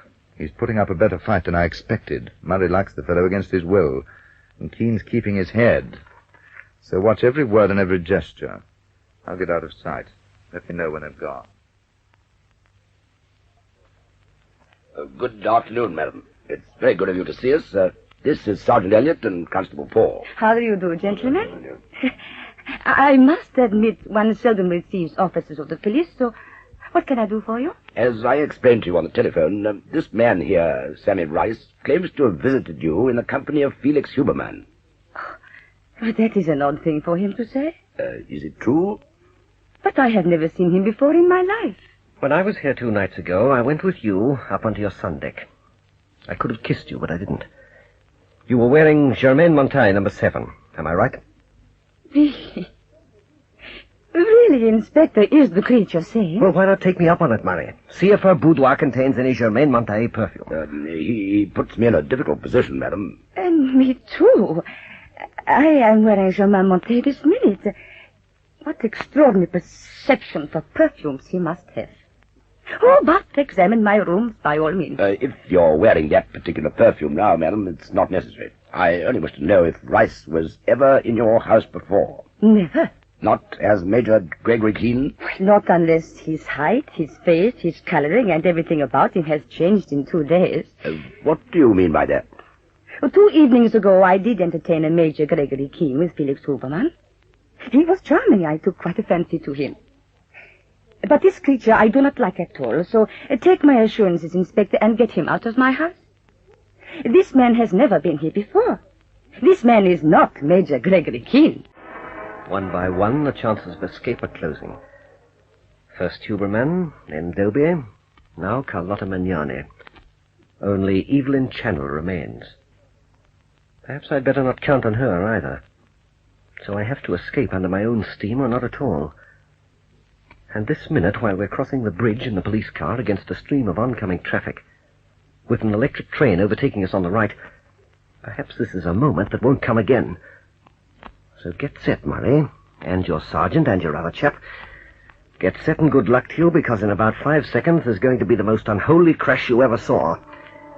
And if there's any other way out, someone show me.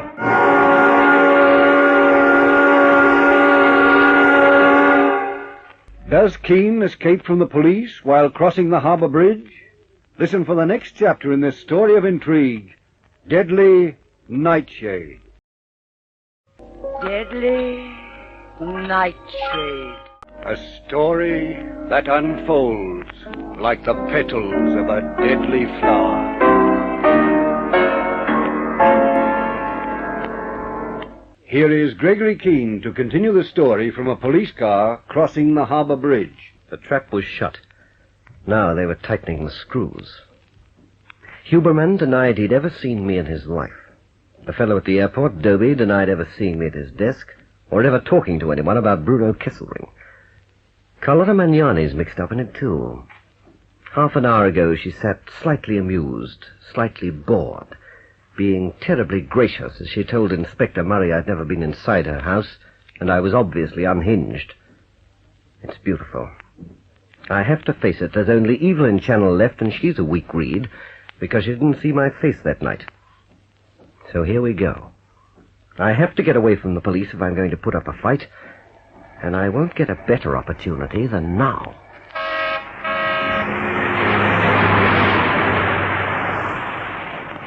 Make a note of that chap, Elliot. He's well over the bridge limit. Right. Listen, Sammy. I'm listening. At the other end of the bridge, we may be held up at the toll. Now, be a good chap. Don't try anything. Relax, Murray. What do you take me for? The weirdest character it's ever been my rotten luck to be stuck with. Just sit still when we slow down. We're well up on the approach, coming to the pylons and the bridge proper. There's a fair amount of traffic coming in the opposite direction. Just now we passed a station with an electric train pulling out. Soon it will be overtaking us. We're not traveling very fast. Constable Paul is driving. Sergeant Elliot in the front seat is writing in his notebook. Inspector Murray is feeling about in his pocket for something. Now his trouser pocket. Recrossing his knees. Turning slightly away from me. Now! Cheerio, chaps!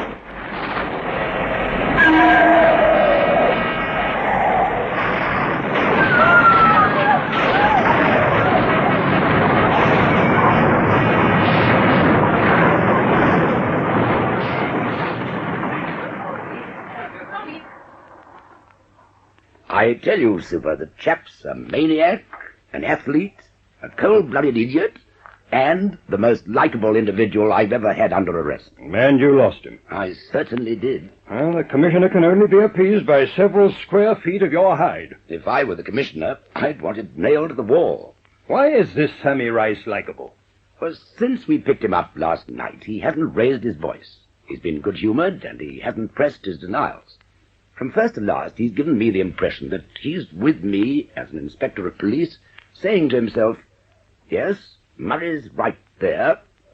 No, Murray's drawing the long bow there. He's accepted my conclusions, and he's predicted accurately the very things about him it's my job to look into. Shrewd, eh? Not shrewd, trained intelligence. But he definitely is Sammy Rice. Yes. And the other chap with Felix Huberman definitely is Gregory Keen. Yes, definitely. Well, the thing hangs on that and that alone. Wash everything else out of your mind. The fellow's making his story up, and he just happens to know enough about these various people to make it stick. It's a wonderful way to throw doubt on black and white facts. We've got him cold, but he still goes on with his tale of this fantastic frame-up. Well, the point is now, we have to catch him. They're still cleaning up that mess on the harbour bridge, by the way. Now, let's hear exactly what happened. Well, we'd just gone between the pylons. There was medium-density traffic coming out of town. We were in the outside lane. Next to the centre line, you mean? Yes. We were doing just over 30 miles an hour, I suppose. Paul was driving. Elliot was beside him in the front. Rice was with me in the back. He timed his moment to the split second. I was digging for smoke. Elliot was writing a number in his book. Paul was watching a chap coming up fast behind in the mirror. Right. Rice went into action like lightning. He chopped me across the front of the throat with his left, took Paul under the chin, and dragged his head straight back, swung hard right on the wheel, opened the door, and went through it running, just as we struck the right-hand wall of the bridge. He went over the wall onto the train line just as a taxi hit us, went in front of the train with Paul after him. He crossed in front of it, Paul didn't, so Rice had the length of the train to get away in, and when it had passed, there were 12 vehicles piled up and no sign whatever of Rice. What were you and Elliot doing? Oh, I was being ill in the middle of the road. He knew just where to strike. Elliot took a crack when the first car cannoned into us. It knocked him silly for a minute. Apart from that, it was just the winningest mix-up you ever saw. Could Rice have jumped on the train? It's just barely possible. I wouldn't put it past him. If he did, he got away in the crowds at Wynyard. We couldn't get enough fellows on the gates in time. The cordon on the north end of the bridge missed him, we know that. Well, if we don't pick him up soon, there's going to be the very deuce to pay. Have you seen this afternoon's papers? Have I? Look here, Super. What do you really think? I say he's Sammy Rice. An odd type if ever there was one. But the chap who shot Charlie Brett without a shadow of doubt. The Arnie pictures we can ignore from now on. Felix Huberman's above reproach. Why in the world should Dovey the clerk and Carlotta Magnani, the socialite, want to lie about him? And on top of all that, we can actually talk to the real Gregory Keen any time we want to. When I talked to Clerk Dovey this afternoon, he was in a blue funk. What about? You tell me. Well, there could be 20 reasons. It's wonderful how many people have something on their consciences when they're approached by the police. What about Manuel Torres and that shooting in Fenall Street? Wouldn't it be odd if Rice turned out to have shot Torres himself? Well, what about the girl, Stella Wilson, who's supposed to be Sammy Rice's girlfriend? Round her up and we'll see what she has to say. And What about Rice's two mentions of the deadly Nightshade? To my mind, that's the strangest thing of all. But we can't take all these things into account unless we're trying to prove Rice in the clear, and we're not. It's our job to show that he shot Charlie Brett. We've a perfect case, and that's that. Now you get out and catch him, Murray. I can keep the commissioner off your neck just for so long, but no longer. For once, Felix, I don't even want to play my piano. I should think not. Will you just look at these pictures? 12 cars piled one on top of another. I don't care if there are 1,200 cars piled one on top of another. Gregory Keen is free, and now he knows too much. What if it gets to Evelyn Channel this time? We're back where we started, with the all-important difference. We no longer have our hands on Gregory Keen. Felix has settled it. Evelyn Channel has to go. The clerk Dobie we intimidated into lying we can kill, and Keen can be blamed for it. The girl Stella Wilson, who knows he's not Sammy Rice, we can kill. But Evelyn Channel can't be disposed of. You know that as well as I do. Then what are we to do about her? Keen will make for her first. She's the only good card he's holding. If we keep a close enough watch on her, we'll keep Keen away and get our second chance at him as well. Can't we kill him now, safely? Now we can. Now he's really established as Sammy Rice. When he escaped on the bridge this afternoon, he threw away his last hope of being believed. And every cop in the country will be watching for him. Now they don't only want him for the murder of Charlie Brett, they want him for piling up all those cars. How many were killed? None, worse luck. It's extraordinary.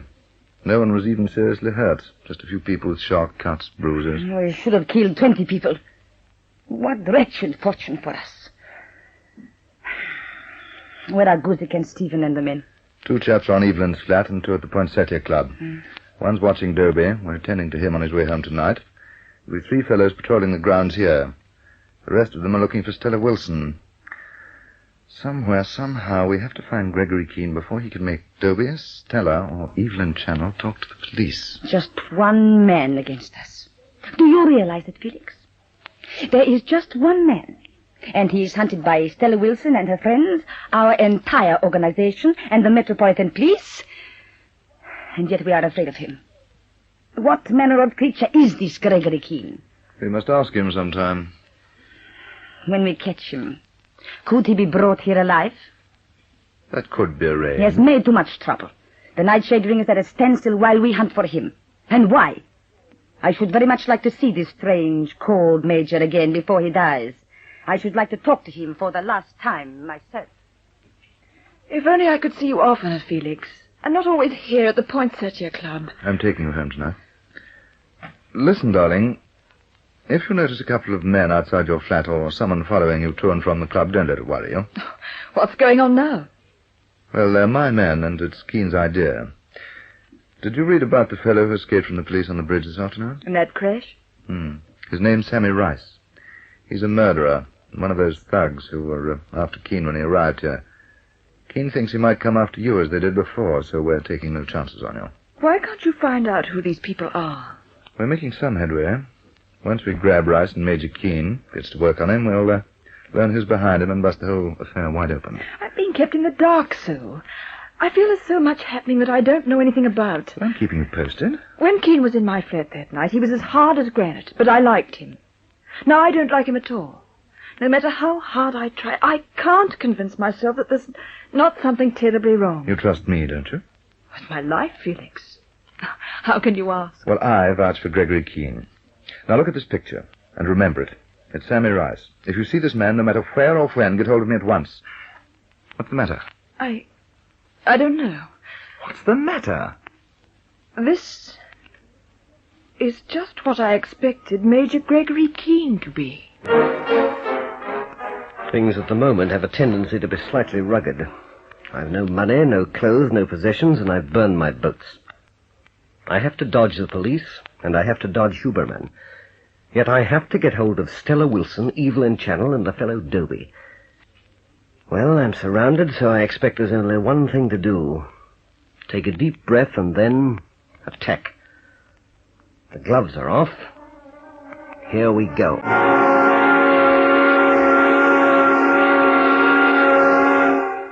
Where does Gregory Keen strike now? Listen for the next chapter in this story of intrigue. Deadly Nightshade. Deadly Nightshade. A story that unfolds like the petals of a deadly flower.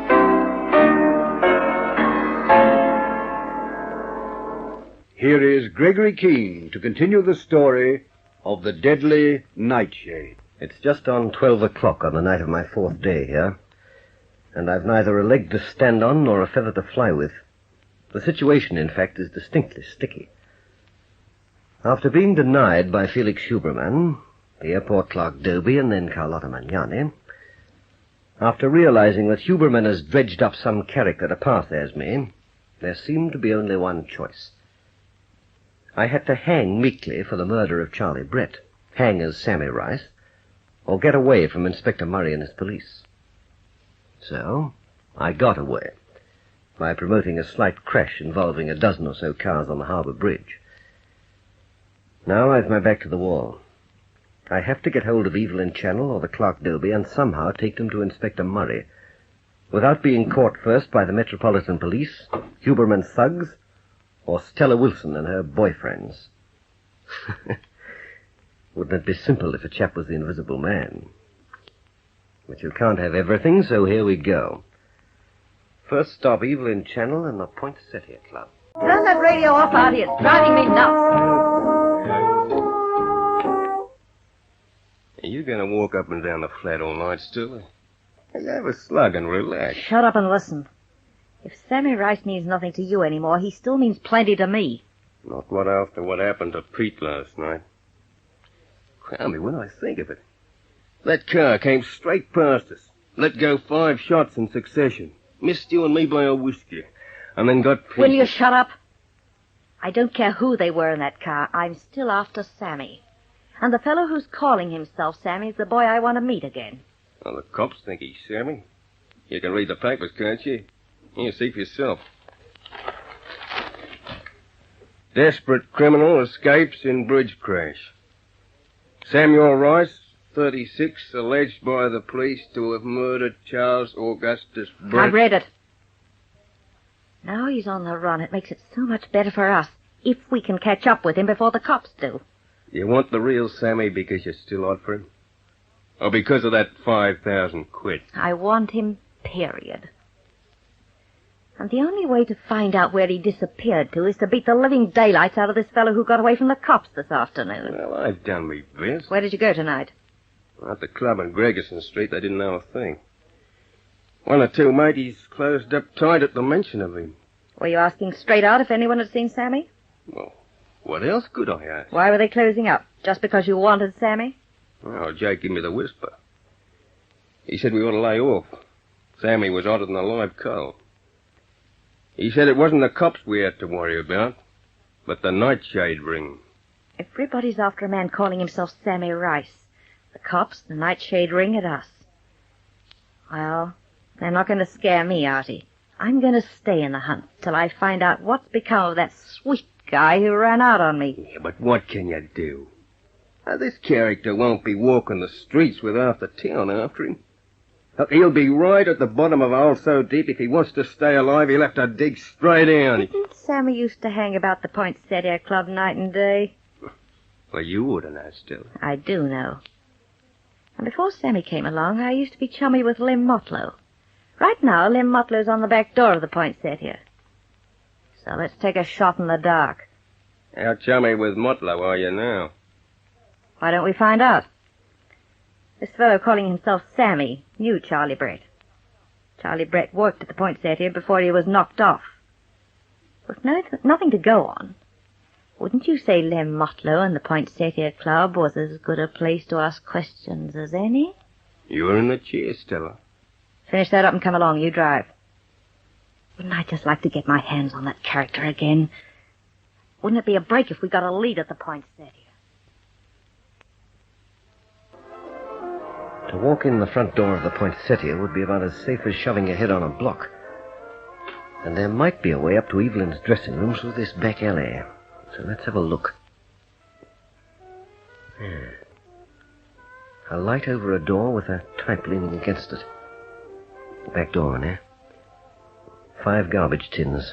Outside stairs going up the wall of the next door building. I wonder if we could get on the roof. No one else about.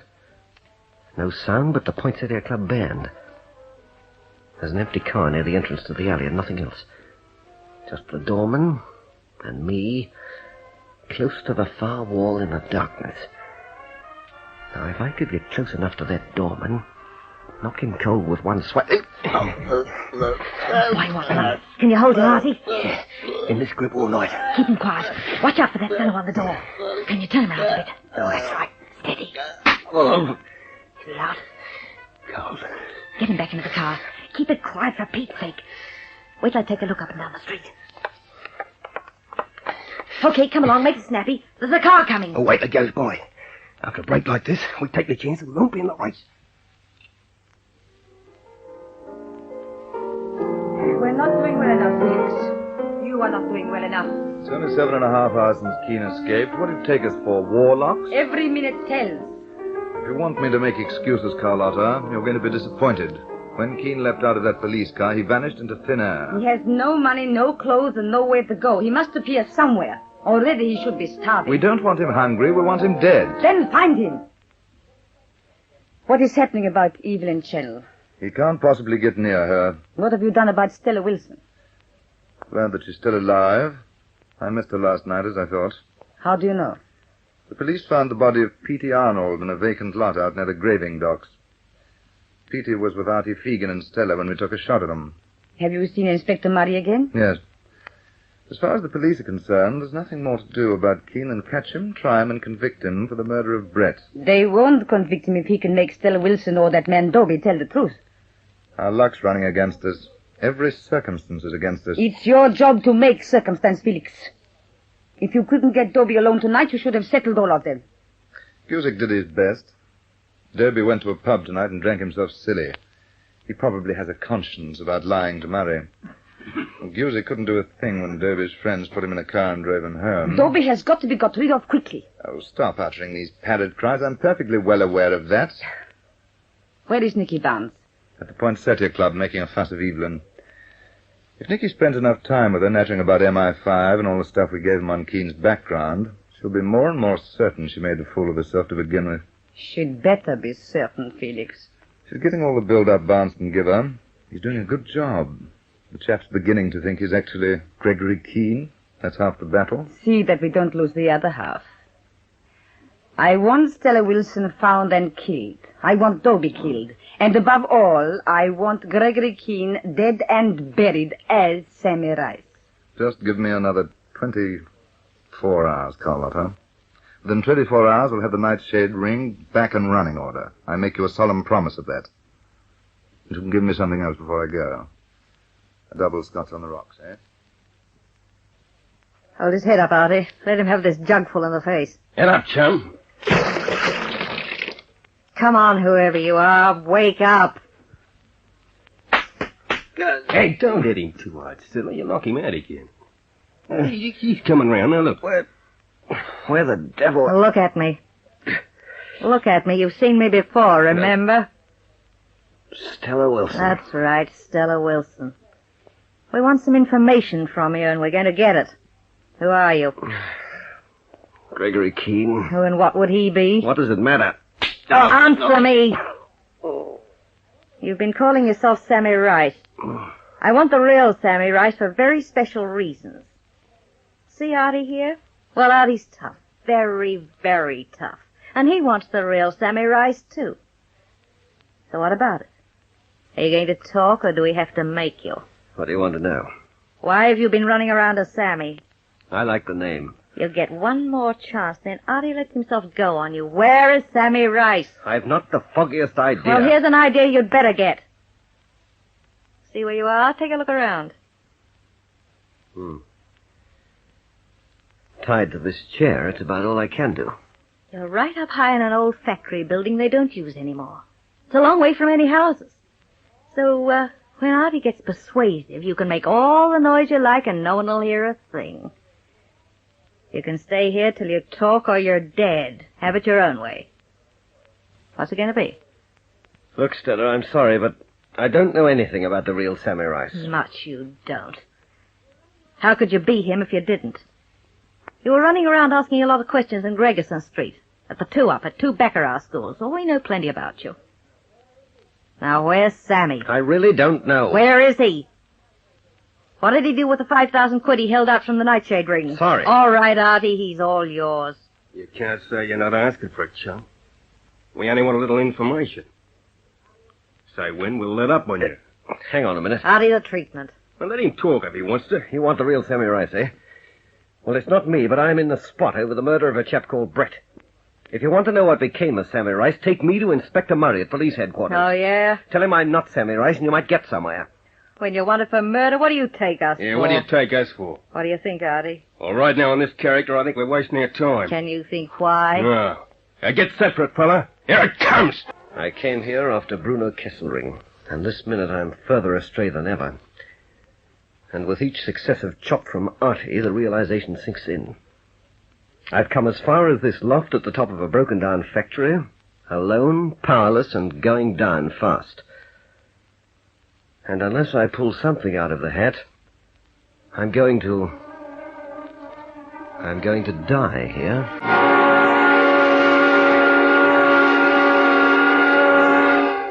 Who comes to the aid of Gregory Keen?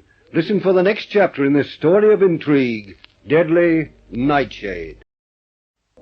Deadly Nightshade. A story that unfolds like the petals of a deadly flower.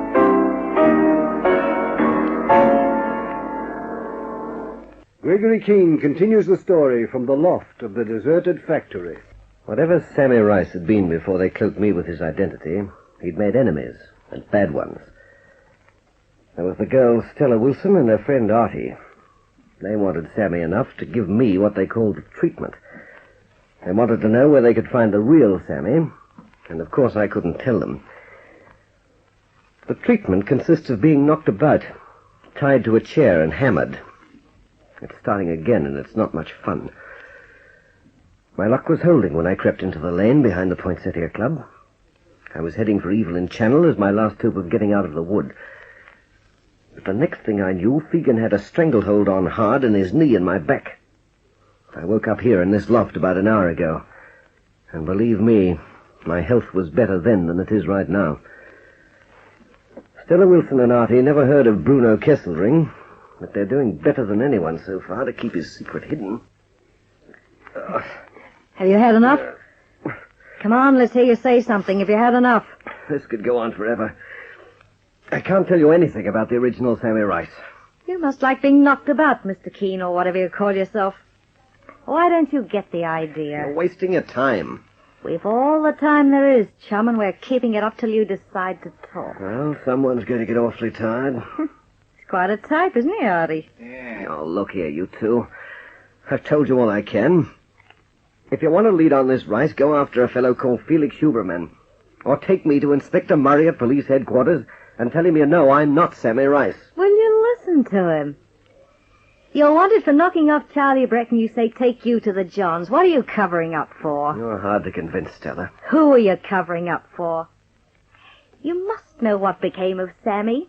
Why else would you be trying to take his place? Maybe I'm not trying to take anyone's place. When I started out, I thought Rice was the figment of someone's imagination. The longer you hold out, the more I'm certain you could tell us what we want to know. I don't want to repeat myself over and over, but you're still wasting your time. Look, Keen, we'll get it out of you.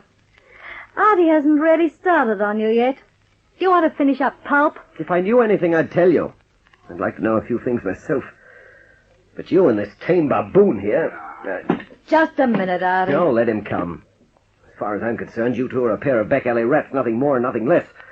You're mixing in something you don't understand. Don't you realize the Nightshade Ring's after you just because you know I'm Gregory Keen and not Sammy Rice? You can't give me that to get yourself off the spot. You and this Artie and someone else were outside my place in a car last night. When you took off, you were followed. And whoever followed you tried to cut you down and missed. How dense can you be? Who was shooting at you and why? Have you asked yourself that? For a bluff, chum, you'll have to do better than that. I'm tied to this chair and I've taken some curry. What position am I in to do anything but try to talk some sense into you? Why try? We want the real Sammy Rice, and we're going to hear from you where to find him. So what's it to be? You and the ape here are cutting your own throats, but you're too dumb to see it. So me and the ape are dumb, eh? All right, Artie, and this time rarely show him. It'll be a pleasure. Go. Maybe he was right about the ape. Now look what you've done, Artie. He's out cold. Get over it. I can't wait all night for him to come to. Let's get down to the tap and find a bucket of water. He's a tough cookie. Will you look at him? And he still sits there telling us. Next time, work on him without making him pass out.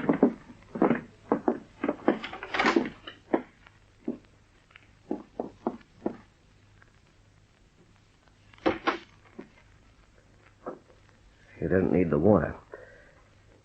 I'm dead, but I'm not lying down.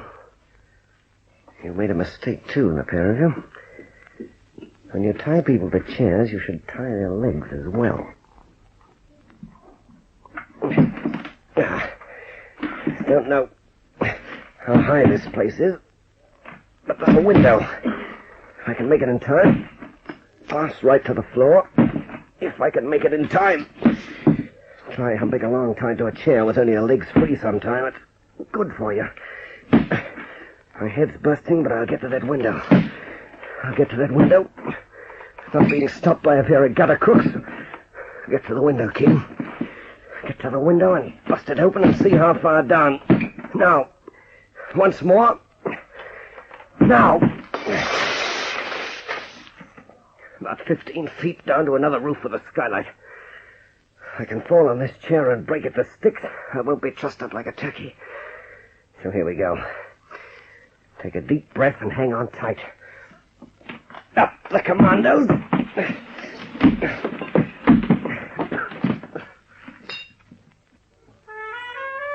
I'm glad to see you two getting along so well. How many types do you entertain in your dressing room as a rule, Evelyn? As though you didn't know. You've been the only one, and now Major Keen. We're getting the special mark of grace, eh, Huberman? I'm really sorry I can't stay. You see Evelyn home like a good chap, Keen? Try and stop me. Oh, do you really have to go, Felix? Within 5 minutes. Well, wait here till I get rid of these things. I'll only be a minute or so. There's a drink in the cupboard if anyone feels like it.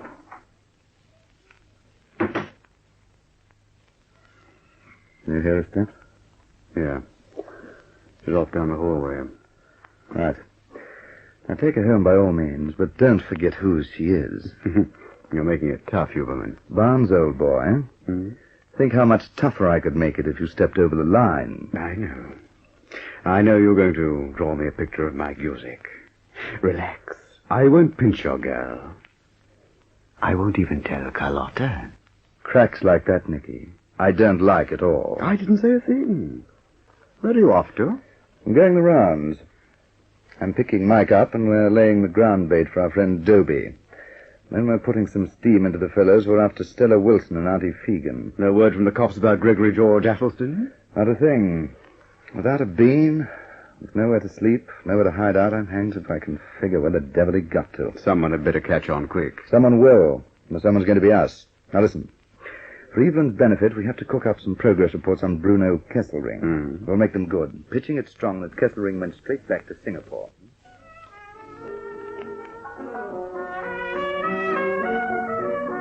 That's all for tonight, I think. New band arrangements, dance routine, costume to the cleaners. Yes, the lot. Night, Leo. Night, Evelyn. Back to the dressing room. I do wish Felix didn't have to go. I don't particularly want Major Keen to take me home. What is it about that man that's so phony? That's about the lot. You leave it to me. Kesselring went straight back to Singapore, and I'll have to shove off after him. Everything looks pretty good right now, but don't slip or we might be back where we started. Not a chance. So you stay with it, Nicky. Nicky? Don't you worry about Felix me, called old him son. I'll Nicky. be able to look out for it. Don't tell me I've been right. You're You were talking about Bruno Kesselring, and Felix called that man Nicky. Yes. In front of me, it's always been Major Keen. Well, what about that gin, Keen, old man? Don't guzzle a lot. Well, I wasn't long, was I, Felix? I'm just in time to salvage a perfectly good bottle of Plymouth Dry. It's all yours, Keen. I'll see you in the morning. Bye here. Good night, Evelyn. Good night, darling. Night, old man. Well, ready for the road?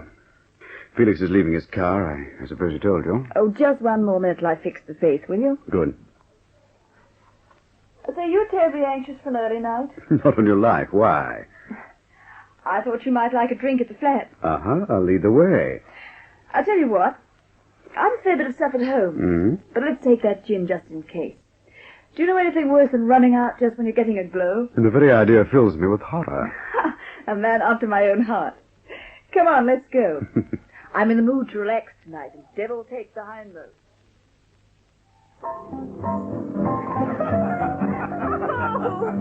Oh, Gregory Keen. No, really. Let's have another slug, huh? Baby, you're really talking. But this time, what do you say? More gin, more bitters, less tonic. Big gin, what? Up the Navy, who pours? You do, of course. There's more gin in the kitchen. You watch me navigate. So long as you don't watch my drinks going onto the geraniums. What's the time? Not 2 o'clock yet.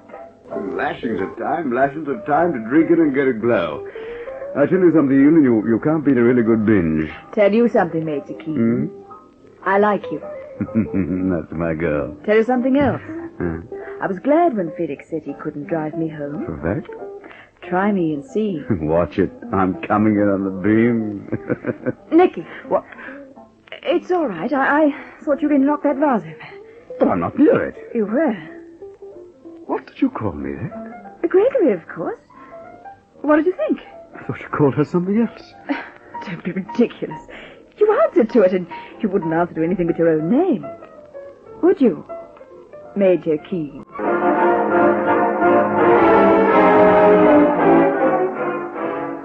I'm like an animal the hunters have brought down but lost, making for the only safe hole it knows. Only I don't know if this one is safe or leading me straight back to the snare. I can't think. I'm at the end of my rope. I only know I had to get here, and I did. A penthouse at the top of the Cunningham Towers.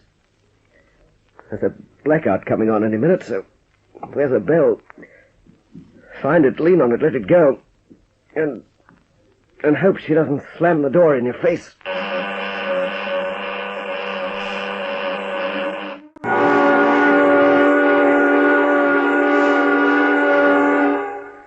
What happens at the penthouse of Cunningham Towers? Listen for the next chapter in this story of intrigue.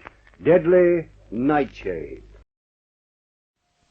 Deadly Nightshade. A story that unfolds like the petals of a deadly flower.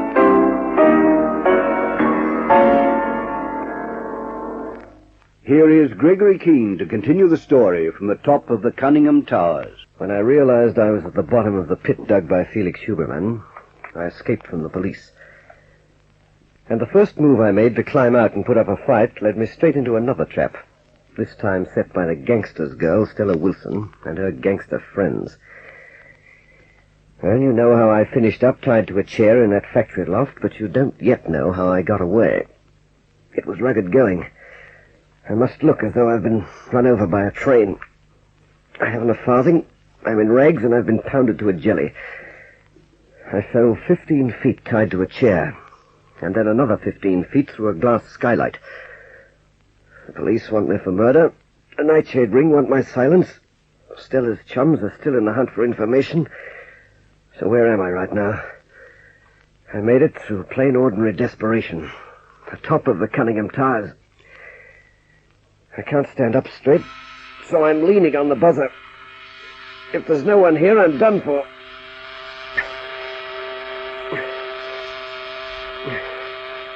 She's not here. She's not here. Keen! Oh. Get me inside. I can get up if you give me an arm. Oh, Keen, what have they done to you? Get me inside and lock your door. Oh, what is it?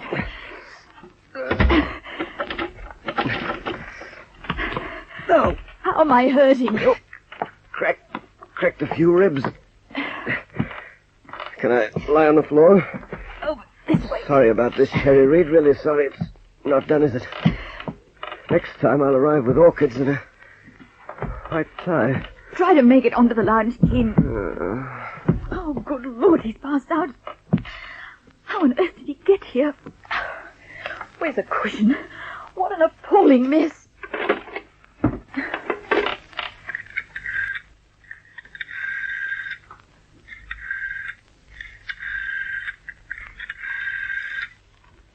Dr. Eugene Collins, please, it's urgent.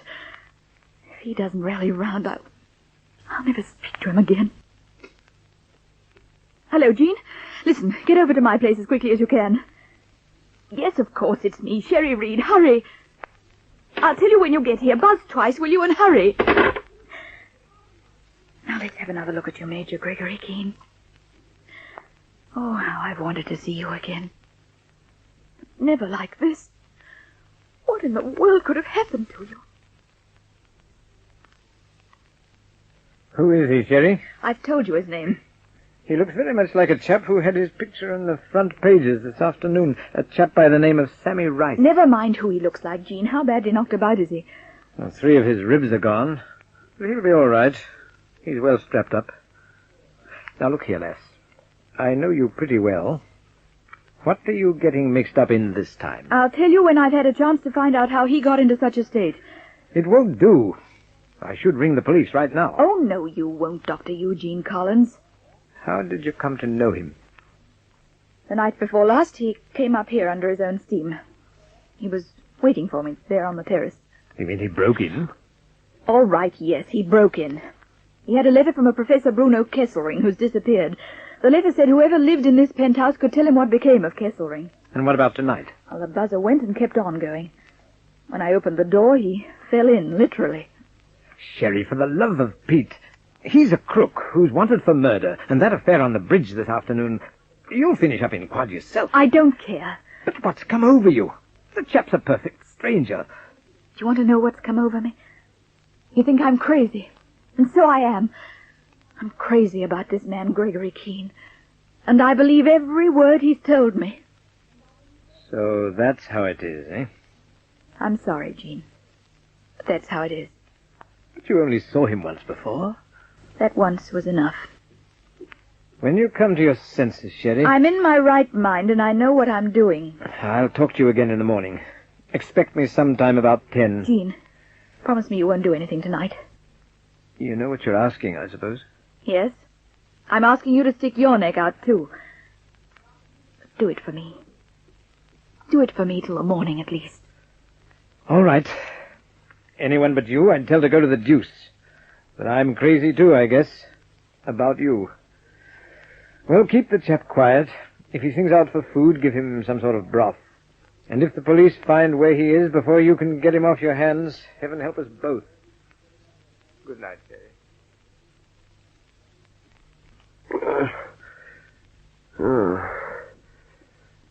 Waking like this, feeling the strapped ribs and the plaster on your face, the finger in splints. You say to yourself, where am I and what the devil's happened? And then you begin to tick and realize and remember. Yes, it's quite dark here in the Cunningham Towers. All I'm aware of are cool sheets and a clock striking. The same questions come flooding back. Who has Felix Huberman put in my place? How can I get hold of Dobie, the airport clerk? How can I get my hands on Stella Wilson and her gangster friends? How can I find why Carlotta Magnani said I'd never been in her house, and how can I get back to Evelyn Channel without putting her life in jeopardy, too? Oh, but one thing at a time. Who's running about calling himself Gregory Keen, eh? And where right now would he be? At 4 in the morning, where would the imposter be? And what could I do about it if I knew?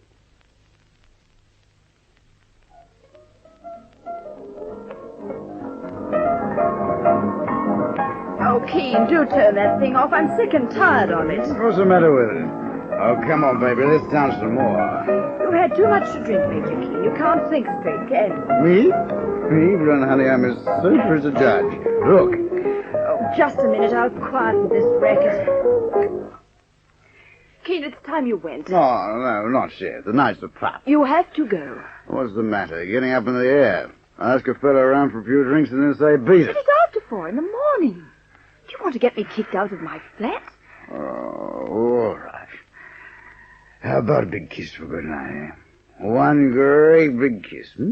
Well, just one. Mm. Then you must go. I really like you a lot. Nicky. What's that? You don't mind me calling you Nicky, do you? Felix does. Just a minute, baby. Where'd you get this Nicky from? You'd better be good, Nicky. Or I'll tell Felix you drank too much gin at my flat and gave yourself away. How much do you know? Lots. I'm Major Gregory Keen. What are you trying to do? Good night, Nicky. Just carry on as you are and don't breathe a word. When I send for you, see that you come running. You'll find a cab down at the corner, and I think we'll forget about the mauling. There's the door. So I was taken for a ride, eh? And there's nothing you can do about it. Maybe there's not right now. Come on, get up. Okay, baby. We'll save it for next time.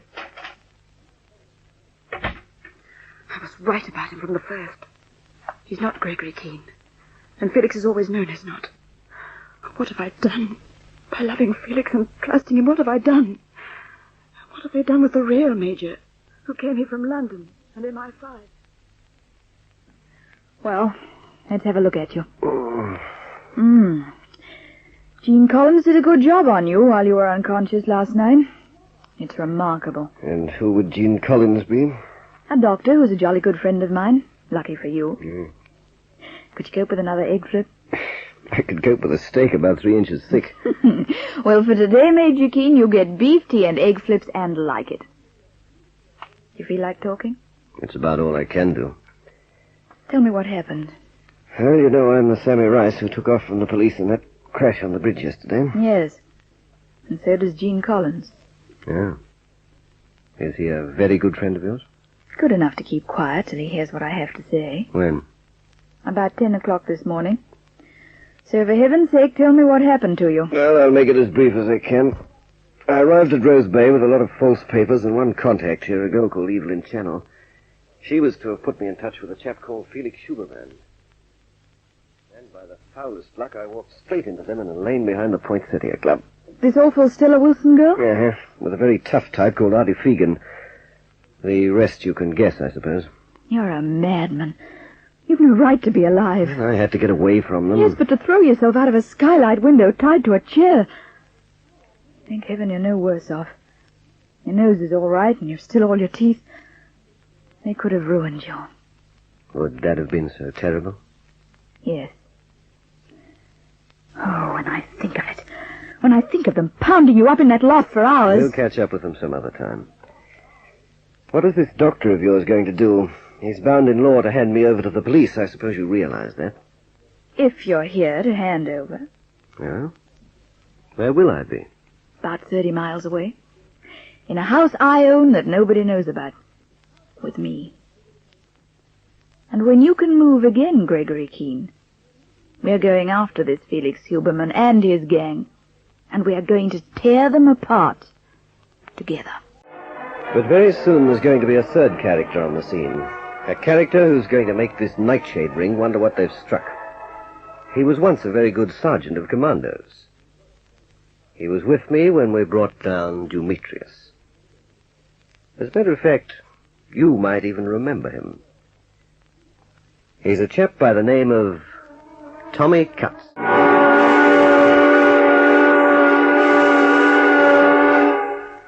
Who strikes the next blow in this duel to the death? Listen for further intriguing chapters of Deadly Nightshade.